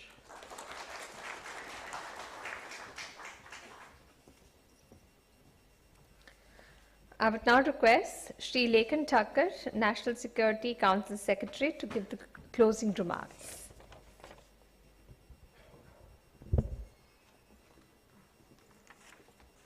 Thank you. Good afternoon to everyone. Respected Secretary Mines, sir. In fact, so happy to see you sitting through all the sessions as you always do, sir. And in fact, thanks for organizing this very, very timely seminar on the processing of minerals. As you would be aware, at NSCS we have been continuously pushing for developing these technologies, and I think it's a very, very key, I think, block of technologies which we must develop to become completely, you know, economically secure, to be supply chain independent. So it's a very timely kind of a seminar. I know I'm the last man standing between you and the lunch, as you know, always the security guys are supposed to be. So I'm sorry for that. I'll be very, very brief. We had some excellent presentations from, I think, 5 of my great colleagues from industry. I think most of them I know personally and I've seen their work. So it's good. I think when I joined NSCS around 1.5 years back, first time when I think I went to Kantarao sir's room, the first meeting where he was chairing, I think we had very few industries in this sector, so I'm happy to see that more industries are coming up. And I really wish that 2 years, 3 years down the line, we have this kind of halls full of the industry which are working in this sector. I think if I look at the current, I mean, I'm not going to really sum up what has been said because they have made some demands, but I think from the economic security perspective, I have just 3 or 4 key points, messages which I would like to deliver very, very briefly. One, of course, that in the current geopolitics, geoeconomic scenario, we all know the importance of critical minerals. We have seen what has been happening with magnets. We have seen how our complete production line has been impacted. So I think there is no other ways to put it that this is something where all of us need to come together and work together. Second point, I think, which has again been made by Mamta Madam in her presentation and, you know, has been brought out by various of my colleagues, is complete Chinese dominance in this sector. So it is not only that, I mean, in the whole processing, in the whole critical mineral chain, if I look at it, in the processing sector, the dominance is the most, you know, kind of an overwhelming kind of a dominance. So almost 90% processing being captured by them. And it is not only in China, but wherever countries like Indonesia have experimented with, you know, disallowing the exports of raw material. We have seen Chinese companies only going there and putting up plants. So that is something which we must be aware of. Third thing I think is that I worked in our embassy in Beijing, and from that perspective and the way we study at various supply chain is that the Chinese practices are not just the simple export controls on say nickel or on say lithium or what we are seeing on rare earths right now. It is that this is coupled with there are complete export controls on technology. I think what Rajat was also trying to say, and Anjani said that the technologies which are also being exported from there are the second or third generation behind of what the technology which they are using right now. So that is another control. Third, that they have an informal ban on exports of all capital goods related to manufacturing of critical minerals. So this is, I think, one aspect which is not very well known outside, but they have called all their industry players, especially the capital goods manufacturers, for each of these sectors, and have called them and said that you won't be exporting the latest capital goods to especially India, but to all the countries at large. There are controls on technical manpower being, going up for setting up, installation and commissioning. So those kind of practices are what we should be aware of. Even once we set up the processing capacity, or as we have seen in other, say, solar chain, the practices would continue. So they would have a lot of dumping of the production which we are trying to undertake. And most of the PLI products, we have seen that whenever we enter into any of the production lines, and the latest is the penicillin, and we'll see sudden drop of prices of penicillin API. Same is with solar modules. Solar modules, there is huge amount of dumping and parallel jacking up of prices of ingots and wafers, where we are 97% dependent on China. In some cases, we have seen that the raw material cost is in fact higher than the cost of the final material, and hence as an industry to survive this is going to be very, very difficult. And actually, I think this brings out the need of what Rajat was saying, is that I think we need to develop our own indigenous capacity. We have the academic institutions here. In fact, I missed their presentations, but I have seen few of them earlier. We have them in the room. We have the industry in the room. And I think we all, and of course, there is ample support from Government of India. The way Ministry of Mines has taken lead in last 1 year is really exemplary. The kind of provisions which have been made in NCMM is something which has never happened in history of this country. We are lovely 5 presentations from the state governments where we have seen what the states are trying to achieve.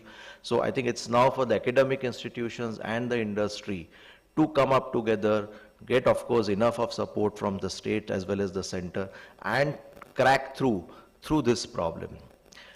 Just a final point from the NSCS front, of course, we do a lot of supply chain monitoring, but we are also in charge of few NSA to NSA dialogue, especially with the UK and USA. So we have what was earlier known as an ISET initiative, which is now being renamed as a trust initiative, which is an NSA to NSA level dialogue, where again critical minerals is one of the most important pillar. In fact, last week only I was in USA and we had 2.5 days of meeting in White House, where both the supply chain initiative, which includes critical minerals, and the critical minerals recovery initiative was discussed threadbare. Of course, I'll come and brief you sir separately on this, but we had excellent meetings with them. We also handled the the TSI initiative with the UK government, where again critical minerals and advanced material are the critical forums. We are trying to set up a National Graphene Institute, partnerships with the University of Manchester. In fact, this has been done. GMDC is also doing few things with the Cambridge University. There is a critical mineral center coming up there also. So there are various initiatives which we at NSCS level are also trying to push, of course, in complete help and coordination with Ministry of Mines, and that we will continue. But still, I think the need for indigenous development is what I would really like to, end my speech with. I think as Secretary Sir rightly said, I think that till the time all of us in the room do not commit that, we'll be able to crack this problem, the lunch will not be served, is something like what I would like to say. But thank you. Thanks for giving me this opportunity, sir, and thanks for your time. Thank you.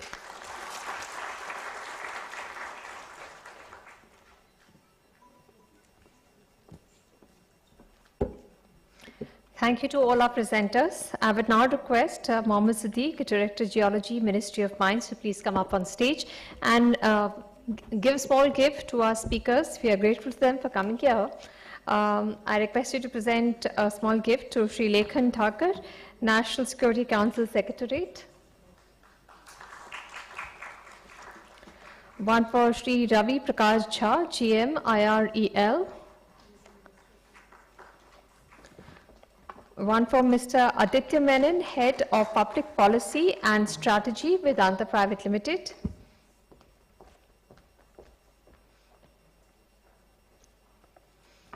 A gift for Mr. Renu Raj, COO, Tara Chemicals. One for Mr. Anjani Sri Maurya of Altman. And one for Mr. Rajat Varma of Lohum. I request all of you to please gather for a group photograph.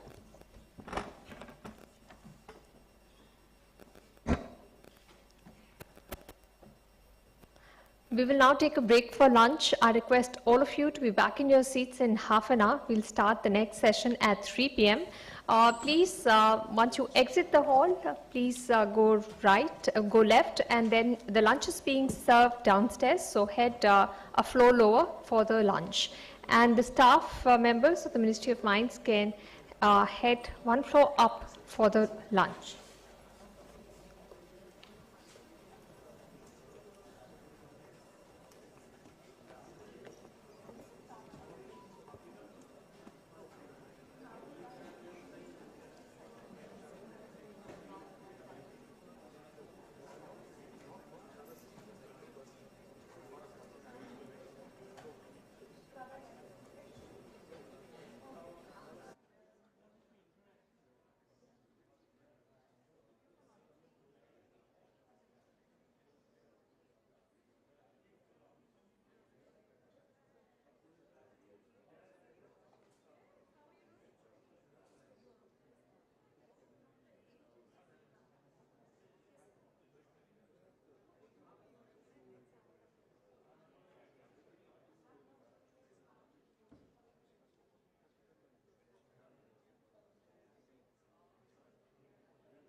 Welcome back. I request all of you to please take your seats so that we can start with our post-lunch session.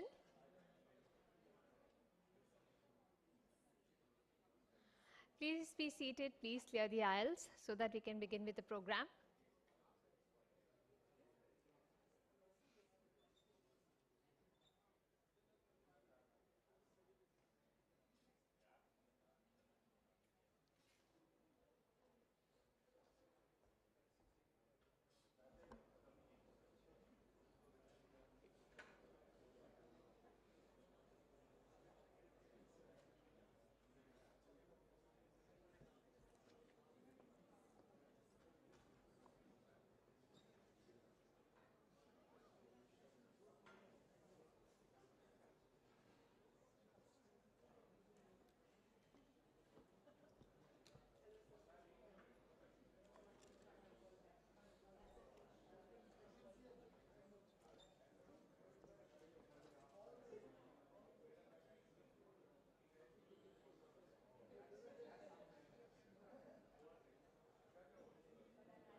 Welcome back. I request all of you to please settle down so that we can start with our program.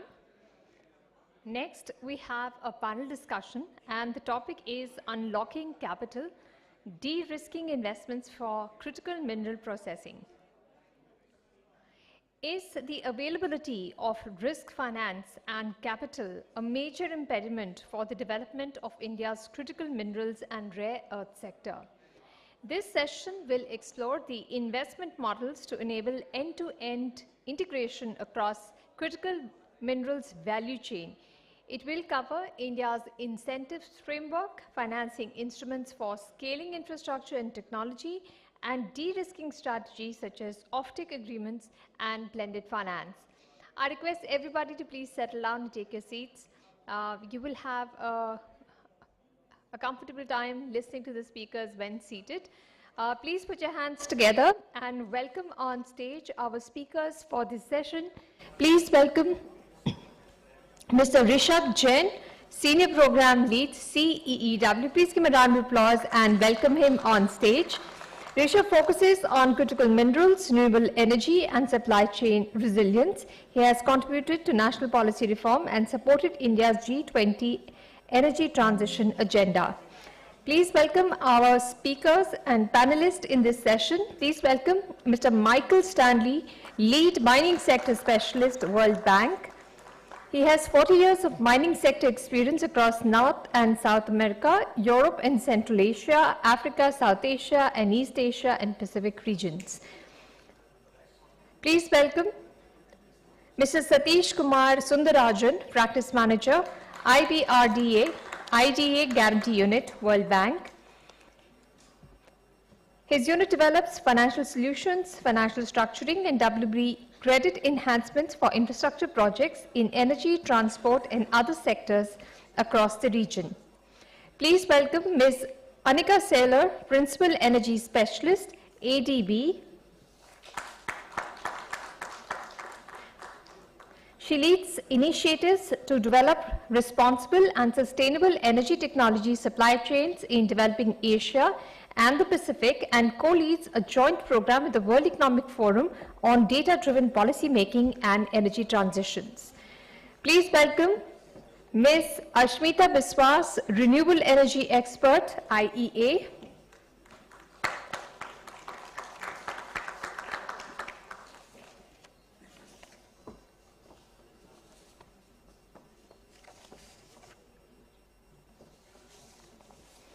And please welcome Mr. Moreshwar Panchal, Vice President, NIIF. He is the Vice President in the India-Japan Fund's investment team based in Mumbai. I'll hand it over to Rishabh to conduct this panel discussion. Thank you. Welcome all after the lunch. Hope you had a fulfilling one. But one thing that is not necessarily fulfilled is the financing requirement in the critical minerals sector. I am Rishabh Jain from the Council on Energy, Environment and Water. We are a non-profit policy think tank based in Delhi, actively working with multiple ministries, a lot with the Ministry of Mines. In the last 2.5 years of our engagement, we have learned a lot.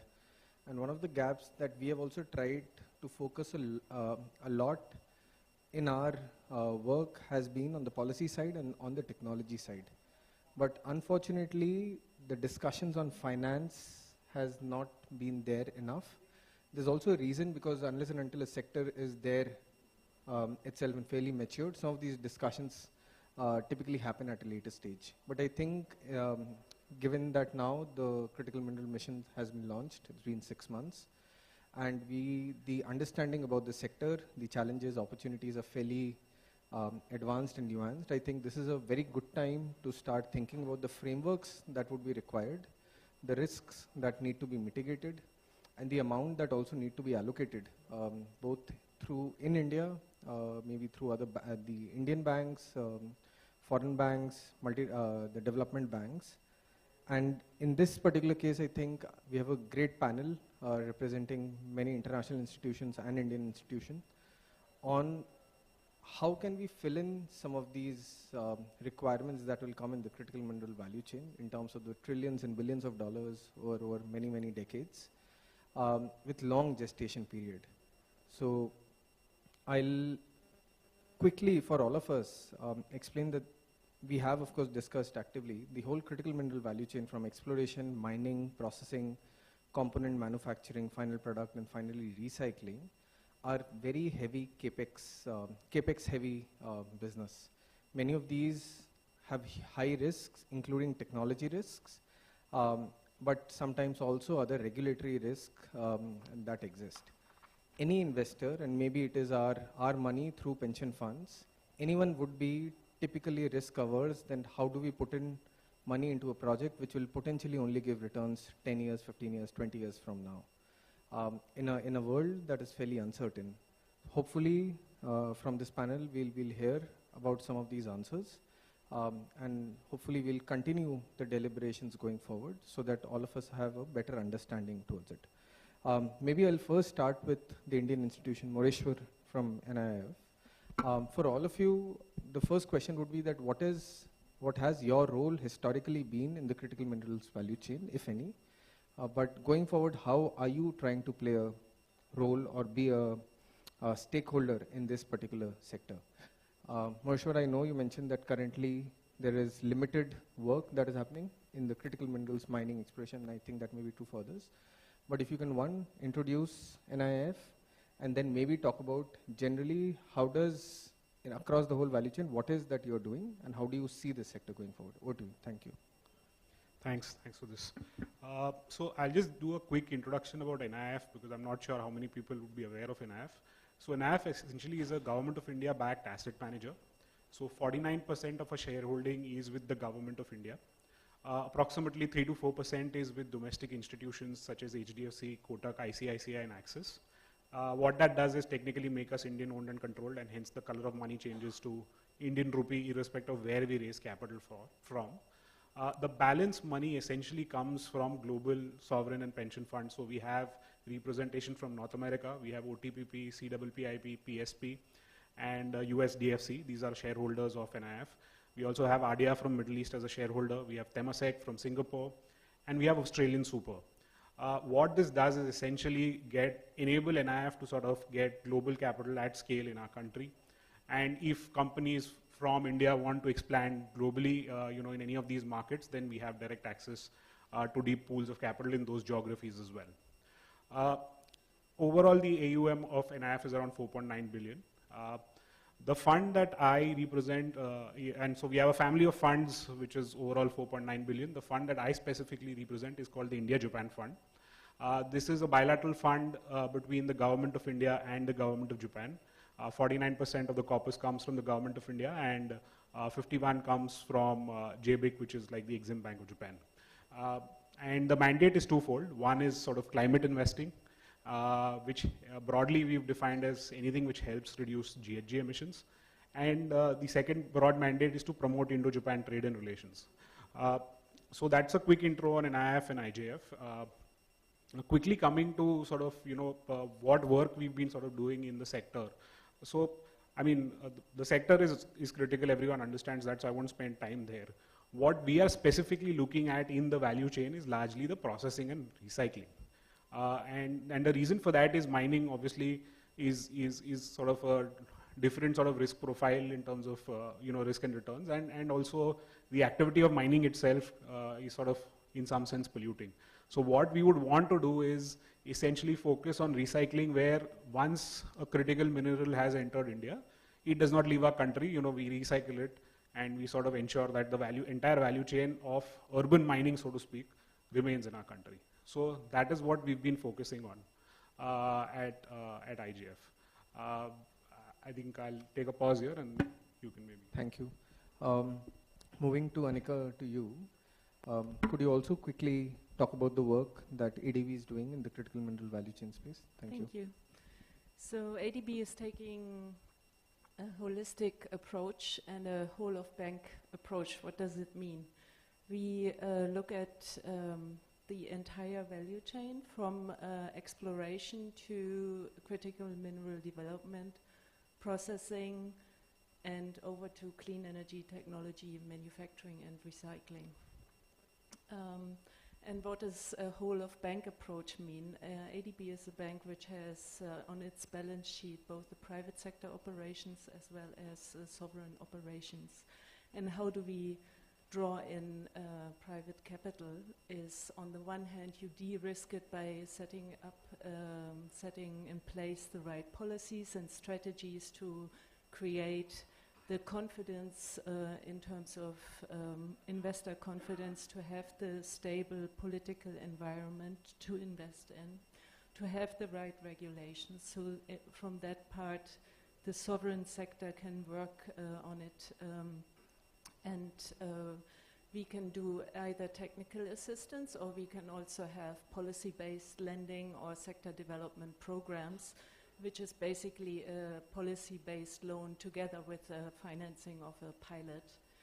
And then we draw in private sector, where we do private sector financing, mining financing or processing is predominantly private sector. But then, we also have an Office of Private Market Development and Private Sector PPPs, and they can work on developing the licensing framework, and so to have a transparent licensing framework. Then, it's not just about market risk and bankability risk. Now we are looking at a much broader risk space. We also see that ESG risks, on the one hand, they can turn into real credit risk, because mines, when they don't operate responsibly and sustainably, very quickly lose the social license to operate. At the same time, the demand for critical minerals, as the demand grows, so is the demand for transparency and sustainability. So we look at these aspects very much. And and I think one particular value add, and I think Satish can complement me there, is multilateral development banks have what we call political risk assurance. And the political risk assurance is a real value add, particularly in this sector. We can backstop either equity investments or debt obligations by government, because there is a counter indemnity from the government. And this is really giving the investors in high risk sectors the confidence to invest in. So I stop here. Thank you. Thank you, Anika. Coming to you, Michael, similarly, if you can quickly maybe talk about the work that the World Bank has been doing, and then maybe Satish can specifically go into the products. I think that would be helpful. Thank you, Rishabh. So the World Bank is a development bank. Government of India is a shareholder, a very important shareholder of the World Bank. And we do two things. We provide global knowledge and lessons learned because we maintain a critical minerals mining unit. There's actually, part of it works with public sector, working with government, and the other part of it works with private sector companies. And so we bring that together in a more integrated fashion. So we provide knowledge, and then similar to what Annika said, we also address deficiencies in countries. So if an enterprise from India is going into some other place, maybe in Africa, and they're investing, we look at what do they need in terms of a very transparent, non-discretionary policy and regulatory environment so that they have predictability. The investors, public and private, PSUs and private, they must have predictability. And then the second part is that we say that mines and mineral processing centers do not succeed if the communities around them do not succeed. So we look for quality investors, and we bring a lot of infrastructure and shared benefits into that space also. As a final comment, I think that we are driving solutions, and we have now created a very dedicated trust fund. And it is called RISE, Resilient Inclusive Supply Chain Enhancement. That's a little long. Resilient Inclusive Supply Chain Enhancement, RISE Trust Fund, so that we can do partnering with governments. We're very privileged to be starting to work with Ministry of Mines and to do analytics and help to shape some of the investor facilitation and the understandings that are necessary to bring confidence and momentum inside India and then India to the world. Because I think India has a lot to take to the world these days in terms of skills, financing, and know-how. So I think that there's quite a heavy double role for India in this space. I will stop there. Thank you, Michael. So Satish, coming to you, and of course these are very important introductions. One of the things that has now been mentioned is in terms of the support that financing institutions may be providing to the policymakers on how do you attract more investors. And of course those investors would end up maybe investing in a private project, but still I think that framework is very important. But despite those, there are risks that cannot be covered, right? There are projects which may not necessarily go as per planning for multiple reasons, not necessarily that is always in the control of the government. But some of those risks, while they can be identified, it's very difficult to quantify, I'm assuming. How do you come up with certain frameworks or instruments, maybe insurance, a loan, grant, etc., within the bank in collaboration with a government, with multiple governments?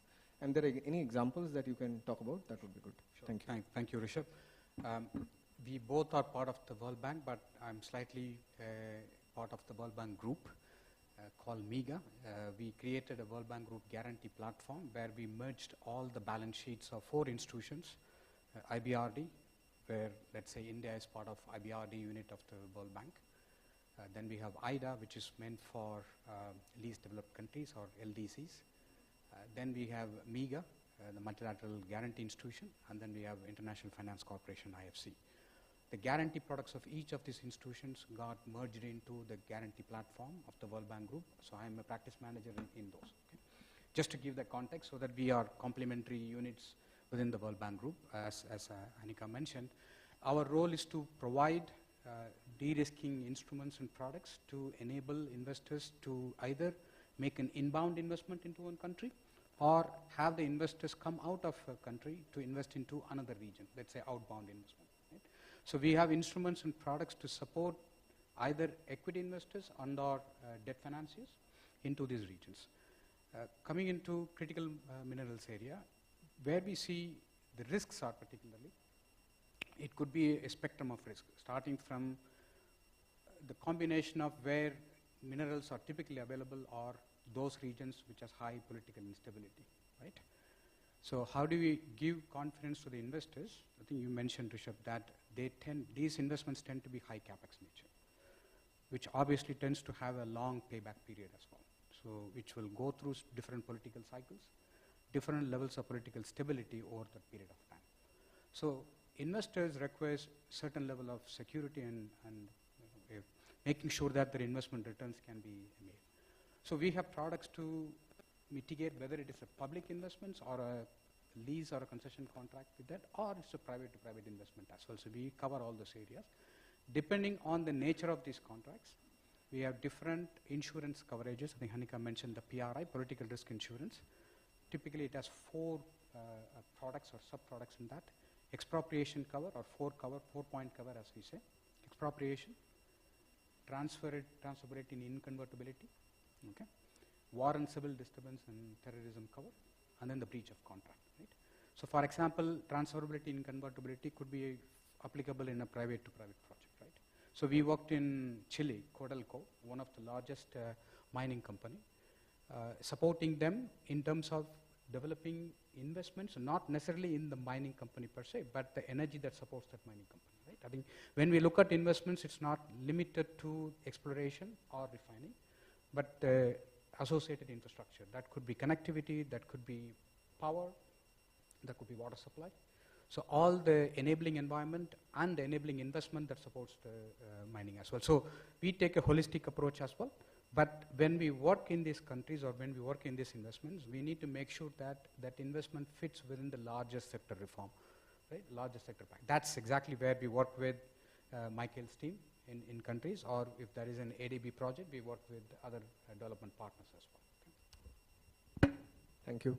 Coming to you, Ashmita, now. Of course, we've heard a lot from international banks, Indian bank, but I'm sure there are more examples that exist out there in the whole ecosystem. And maybe there are smaller countries. Many of these are resource-rich countries, but may not necessarily have the governance framework, or may have large markets where they're also trying to enter into this space. It's a fairly new space, critical minerals. What are some of these international examples which are good to know and something to learn from on the financing side of things on the critical mineral value chain from other countries? Thank you, Rishabh. So I'll draw from our latest report that just launched, I think a week or two ago, which is the Global Critical Minerals Outlook 2025, which basically tracks a lot of investment and price trends and draws on experiences by a lot of the of our member and associated member countries. Of course, there's a wide range of tools that we have noted there, but some of the ones that we could draw from are, say, so Chile, for example, made an effort to reduce bureaucratic process systems and aims to fast track the pace for permitting through, say, single window ticketing systems to make them to make the whole process a little more streamlined, more efficient, and to not discourage investors or projects to start. Of course, there's always bound to be project delays, and to have an efficient system in place just helps it along the way. Another example would be Japan. They've done a few. They've created a blended finance framework, which is called the Supply Chain Stabilization Fund, which is a 35 million USD fund, which sort of encourages investors to also come on board and invest in projects.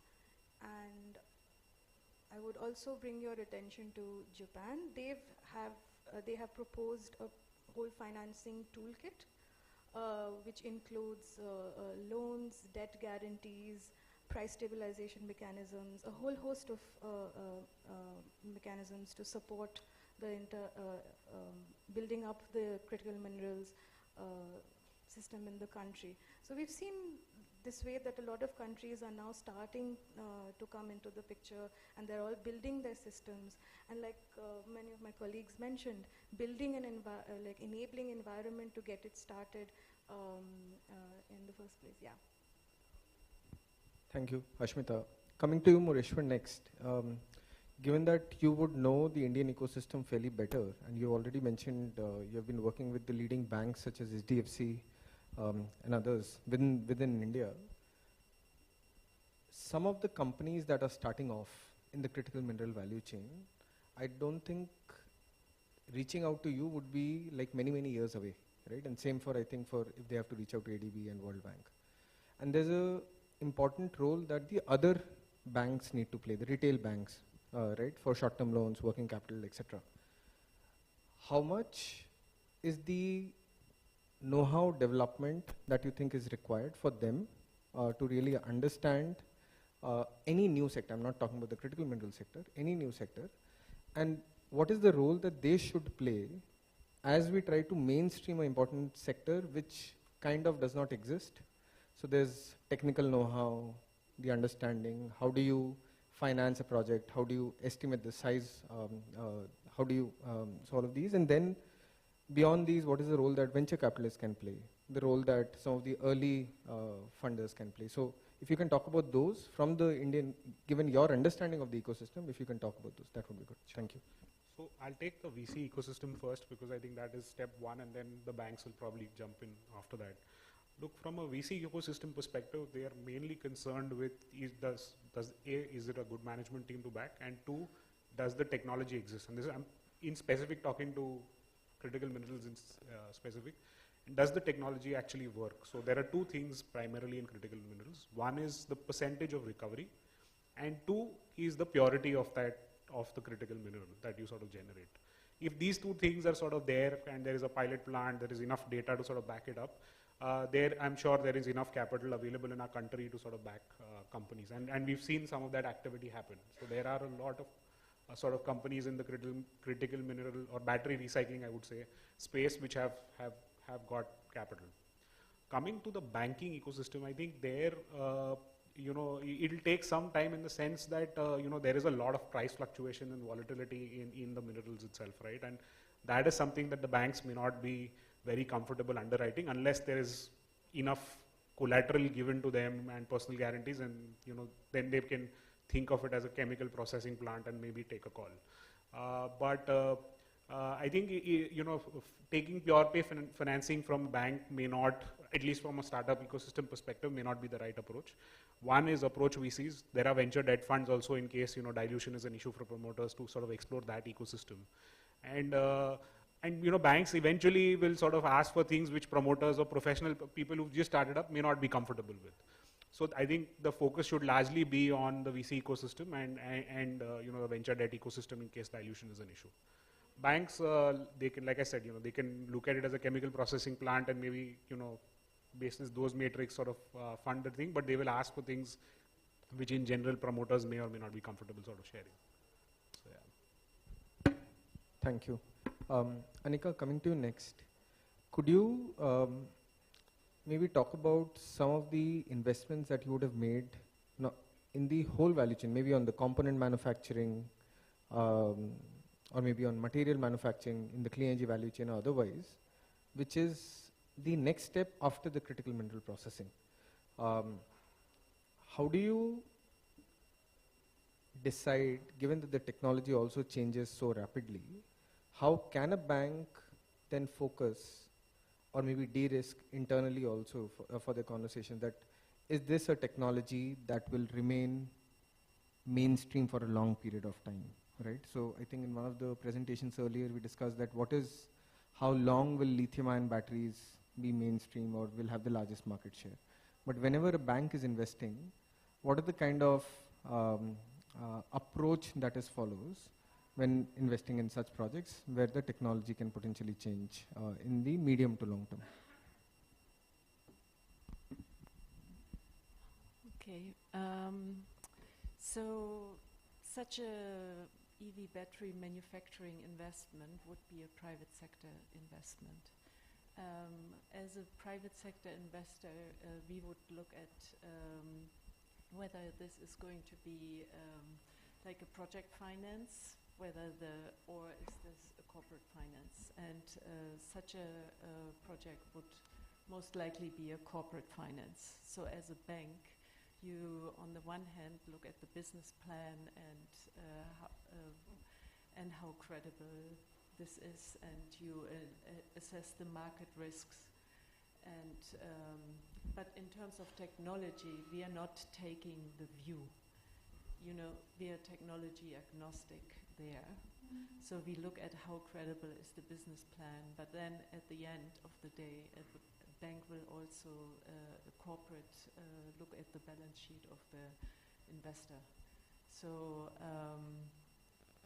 so in this regard, I think it's more the corporation who takes the risk in the technology, and the bank would structure it in a way that its investment would be covered, if I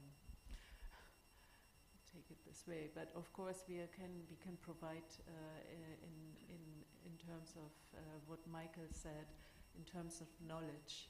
We do work with the investors, and we can also support also private sector investors. We can provide some knowledge, and if we feel the EV battery is not a chance, then we probably would not do that investment. Even a debt would be is considered an investment. So we take a view there. So I think it would be probably a little bit different when this is something when we work with the government, and the government says we want to develop our an integrated value chain. Then we look at much more strategic and provide strategic support there. Thank you. Michael, coming to next, an extension of what I'd asked Anika, but beyond the technology, there are also other variables such as who's the potential off-taker of either the mining of the ore, of the recycled product, of the manufacturing itself. And globally what we are seeing in many of these segments already, there is overcapacity.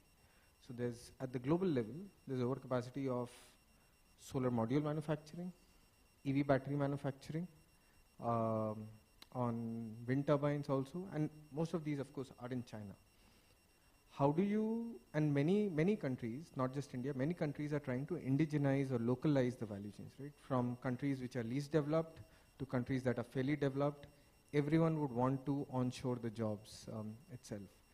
Now, well, I mean, how do you as an investor, what would give you more confidence when all the government are looking at it very strategically that I would want to focus and intervene, and I'm putting in billions of dollars. India has put in billions of dollars. US had put in billions of dollars, Australia, EU, and many of them are partners that India is also working with. How would, as an independent investor, what are those levers which will give you more comfort when you choose between two projects in two different countries? Any country, but what are those levers that would be more important for you? Sure, so your question has several pieces to it. Let me pick up on the last part first. Let's say that we have two copper deposits in two different countries. They're identical copper deposits. What you look for first is the institutional governance that dictates the investment climate for both of those, the ecosystem. And as Satish said, we are seeing increasingly various forms of creeping expropriation. And so a company, an investor goes in, they build a copper mine, it's $5 billion, and there's a change of government, there's a change of sentiment, and you get policy changes and other things that are quite adverse. And so we have to address that, that's first and foremost. So that's what investors face. Now, second part of your question is price volatility. And to Annika's point, we are also technology agnostic, right? That's a commercial risk. Price volatility is a commercial risk, but increasingly, I think we are seeing a shift where offtake agreements that are backed G2G, government to government, probably will play a bigger role going forward. And as was mentioned right before lunch, one of your panelists talked about floor prices and the need for floor prices, because as we heard through the entire morning, China has 50, 60, 70, 80, 90% control now on some of these primary and secondary metal products, right, finished products. And they have the ability to flood markets, either in the metal or post-processing in the technology, solar panels. That was mentioned before lunch. So I think that you need to think domestically about systems, creating an ecosystem that will protect you from that. And it's difficult to do, I will say, because consumers want least cost. They have for decades. But I believe that there is an increasing awareness now of the importance in the consumer community of domestic supply chains, indigenizing benefits inside the country, inside India, and that the product that they're buying, they want to know that there are certain ESG standards. Annika mentioned environmental social governance standards. They increasingly want to know that's there. So you can sort of green your products, put a floor price. That greening puts a premium and helps to kind of level that playing field a little bit. One other point I want to raise, which Satish mentioned and I forgot to mention. Deposits are discovered, mines are made. Mines and mineral processing centers are made from infrastructure. And so increasingly, the role we're playing in a lot of countries, maybe where Indian investors are going out into the world, is there's a resource asset. We help to build the physical infrastructure, the energy system, the road, the rail, the ICT, and the social infrastructure, which is increasingly skills and technology and know-how. And that's where India is especially strong. I think India, I've worked in India for many years. India can export a lot of this know-how and thinking, and I think it will do that. We heard this morning India is becoming the 4th biggest economy in the world. You will play a very different role going forward. I'll stop there. Thank you, Michael. Extending this to Satish, some of what Michael mentioned, Annika mentioned, at a bank you would still need to quantify, right? I mean, there are of course governance structures, there are policies, but still I think when you would decide what is the quantum that you would want to invest, at what rate, at what instrument, etc. What are the layers of data that is very important from maybe the exploration side of things, the mining, resource, reserves, processing? What are these important quantitative numbers, reliable numbers that should come out of a country that would set the motion for or have a snowball effect which would potentially lead to more investment? So if you can share some of these, so some of these data will give you more confidence to you, may increase the credit rating of a company, of a country, but if you can give more examples, that would be helpful. Thank you. Okay, thank you. See, from a de-risking or a guarantor point of view, our initial point is to ensure that there is a business case. Whether the business case is from a private to private sector point of view or coming under a concession or a lease, right? I think Annika mentioned the point and Michael also sort of reaffirmed that. So our entry point is to ensure that that business case is sustainable from a standalone, i.e. non-guaranteed business point of view. I can add to the point that guarantees are there to give confidence to both the investors as well as to the lenders in supporting that business. They are not a standalone product that can go and fix an underlying lack of business proposal. Right? I think that's very important for us. Then it goes back to the core, the business data itself, right? One experience of the company itself. So for example, we worked in Guinea, supporting a US investor coming into Guinea and making investments into copper, right? We supported European investors coming into Liberia, in some cases Gambia, in other cases, right? In each case, we rely on the technical advisors. I think the point, I think Mauritius also raised the point earlier about ensuring that there is sufficient technical know-how from that company point of view. Sometimes we help investors during the studies phase, not during the exploration phase, studies phase as well, because many of the critical mineral studies require huge amount of investment, upfront investment. That may also be subject to risks such as expropriation, right? Take a case that a company invests millions of dollars in doing early stage exploration, pilot drill wells, identifying that there is mineral potential, and there is a new government coming in, okay? And they decide to say that, okay, that is a wealth that is coming in, I'm going to cancel your lease from that point onwards. That's a huge investment risk that the business is taking, right? That's exactly where we come into play to give confidence to that investor, saying that if and when you reach that study exploration phase where you have the potential, we may not be supporting the actual exploration per se, but at least until you get that point, give confidence to that. So we rely on the data from the investors' business proposal, technical advisors, full confidence on potential, and then thirdly, work through them through the study phase. I would say probably the most riskiest phase of the project cycle, where you are still fully lack of clarity or full lack of knowledge about potential to invest. Many of the investments that we supported were during that period. During exploration, when there is sufficient confidence, there are plenty of lenders and investors coming on board. So that's last one. Lastly, When we talk about breach of contract, which is an important point as well, right? We talked about expropriation, means that a case that government decides to renege or take over the asset. In a transferability and inconvertibility, that you have an ability to explore, you have an ability to commoditize the product, but you cannot take the money out due to capital controls of the country, right? So how do we help investors to ensure, let's say Indian investors going into an African country, right? How do we ensure that the returns, they can take it back to the country? So that's the second risk. The third risk is to ensure that they have the breach of contract, right? So they are into the contract, which is long term. They invested at the beginning. They have the full data to show that there is potential, okay? Half the way through the contract, if the lease is cancelled or concession is cancelled, how do we ensure that the potential to support them in terms of compensation on that front, right? So our insurance products effectively quantify not only the risks in that, but the amount of investment that needs to be protected against that as well, but backed by all the studies and the data provided by technical advisors. Quick follow-up question, Satish, on this. In cases like these where you intervene or you invest, is it facilitated via the government of either the investing, say Ministry of Mines or Ministry of Finance, others would be involved if an Indian party is investing outside?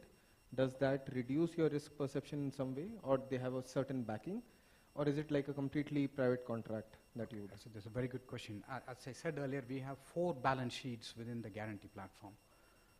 Some balance sheets such as IBRD and IDA on the World Bank, core World Bank side, require sovereign indemnity. So for example, take a case that if an Indian company going and investing into Africa, okay, and then trying to get a return out of that country, so our guarantee mitigates the risk of cancellation, expropriation, other risk against that country, okay?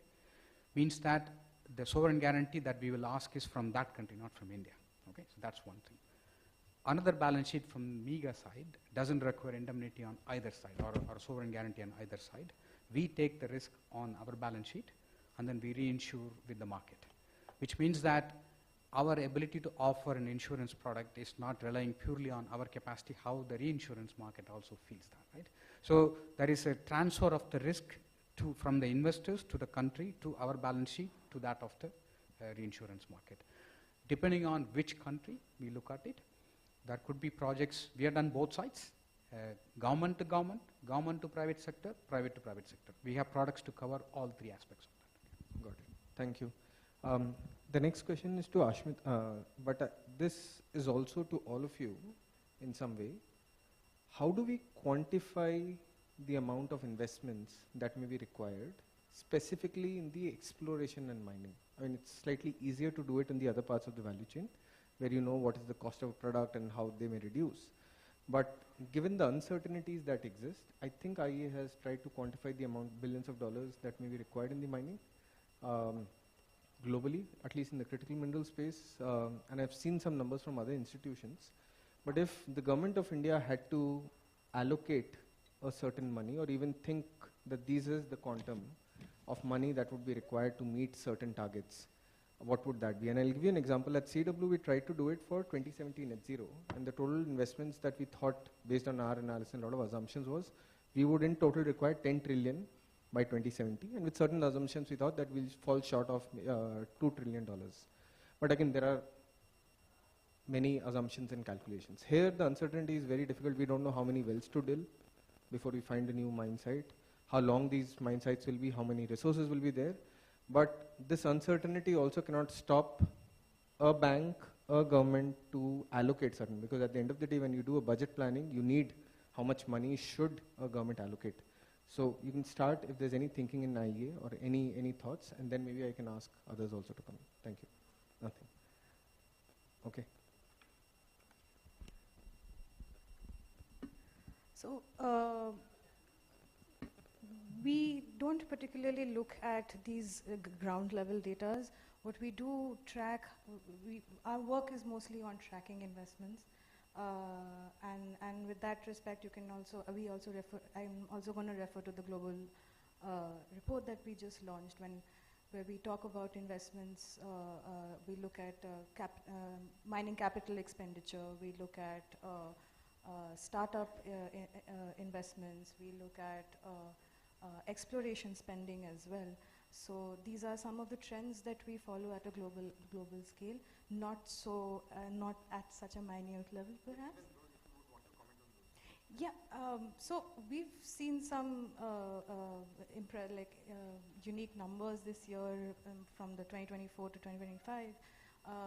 When it comes to investments, because of the growth and despite the surge in growth and even increase in supply, we've seen that investments have sort of gone down for the first time since 2020 levels.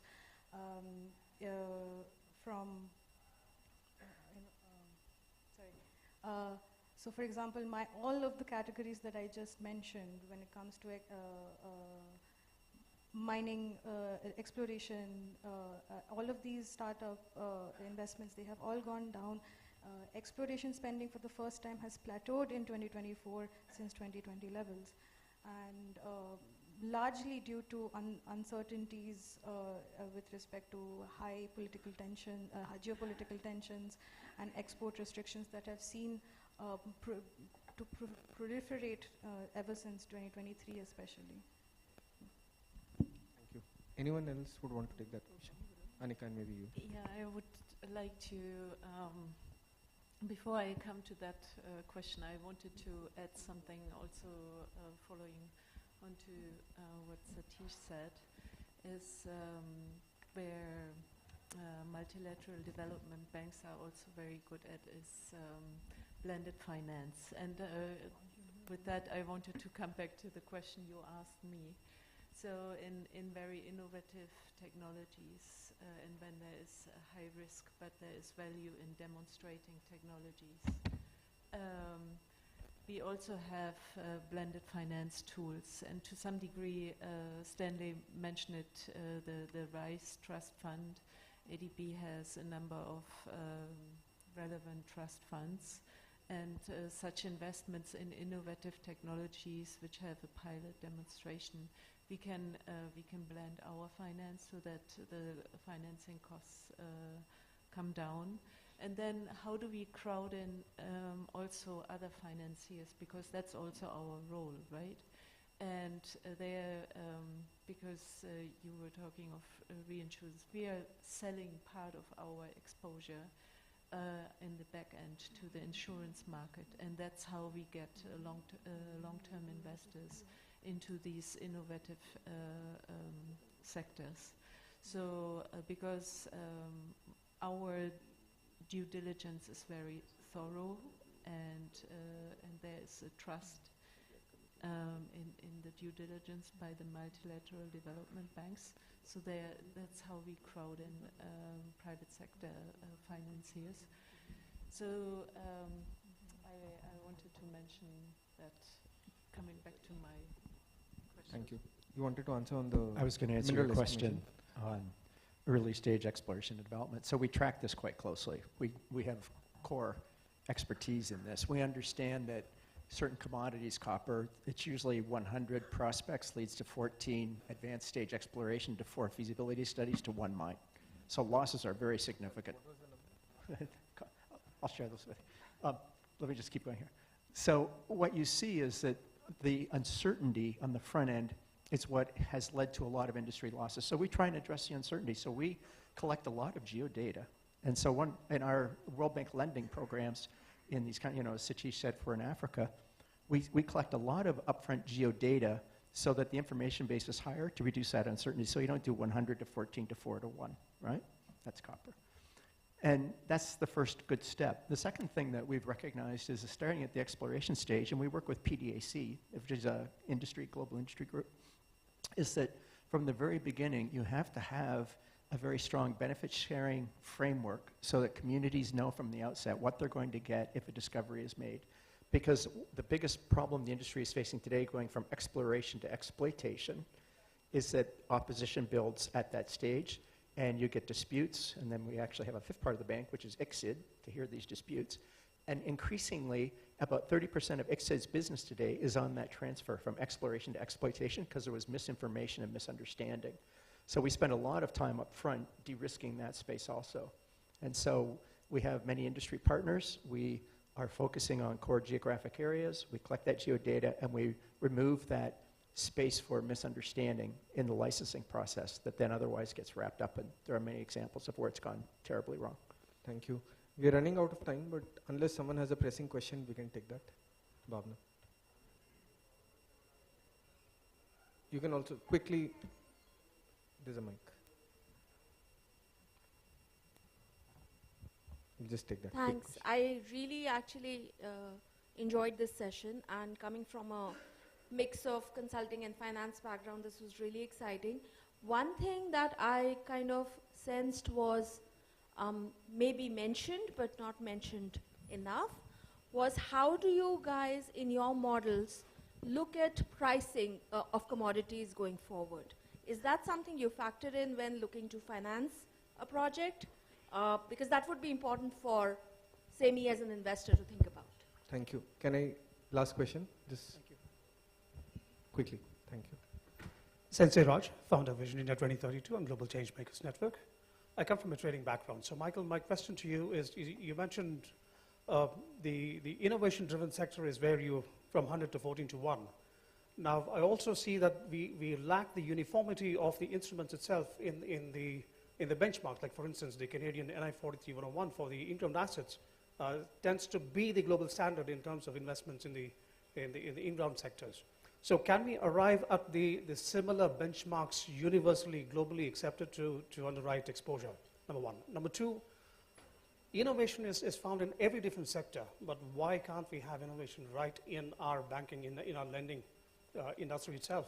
Like, for instance, Monica mentioned that you're open to blended finance, and ADB is doing fantastic work. So can we bring that into develop the industries in driving the industrial growth as well? Thank you. Thank you. You can. So I'll start on the benchmarks question.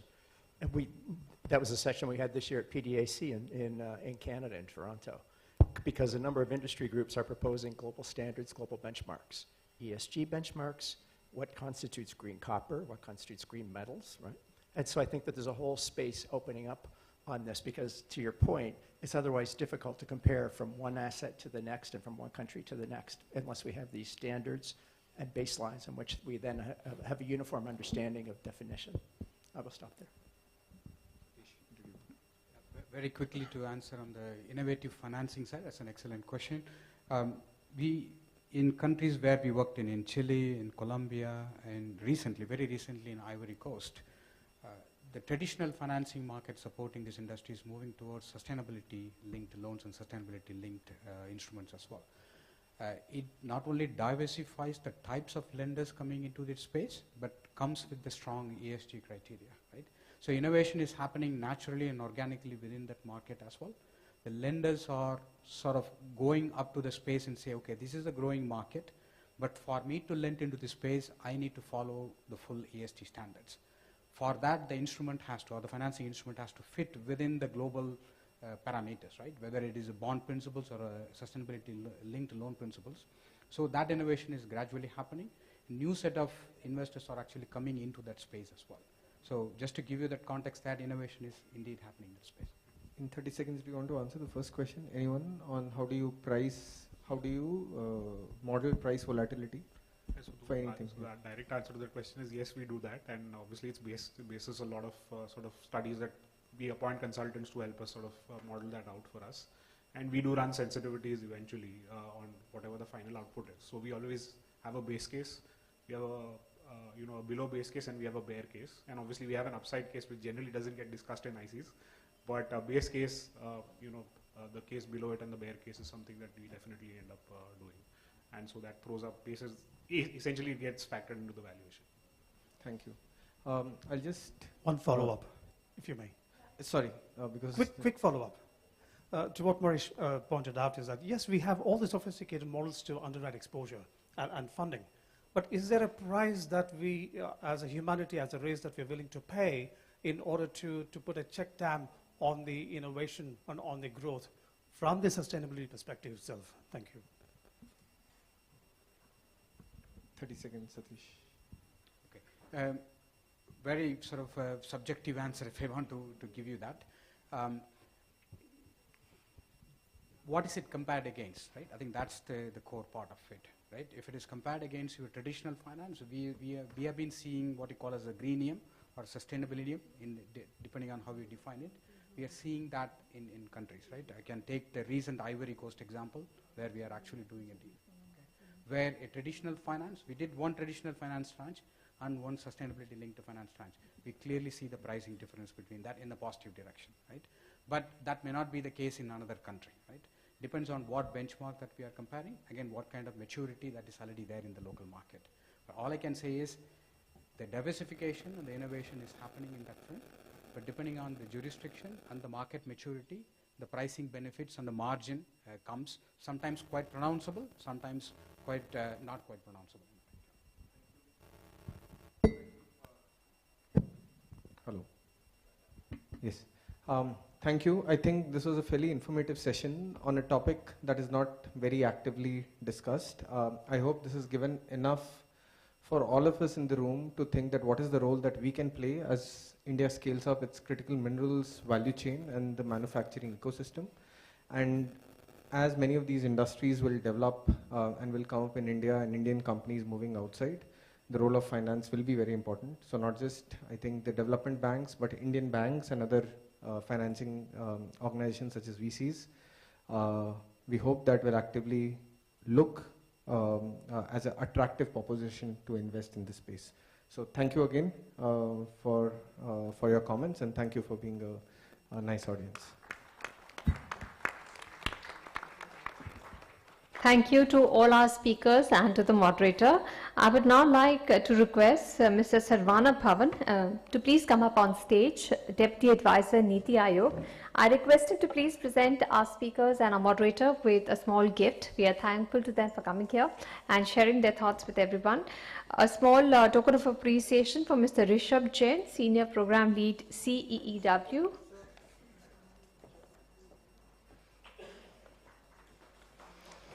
A gift for Mr. Michael Stanley, Lead Mining Sector Specialist, World Bank.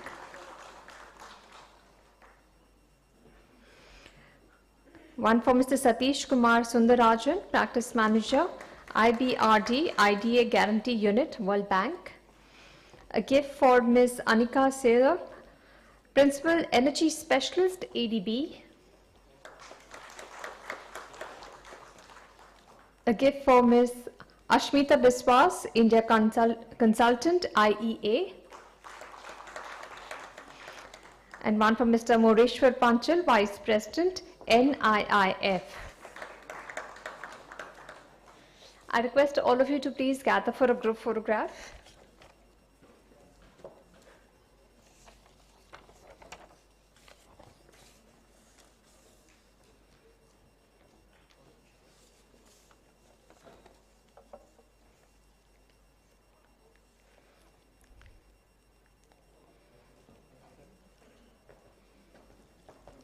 Thank you to all our speakers. I request you to take your places off stage. We'll be continuing with the next session. And this one is also very interesting. A speaker made the comment, once a resource comes into our country, why should we let it go out? So this session is about developing a robust recycling ecosystem for critical minerals.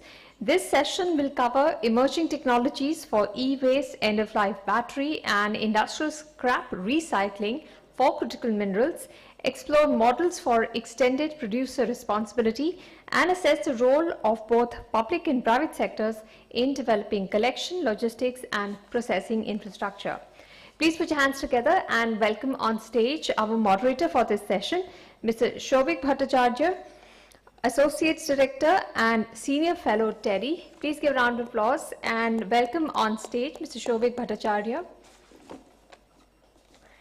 Please welcome our panelist for this session. Mr. Bhattacharya has over 18 years of experience in resource efficiency, circular economy, and environmental economics. Please welcome Dr. Ajay Kaushal, scientist at METI. Dr. Kaushal is a scientist at the Center for Materials for Electronics Technology, CMET, under the Ministry of Electronics and Information Technology, Government of India. Please welcome on stage Mr. Bhuvan Prohit, COO of Rubermin. He's the Executive Director, Corporate Strategy and Planning at Rubermin, a leader in India for zero waste recycling of critical minerals. He's a Chartered Accountant and Company Secretary by qualification and was the head of Rubermin's zinc chemicals business for over a decade. Please welcome Dr. Ashwini Kumar, Advisor, Shakti Sustainable Energy Foundation.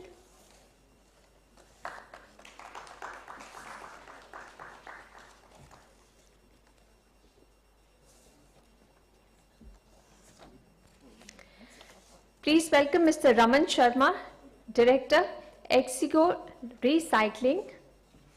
He's a pioneering figure in the field of battery and e-waste recycling in India. With over a decade of experience, he has led multiple large-scale projects focused on sustainable recovery of critical minerals. Please welcome Mr. Abhinav Mathur, Head, Strategic Initiatives, Atero.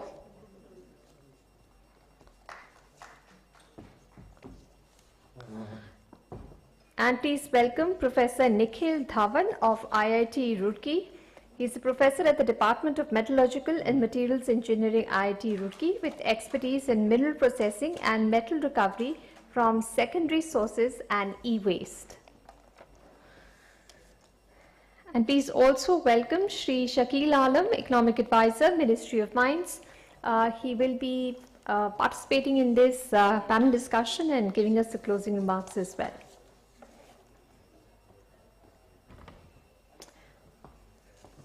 I will hand it over to Mr. Shobhit Bhattacharya, our moderator for this session, to steer the discussion. Thanks. Good afternoon.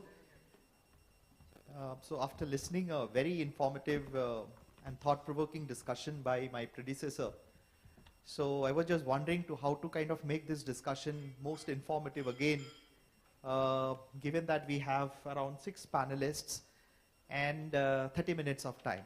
So let's try to see how best we can squeeze in and have the best of the information coming out from the deliberations. So on the energy transition and net zero pathways, in fact, warrant deployment of clean tech, EVs, battery storage. But the benefit of this innovative technologies also bring in newer type of materials in the form of wastes, and how best we can make use of these wastes into materials again, which can in a way help meet the material security of the country.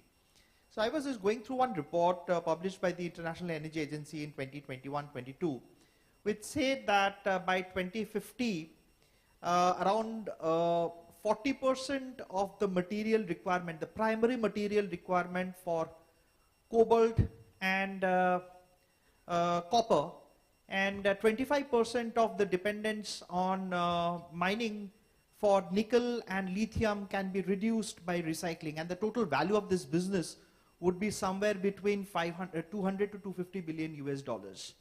Now that's very relevant in the Indian context, because if you see that India's current import dependency, we have import dependence. In fact, in the morning, Mahur sir presented the entire list of critical minerals which we are importing, and in most cases, we are like almost 95 to 98 or even 100% import dependent. And the total value of imports of these material range somewhere between 300 to 500 Indian rupees. Although I was doing a kind of comparison to see that where the oil import bill stands and where the import of these critical minerals stands. Although there is a significant difference as of now, but if the status quo continues, I think as India moves towards this 2030 NDC goals as well as the 2070 net zero targets, I think this number is going to kind of really touch the number that we are currently seeing for the crude oil. Now, the good news is that we do have this system, which is the recycling, which is embedded very strongly in the National Critical Mineral Mission.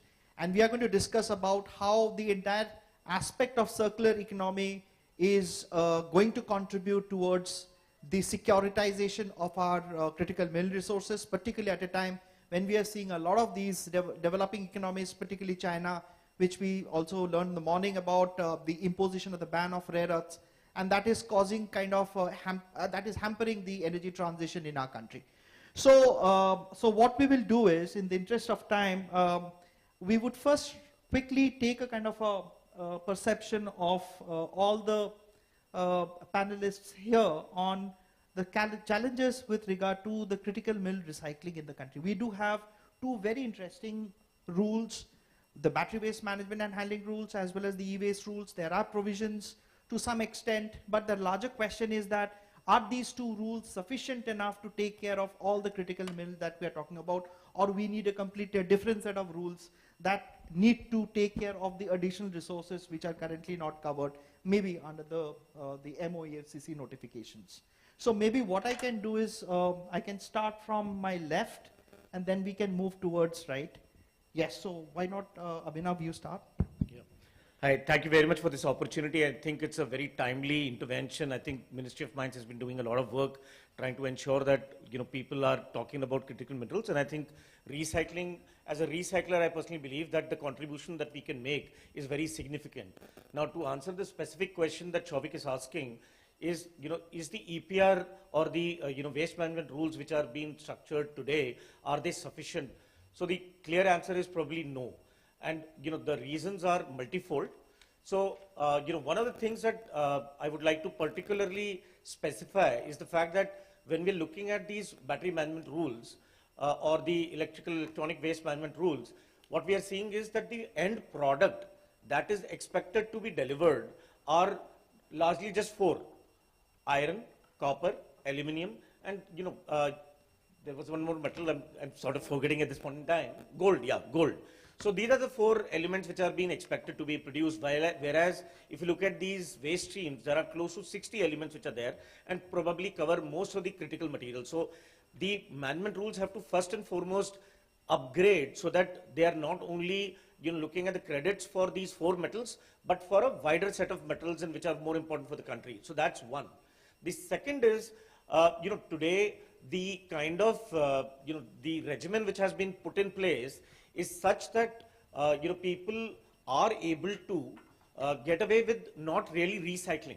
So it's largely dismantling which is happening in the country. And when it comes to those critical materials that we need to extract, most of the material, the waste streams are going abroad. So that's the second thing, right? So there has to be a very clear-cut ban on export of materials which contain critical metals, which contain precious materials or rare earths. So there has to be a very, very clear-cut ban, because finally what is happening is these waste streams are going back into China, they are processing it and they are bringing it back into the country. So that's the second thing which is critical that needs to be done. The third is that because of these fraudulent practices, there are certain players which are coming into play, and proper recycling is not happening. So what needs to be done is that the rules have to have a proper audit and check mechanism. So first of all, you ban it and then ensure that the processing is done by people who have the right technology and are actually extracting those materials. So that's another thing which has to be built in. There has to be proper audit mechanisms by which you ensure that the right materials, the right machines are being used, the right product is getting generated. And when it comes to products also, so there has to be a differentiated APR. Today, if you are generating maybe one metal from the entire waste stream, or these four metals that we are talking about, or if you are sort of generating material which is not really pure, you can't put it back into the highest value use case, or if your extraction efficiency is low or your environmental footprint is very bad, even then the EPR credit which is given to you or to another person which has better sort of performance criteria, it's the same.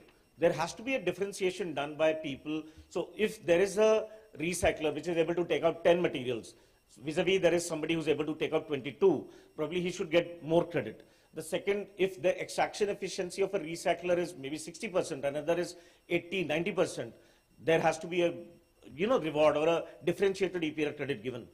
The whole objective of recycling is that when we are bringing out the material should be put back to the highest value use case and should not be just, it's copper. whether it's 60% pure, 70% pure, 80% pure, today the rules do not actually bother.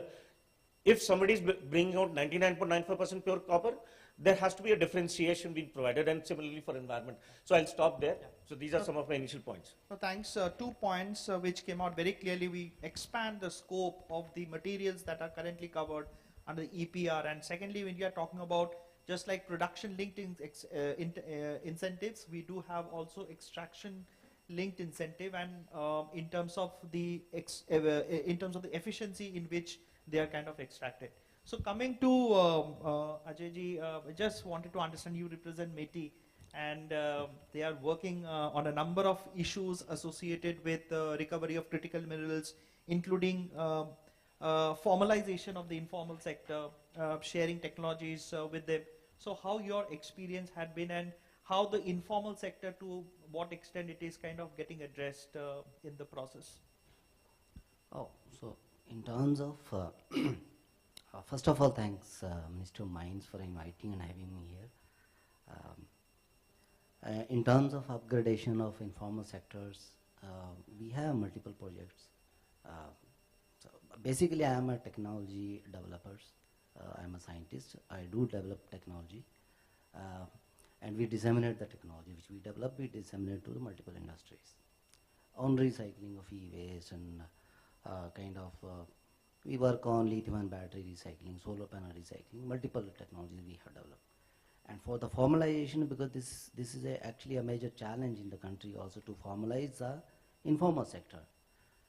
So we have a common project where we are kind of setting up some common facility centers, CFCs, 30 CFCs in the 30 different states of the country. And that is a kind of in collaboration with MSME, a CDP program, Cluster Development Program. So we have, first of all, like we are developing the content, 106 components are there in e-waste. So we are developing a content, how to effectively dismantle and all, script, videos and everything, that is actually over. Now script is developed and different language, 11 languages we have developed. So that will be shared to the accelerators. So now we have selected some accelerators. So 4 accelerators we have kind of selected. So they will be training the master trainers from there, and engineer, they will select the engineers. So we will train those master trainers in our facility, we have the facility. And then they have to identify, because they will be reaching to different states through secretary letters. We have kind of consent from the different states also. So that is a kind of, you can say, it's a very big objective to achieve. But if we can achieve that, setting up clusters, we have a target of 30 clusters. But if we could succeed in setting up some 10 or 15, that itself will be a kind of great achievement in the country, because that common facility center will serve as a kind of eco park where all the facilities will be there, and will our aim is to aware 150,000 informal actors, and they will be facilitating that kind of the facility which we are going to set up in the different states. Yeah.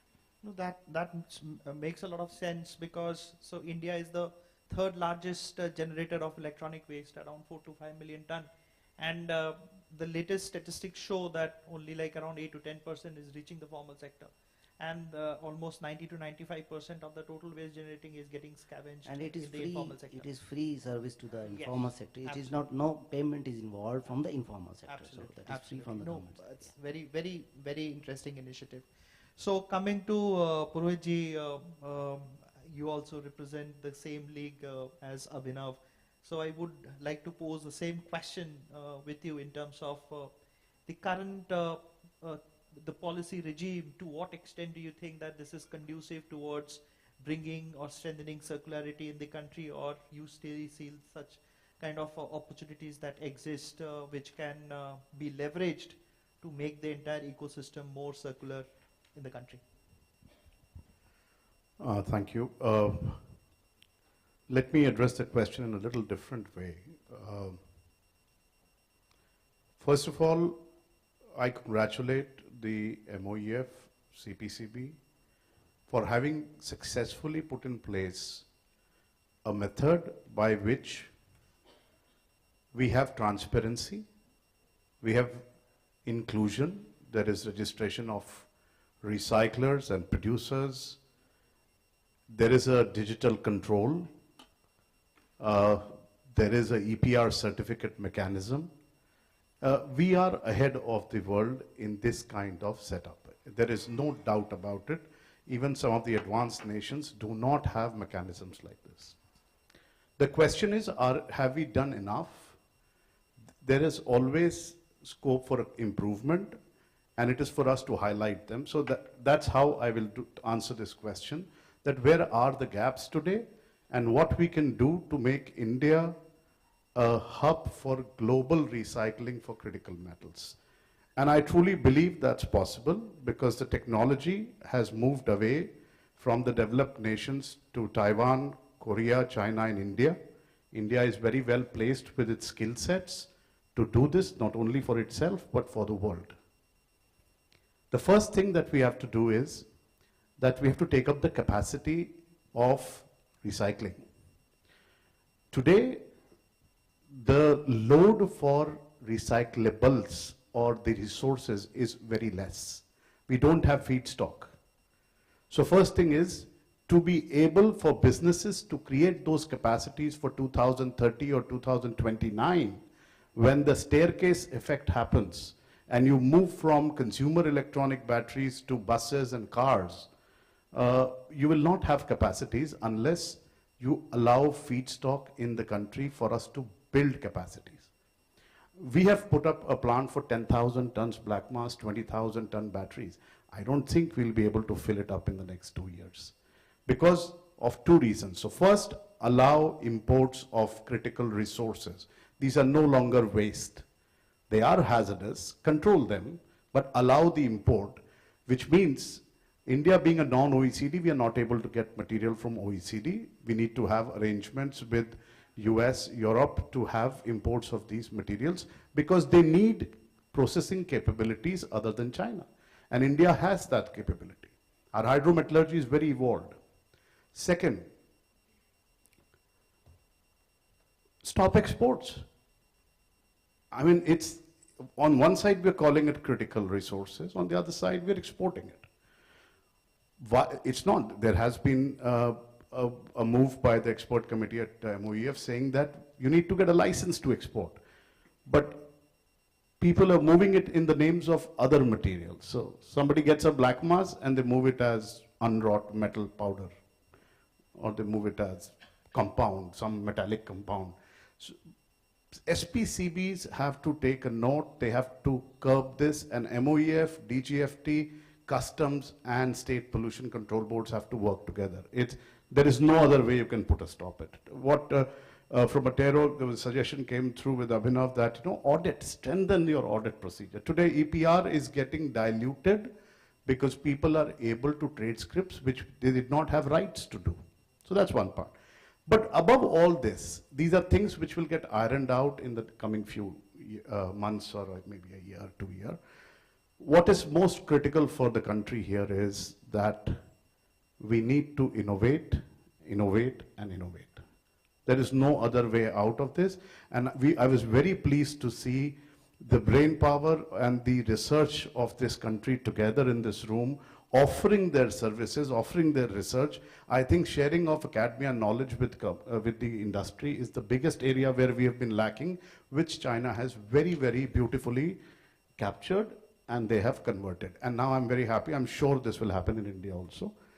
The important part is that one is research, getting it to a pilot scale, and from pilot to a commercial scale. It is a journey. It doesn't get done very easily. We have to fund private R&D. It's not happened in this country so far. The research companies from outside have moved to India looking for skill and lower cost. But Indian private sector has not invested in research enough. And those who are going to do this, for instance, us as a company, we will be putting in 180 crore to create India's largest metallurgical capability center in Halol in Gujarat. I don't know what support I will get from the government, but I will come, and today what I saw, we will probably. Second is to help the startups or the pilots to scale up to the commercial level. Every country in the world, look at the private-public partnership in Europe, Canada, US. Everywhere, governments have funded the asset creations and private sector has carried on the business. Be it China, the huge capacity, or in Europe or in US, Department of Energy in US. Therefore, we have to do that. And there is no, it has to be an easy support and not a complex support. And so that's from the support side. And enforcement, he's already talked about, that you have to enforce the law of the land. You cannot create a non-level playing field. On one side, reverse charge on GST was talked about on material, hasn't happened yet.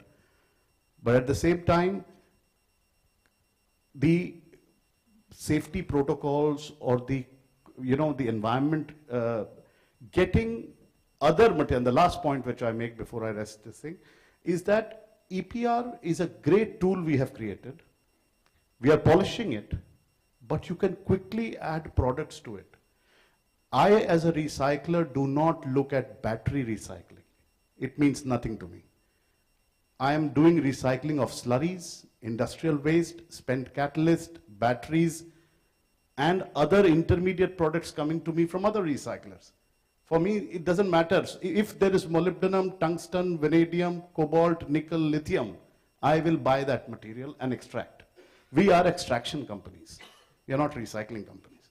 And therefore, we need to include spent catalyst, which is the largest chunk of critical metals, which is getting exported, and if not exported, it is going to the hand of people which are unorganized, which causes impact on the environment, at the same time damages the organized sector. So increase to other material, stop exports, allow imports and partnerships, and have companies like NIIF, I was seeing the Japan-India Fund, forge partnerships with these countries to ensure that we jump the R&D and we jump the innovation cycle to be able to lead faster. No, very well identified in terms of the need for financing. So in the previous session, we talked about financing across the entire value chain, right from extraction to processing to even transportation to the country where it's going to be used. But quite often in the entire discussion of financing, we tend to ignore the entire recycling ecosystem that needs to be given due attention. So you very rightly pointed out about the need for the investments, and because the licensing costs often are like extremely high. So for any investor in the licensing, in the recycling space, might find it extremely difficult to invest because of the high and the steep price of licensing of technologies. Now coming to Rahul Singh, because you represent Exigo, and as Bhuvan was referring to the ecosystem of recycling and the aspect of not allowing exports. So if we are not allowing exports, then there has to be a domestic market for the materials which have been recovered.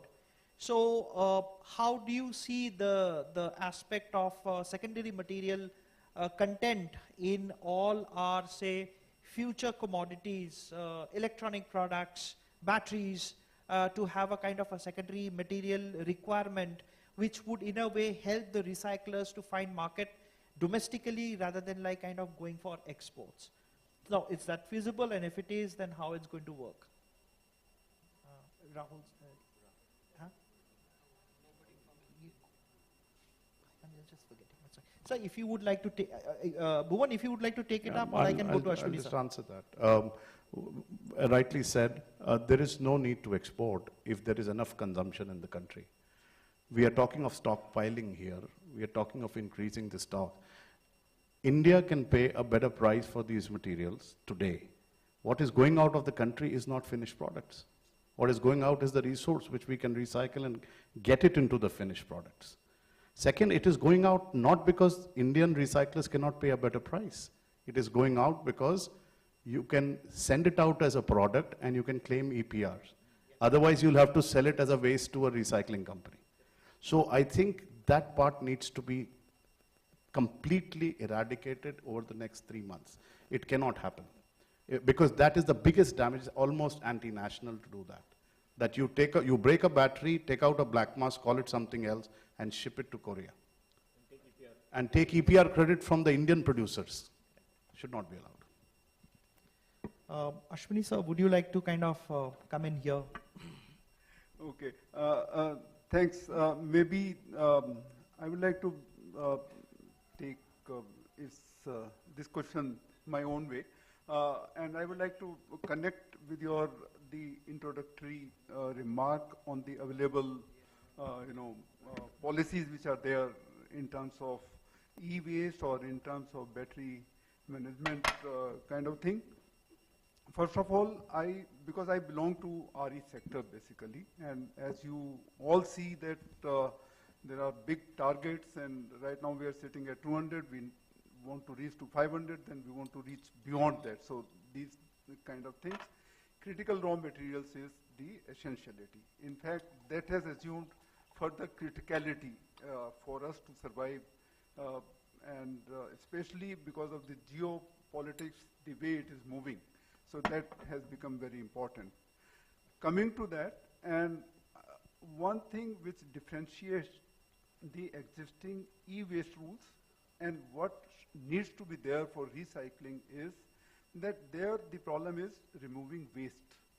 Here we want to have value in it. We want to recycle it. It means that has to be supported with processing technologies. And that's where I think the major bottleneck is there. First, if we have the mines, we need then very efficient processing technologies. If we are having the waste material collected somehow, then again we need the processing, even I would say better processing technologies. So that's one thing. But I think for that we need to allocate maybe sufficient resources on, as my earlier panelist has also said, on R&D, on developing startup culture, or whatever, maybe on coalitions with the like-minded countries or institutions or whatever that needs to be done. But on the other hand, if you just see technologies, these are moving forward and it's a dynamic culture. So today silicon solar cell makes a sense. I think almost the entire capacity is coming from the silicon-based cells. But people are talking about different materials now. Perscovite, that's a very commonly available material, but that will also have some layers of some of these materials. So it means reducing consumption of the already critical material. That's also one of the ways. Similarly, in batteries, people have started talking about the sodium-ion batteries. So that's another. So it means one approach right now, I think that makes a very good companion of recycling efforts is to find alternate technologies, to work on alternative technologies which are not critical material use technologies. So that's one thing. Like again, I come back to solar, like silicon cells in which you have a crystal. Its thickness is about 140, 150 microns. In thin film solar cells, that goes to only 5, 10 microns. So you can reduce consumption quite a bit if you have the proper technology. So it means that's one area where we need to work for sustainability. I am not just going for recycling but I think coming back to recycling, in e-waste also, I think anybody who is seen that there are a lot of challenges in collecting, having that system. And when I was working along with Shobik in Terry, of course I moved out there, so we were trying to develop, it has to be a financial model. It has to be self-generating model. And it has to have features so that it can be complied with and monitored with. So these are the essential components of the policy. It means I just give a very, very simple example, like everybody goes to US and you want to have that trolley, but it's not available until unless you put $1 coin, then you can take it. And you can leave it the way you like, but somebody will put it back there and he'll get the $1 for it. So everything has to be priced, in my opinion. The recovery, the technologies have to be benchmarked, these have to be priced, and the specific targets have to be given. I don't think only saying extended producer responsibility is going to solve the problem. It has to go beyond that. So I'll stop at. Thank you, sir. So 2 points which very clearly came out. One was in terms of how we are pricing or attaching a value to our used products. So normally it's priced in the sense that people actually expect a higher price. So there, so in the developed world, we see like it's already paid by the consumers. At the time of the recycling, it's the consumer's payment which end up actually used for recycling it. But here, it's not so open in terms of to what extent an individual is paying for the price of that product, but definitely there is an expectation of the consumer when he discards the product that there is a money that flows backward from the recycler to the consumer. Coming to Professor Nikhil Dhawan, now you are representing one of the leading technical institutions in the country.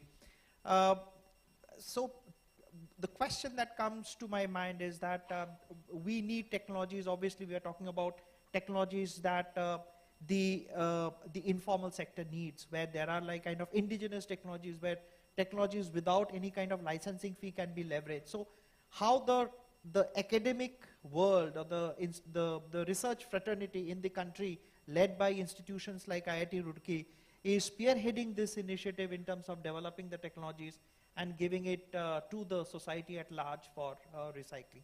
If there are any examples that you would like to quickly share, please do so, sir. Thank you, first of all, for inviting IIT Roorkee, Ministry of Mines and the organization team. I will just cover 5 points and will answer probably half of them. First, primary ores are site-specific. E-waste is a consumer-specific, that we should remember. What work we have done, we have showcased that 18 critical metals out of 30 can be recovered from electronic waste. But it requires deep technology. That means exactly you need to know what your e-waste contains. For a background, there is a term called metal wheel. Once we say copper, inheritedly we say, okay, silver, gold, etc. may pop up with it. Similarly, we say aluminium, we say indium and gallium will come out from this. Now, but when these metals are being used in your electronics, they are used as alloys, they are used as pristine metals. So you need to understand how these are gelled there, because ultimately you need to do reverse engineering to decrack them. And these are only 30% metals, in that 70 is what we say non-metallic stuff, which includes plastics. So if you want to make a green process, there are 3 types of metals we should follow. One is base metals, we call as part of critical metals. Then we say precious metals because they will bring the cost. Third, the most important, called toxic metals. To name few, bromine, chlorine, mercury, these 3, and lead to be part of that. If you tackle all of these, a very strong process can be formed. This is what we are doing at IIT Roorkee. Now coming down to, for example, I will take, because battery has been covered, e-waste term called printed circuit boards, which forms roughly close to 6% of total e-waste generation in India, out of 4 million tons. It contains 34 metals into it. And nobody knows exactly where are they. So what we have done, we have taken thousands of scans over 9 years, and we have a population map. And we can give you with the confidence that what is the low, medium and high levels of gold, silver, palladium, tantalum, the most 4 which will contribute to the cost, at what locations. So if you give me a photograph of PCB, I can tell you which portion of PCB needs to be cracked. Second, for PCB to be cracked, there are 2 ways only, pyro and hydro.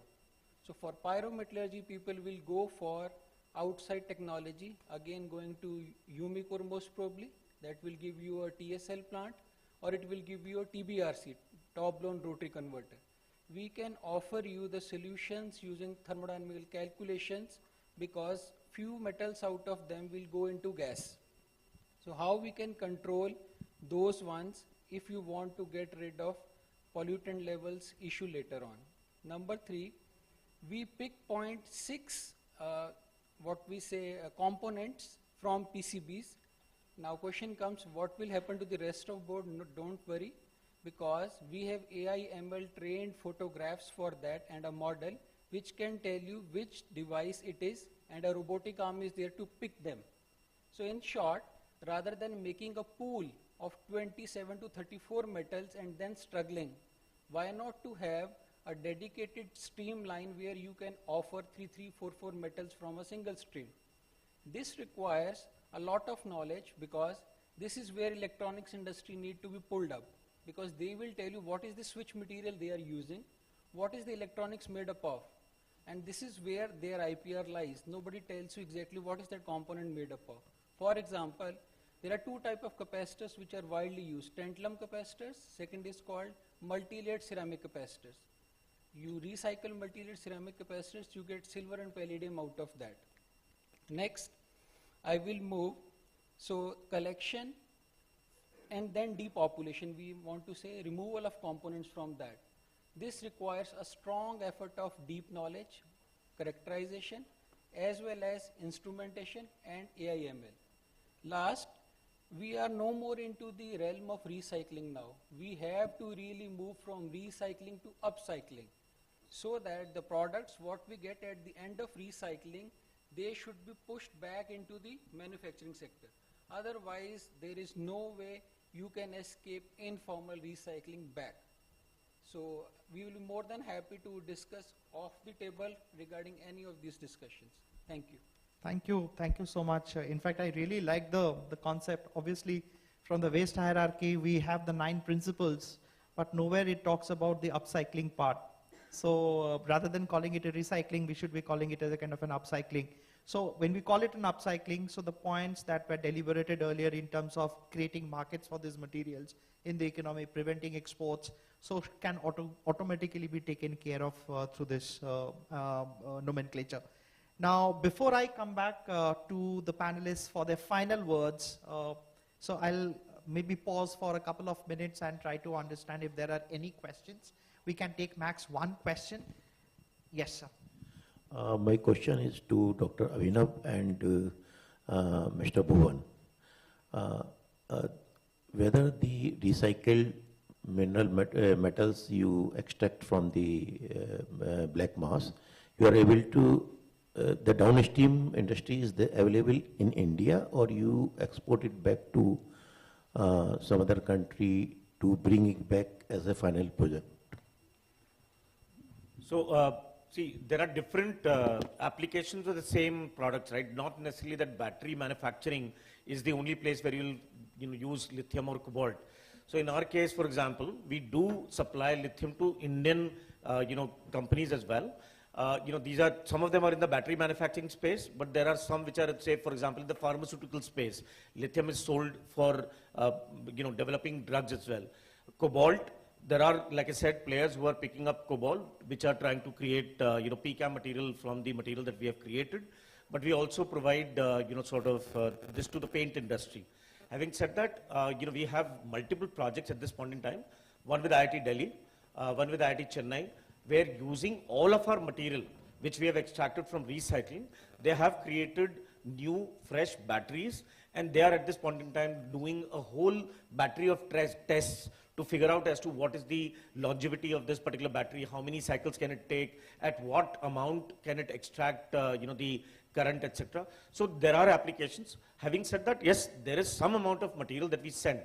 Now, I do understand that till the time there is, a downstream, we will not be able to sell all of our products to, to the industry. But unless we manufacture lithium cobalt using recycling, we will never be in that position. So that's one. The second thing which I personally believe is that at this point in time, we need to also provide enough profitability to recycling industry so that they can make more investments. We could be starting to create PCAM ourselves so that there is greater, I would say, end-to-end coverage of the supply chain, that we can actually provide much more value addition to that particular thing. I hope that answers the question, sir. In our case, sir, we are processing 35,000 tons of catalyst. Our company is this year 54% circular. It was 35% till last year. The material goes partially to domestic markets in applications like water treatment, agriculture, feed, pigments, and there is no sale of the lithium or battery materials currently in India. But what we are doing is that usually it is a tripartite agreement between the Indian company and their suppliers internationally. That's how we are tackling the battery part, so that we get maximum advantage till the time India can start making its own battery materials. As far as the catalysts are concerned, the domestic catalyst companies are buying for full, because to attain that circularity. And now, increasingly because of this reason, there is a pull to have an ecosystem in India for catalyst manufacturing. So a lot of international catalyst companies are now talking about coming to India and investing here with us to make it a complete circular plant. So I think it's a matter of time that, because once you attain a certain level of circularity, it will automatically attract the producers or the OEMs to the recycling setup. Instead of us going out and setting up shops, you will have the reverse working out. One more comment which I think I missed is that we are really, the recycling industry is really looking forward to the establishment of the stockpiling system that you are working on. I think the concern probably behind your question is absolutely legitimate, that we should not be sending the final material also. Now this is where probably the initiative that Ministry of Mines is taking for stockpiling will come in very, very handy. We are making so much investment through Kabul internationally. I think what is available in India should be kept in India, and I think that is very, very important. Thanks, Abhinav and Bhuvan, for those quick interventions. So before we close, I think we do have a few panelists whom I would like to request them if they have any final thoughts to share with the audience. For me, policy making is the first choice that needs to be done on recycling, monetizing it, and setting up that ecosystem, because we have seen in solar mission that policy, when policy was there, every ecosystem came into place. So that's my first. Solar definitely was one of the eye-opening example that we quite often kind of relate with the other sectors as well.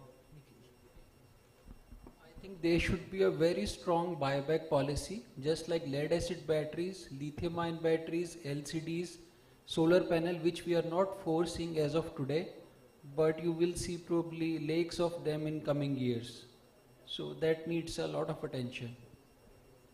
Bhuvan, just quick thoughts? Keeping in tune with the session, which I personally felt was one of the finest I've attended in the country, thanks to the Ministry of Mines, I would say that every recycler is an extractor and he's also a primary producer. For us, when you can recycle a waste which is heterogeneous, recycling an ore or a concentrate which is uniform is much easier. And we look forward to only thing which a recycler misses, and this is a sense I've got out of 18 years of recycling, is that no recycler in the world has said, I have too much supply than demand. There is always a crunch of the waste, because waste is always less than what we can treat, be it any kind of material. If we can get a steady source from the government of India, which we heard about the radioactivity, government may want the material back, there could be controls, but at least we as a company and several others with this capability are ready to do it for the government of India and give back those metals. And even if it means that certain metals have to be handled under strategic guidance, it can be done. Right, thanks. Ajay? I'll take 1 minute extra. See, we are talking about critical minerals. And in battery, we have 3 critical minerals, basically cobalt, nickel, and lithium. And in India, we have many recyclers who are working on lithium and battery recycling. E-waste, informal sector is active because there is a goal. This is our mentality. We go for the profit, direct profit only. The immediate profit you want. So gold is there, so they want to extract gold by any means. They don't care about environment and anything. They will extract gold and copper, rest of the thing they don't care. And there are 18 elements, Professor Dhawan also said. Rest 16 elements are, out of 15 elements are going. Palladium on certain aspect, they are extracting palladium also. Some former recycler, I would say. Silicon, 20 kg panel only will give you, 300 gram of silicon.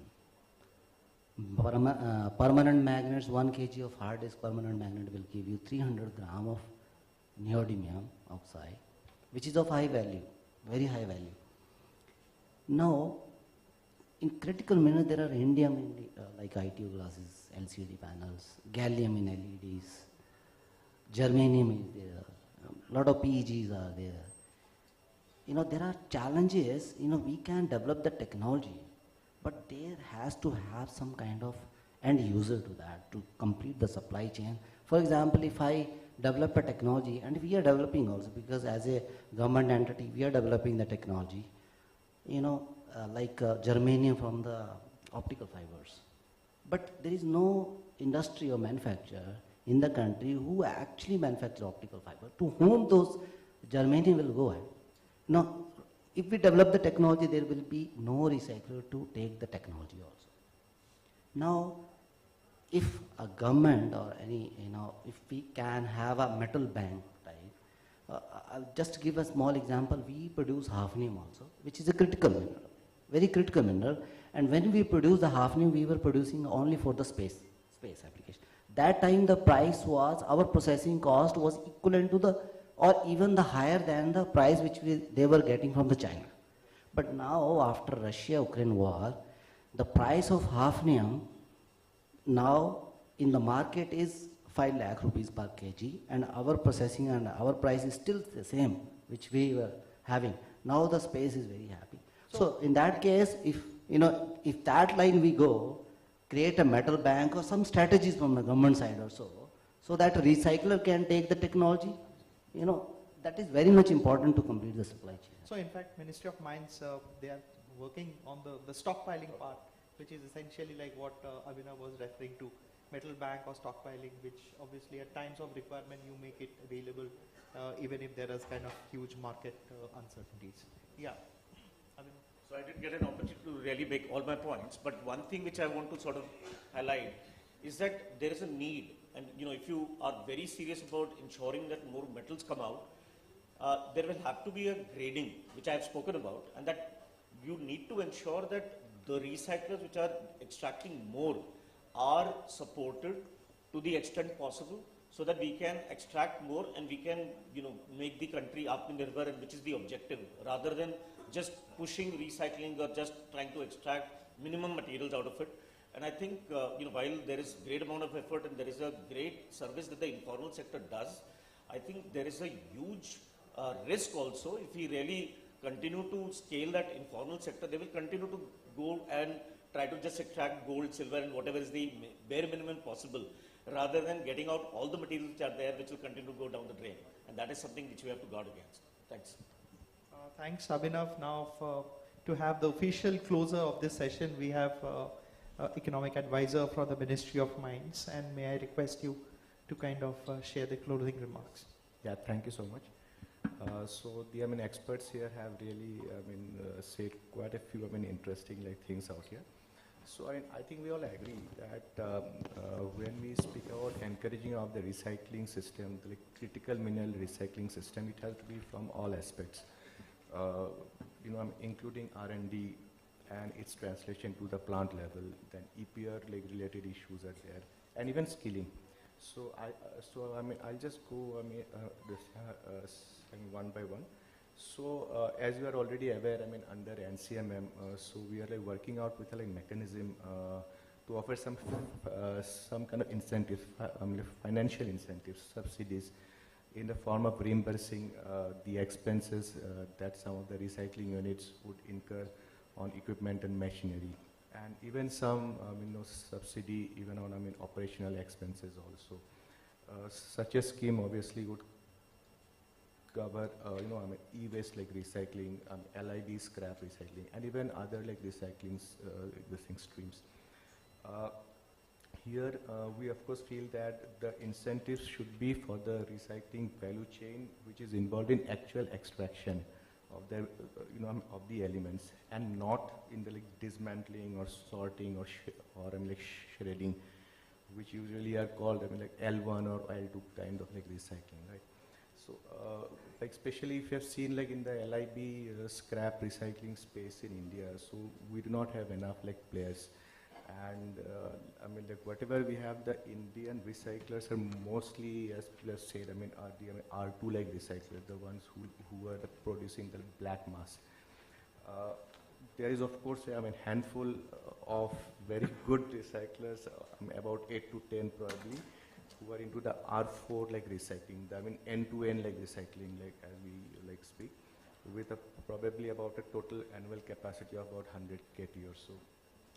Now this annual recycling capacity has to increase to at least 400 KT by 2030, so as to make use of as much as LIB's scrap like feedstock, which will be available by 2030 in that year.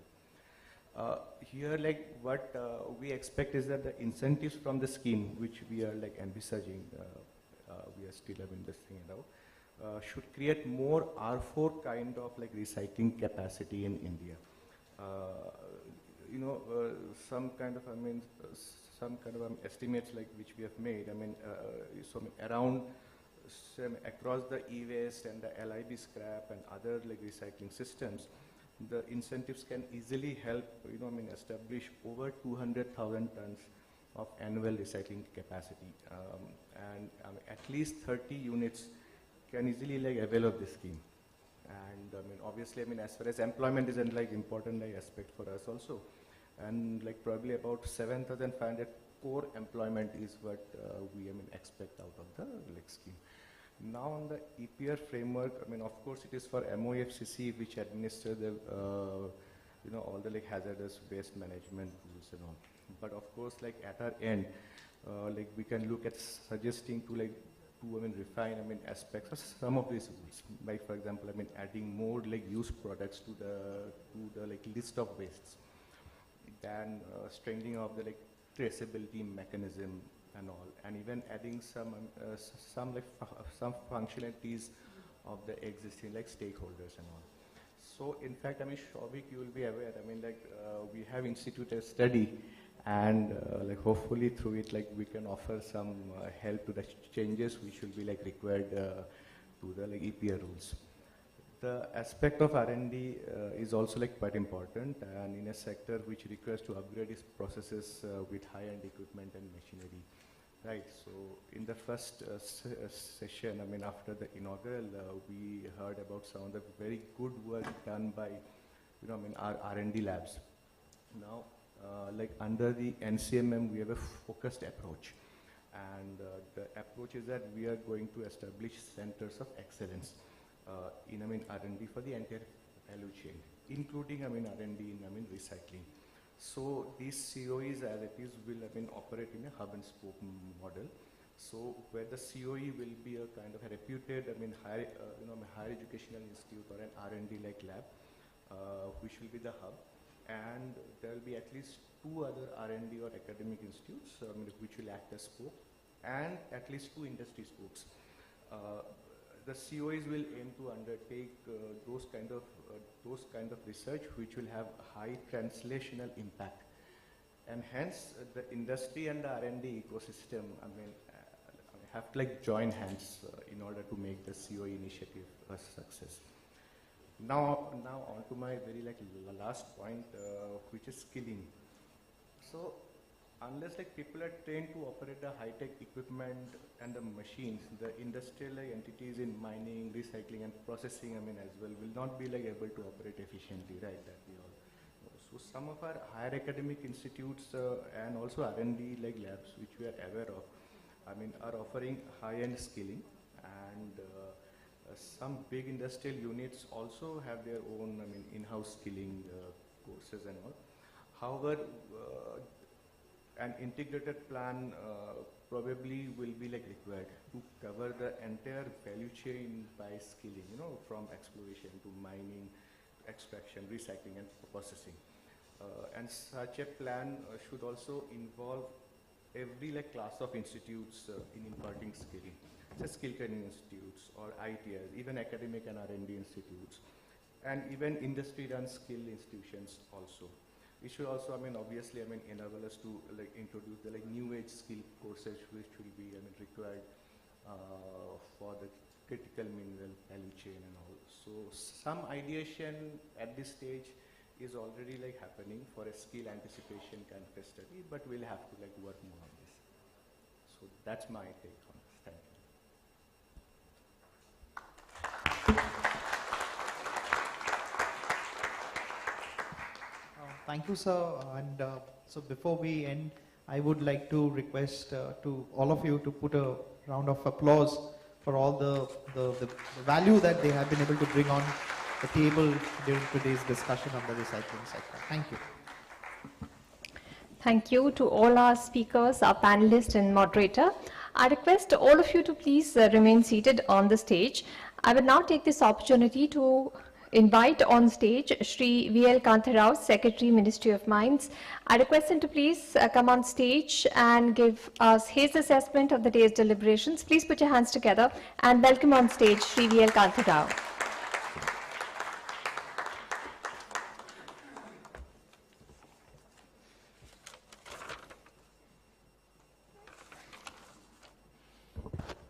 So let me conclude this day-long workshop and try and summarize what we tried to do today and what we plan to do ahead. We got about 50 corporates and about 50 others, which included researchers and financiers and academia, so on, and government people, so on and so forth, trying to interact with each other to see how we ensure that there is critical mineral processing in India. Now, in the 5 sessions that we had today, I think the first session, research and development is actually the first step for any technological advancement. And the scientists from various institutes showcased a lot of work that they have done and also gave some examples of some of the big projects that got commercialized through their R&D work, which is important. In fact, 1 or 2 such projects are, let's say, going to be our saviors in some of the crisis that is getting created. Even, let's say, for example, permanent magnets. Maybe we can see in 6 months' time a solution coming out of some research that is done and got commercialized through these R&D institutions. And I'm hoping more such work will turn out to be successful in coming times. Probably a crisis will actually test and make it successful. Now, Shakil talked about centers of excellence. There are guidelines on centers of excellence to be set up under the National Critical Mineral Mission, to be supported by Ministry of Mines and also through other R&D schemes of Government of India like ANRF, so on and so forth. One of the prerequisites for these centers of excellence is actually the involvement of the private sector or public sector, the corporates, because ultimately they are going to make use of the technology, they are going to commercialize the technology, so their involvement right from the beginning is a must as per those guidelines. And we have seen in the morning Singareni Collieries mentioned that they have already partnered with IIT Hyderabad. They have already pledged some funds for the research in critical minerals that would come through IIT Hyderabad. So more such corporate funded R&D. Someone mentioned about India should have more private sector led R&D. I think that we will see through these centers of excellence. So that way, the first session on R&D is going to help us take this up in a big way. And if you've seen the numbers presented by my Joint Secretary in the morning on the expenditure that is envisaged under the mission, there is 1,000 crores meant for R&D, 500 crore for domestic R&D and 500 crore for international R&D. A lot of that R&D work will be done, and will make sure that we develop more and more technology to ensure processing of critical minerals in the country. And the second thing, once you develop a technology and try to commercialize, you need investment to happen, you need investment promotion. A lot of states have showcased their investment promotion schemes, and especially focused was the Gujarat scheme, where they are already coming up with a complex processing park kind of a thing for rare earth elements, and where they are ensuring that they will provide the supply and the units have to come with their technology or a borrowed technology or a bought out technology and process rare earth elements which can be supplied through a nearby mine in Gujarat. So on the investment part, we are also going to come up with a few schemes, smaller schemes though, but a few schemes under critical mineral mission. For example, some of you mentioned about stockpiling, so there is some little bit of amount kept for stockpiling. We'll also try to support some projects through the National Mineral Exploration Trust funds. So in coming months, we'll see more and more such schemes getting rolled out of critical mineral mission for the investments. And some of the mining companies which have taken up critical mineral mines through auctions in India have also been part of today's session.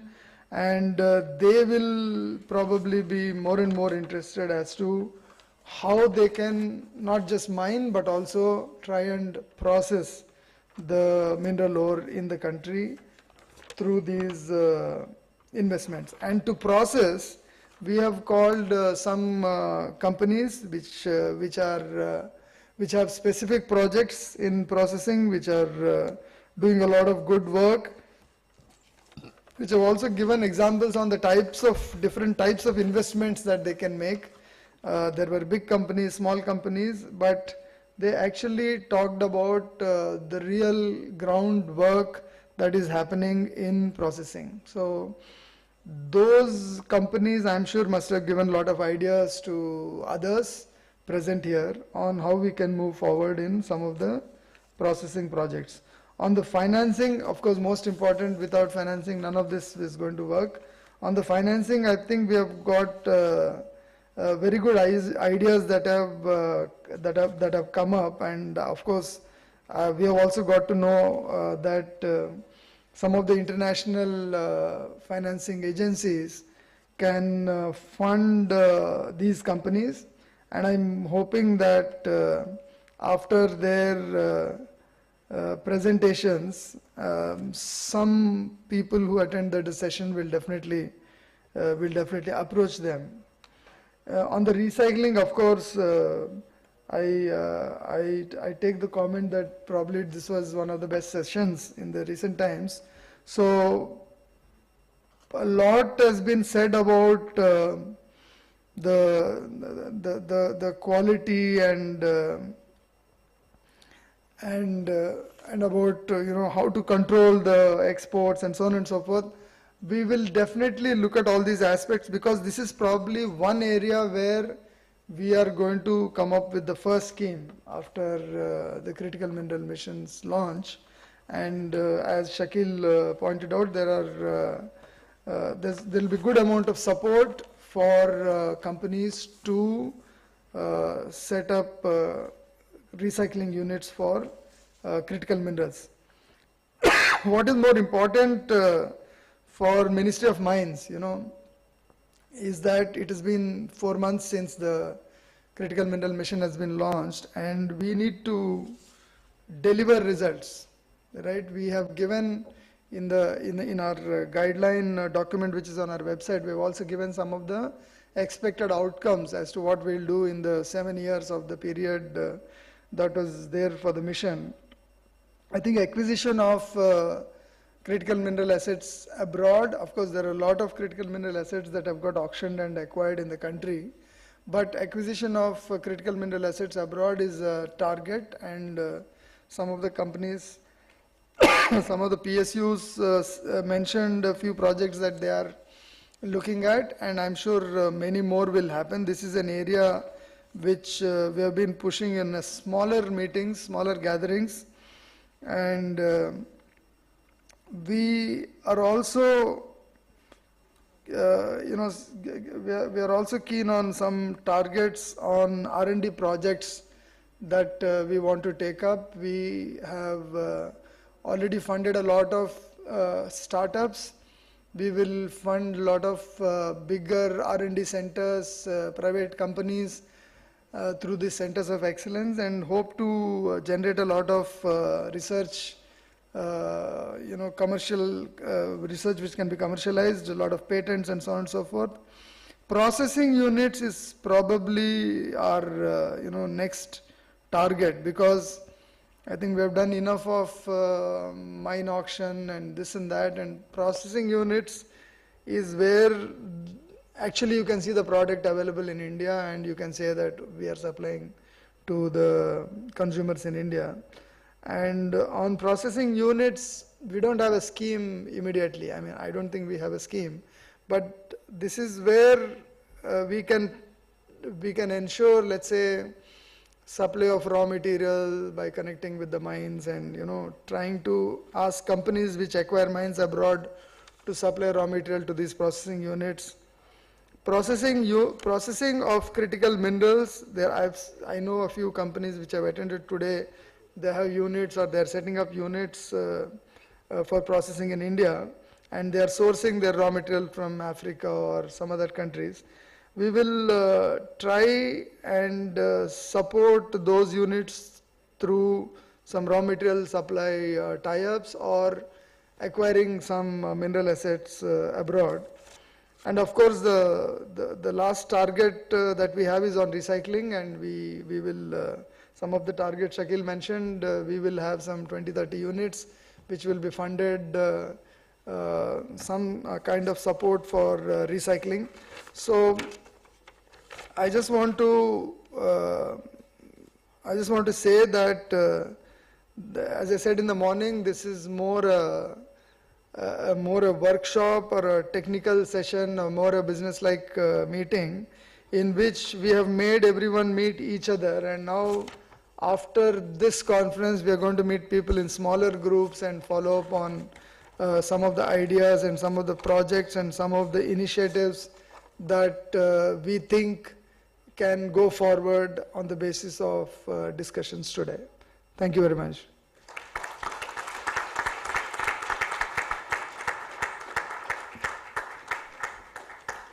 Thank you, sir.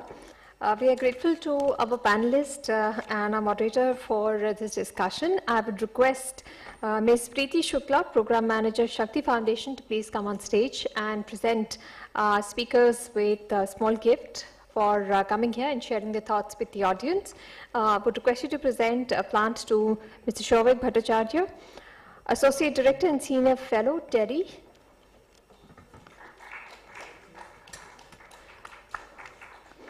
A plant for Dr. Abhinav Mathur, Head Strategic Initiatives, Atero. A plant for Dr. Ajay Kaushal, Scientist, METI. And a plant for Dr. Bhuvan Prohit, COO, Rubumin. I would like to invite on stage Madhumita Banerjee, Senior Geologist, Ministry of Mines, to please come on stage and present the gifts. I request you to present a plant to Sri Shakil Alam, Atomic Advisor, Ministry of Mines.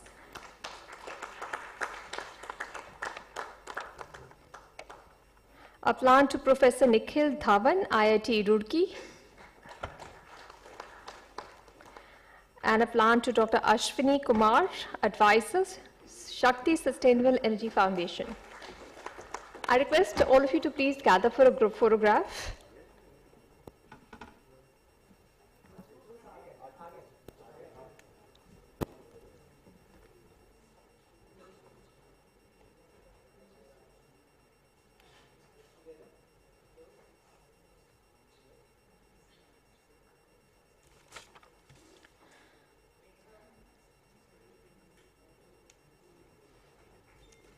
Please give a round of applause to all our speakers. A big thank you to all our attendees.